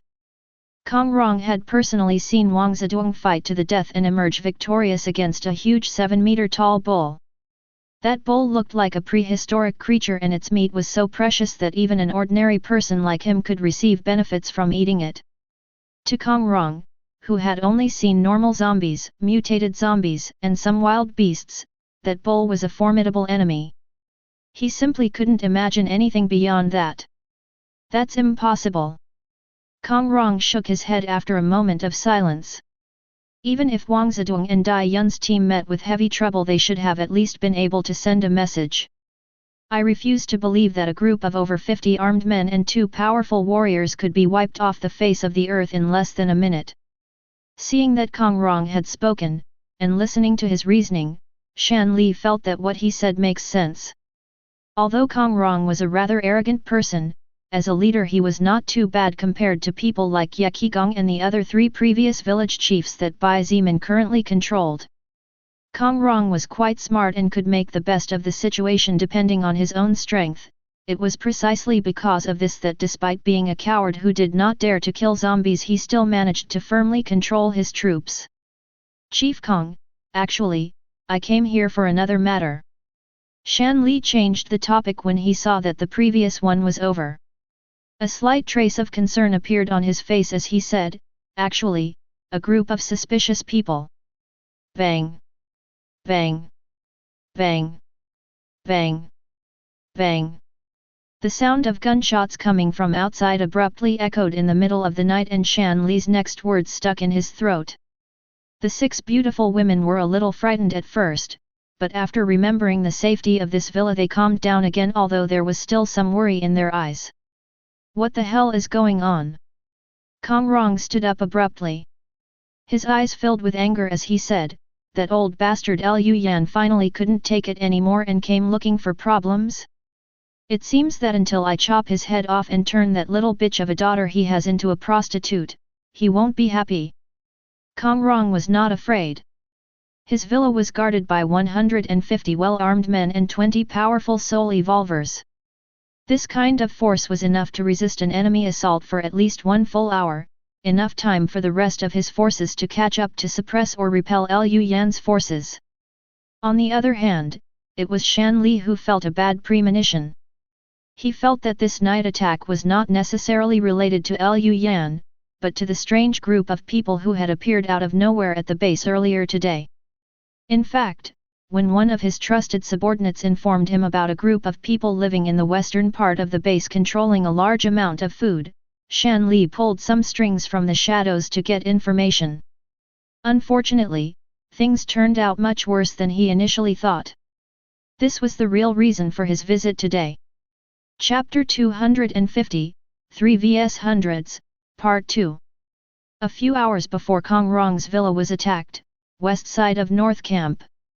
Inside the 2-story building where Bai Zimin's group temporarily resided, 6 people looked at the 12 ice statues with different emotions. I wonder if this guy would have spoken if he knew that, at the end of the day, he would end up becoming an ice cube anyway. Nangang Yi looked at the slender punk's terrified face and analyzed indifferently. Regardless of that, this kind of trash is better off in the netherworld than in this world. Nangang Lingzhen mocked mercilessly. This punk didn't have the courage to go out and kill zombies, but he has the courage to bully those weaker ones and make the already difficult life of the survivors even more miserable. Each person harvests what they sowed, and this guy has only just gathered what he himself planted. In fact, the slender punk was frozen to death by Shangguan Bingshui after he finished telling everything he knew in the hope that they would let him go. Some people may think that such an act was cruel, unfair, or treacherous, but from the point of view of Bai Zeman and the rest, what they did was to take out the trash. The world was already in such a precarious situation and humanity could be annihilated if they made a single misstep. Still, there were people who instead of thinking or fighting the real enemy wasted their time bullying and intimidating those who had no power. Who knows how many people were harmed by these people? Who knows how many died or how many women were abused by this kind of scum? Nanggong Yi, Nanggong Lingzin, Shang Guan Bing Shui, and Bai Zeman did not feel any compassion for such monstrosity. Yi Feng looked at the 12 ice statues with an extremely complicated expression. Although she had seen people die in front of her eyes several times, death was something she simply could not get used to, and preferred never to do so. She felt that she might lose her humanity if such a thing ever happened. As for Xiang Feng, she did not look scared at all.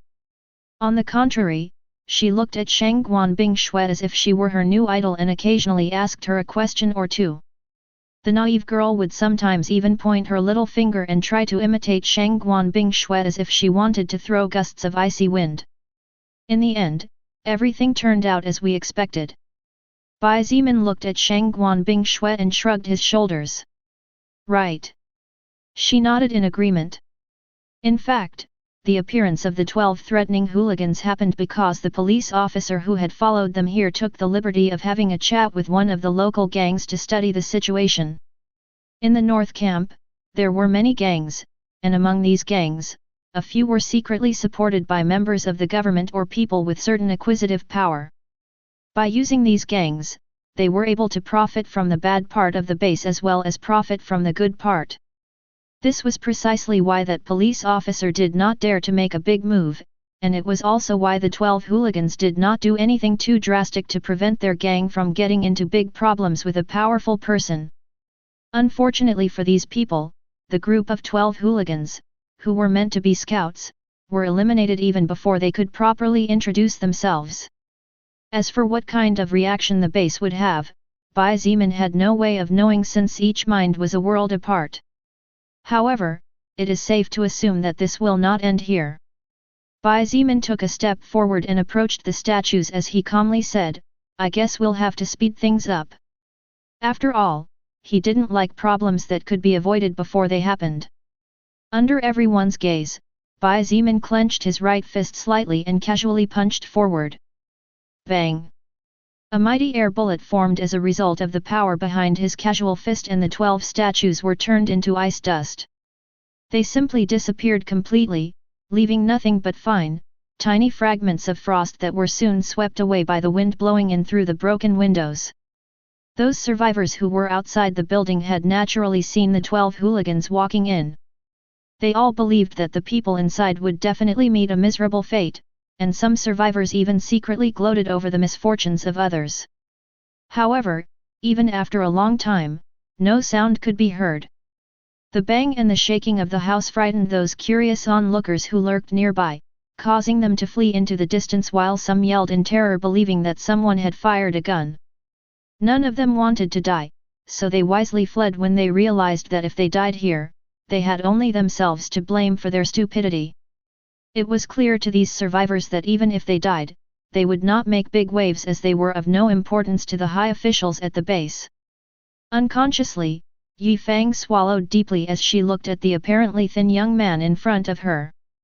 A single casual fist and clearly without too much effort to launch it was enough to turn 12 magic ice statues into a pile of dust, even the bodies and blood were nowhere to be seen. Of course, the blood, flesh, and the entire body was already frozen in ice. Otherwise, no matter how strong Bai Zeman was, it was impossible for him to make a corpse disappear without a trace.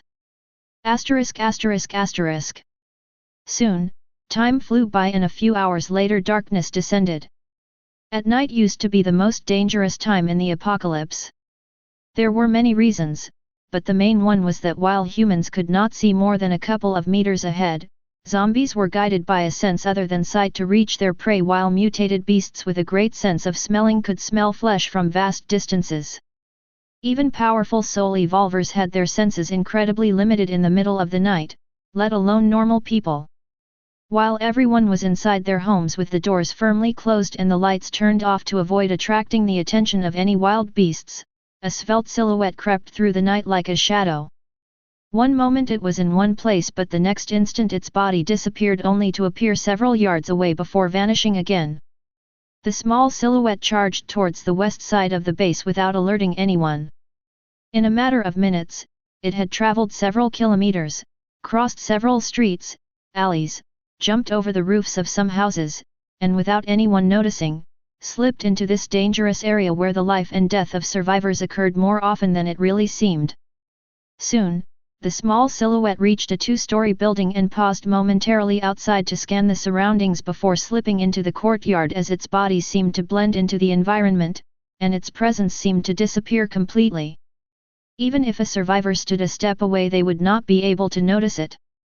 The courtyard that the small and svelte silhouette sneaked into was the courtyard where Bai Zemin's group currently resided.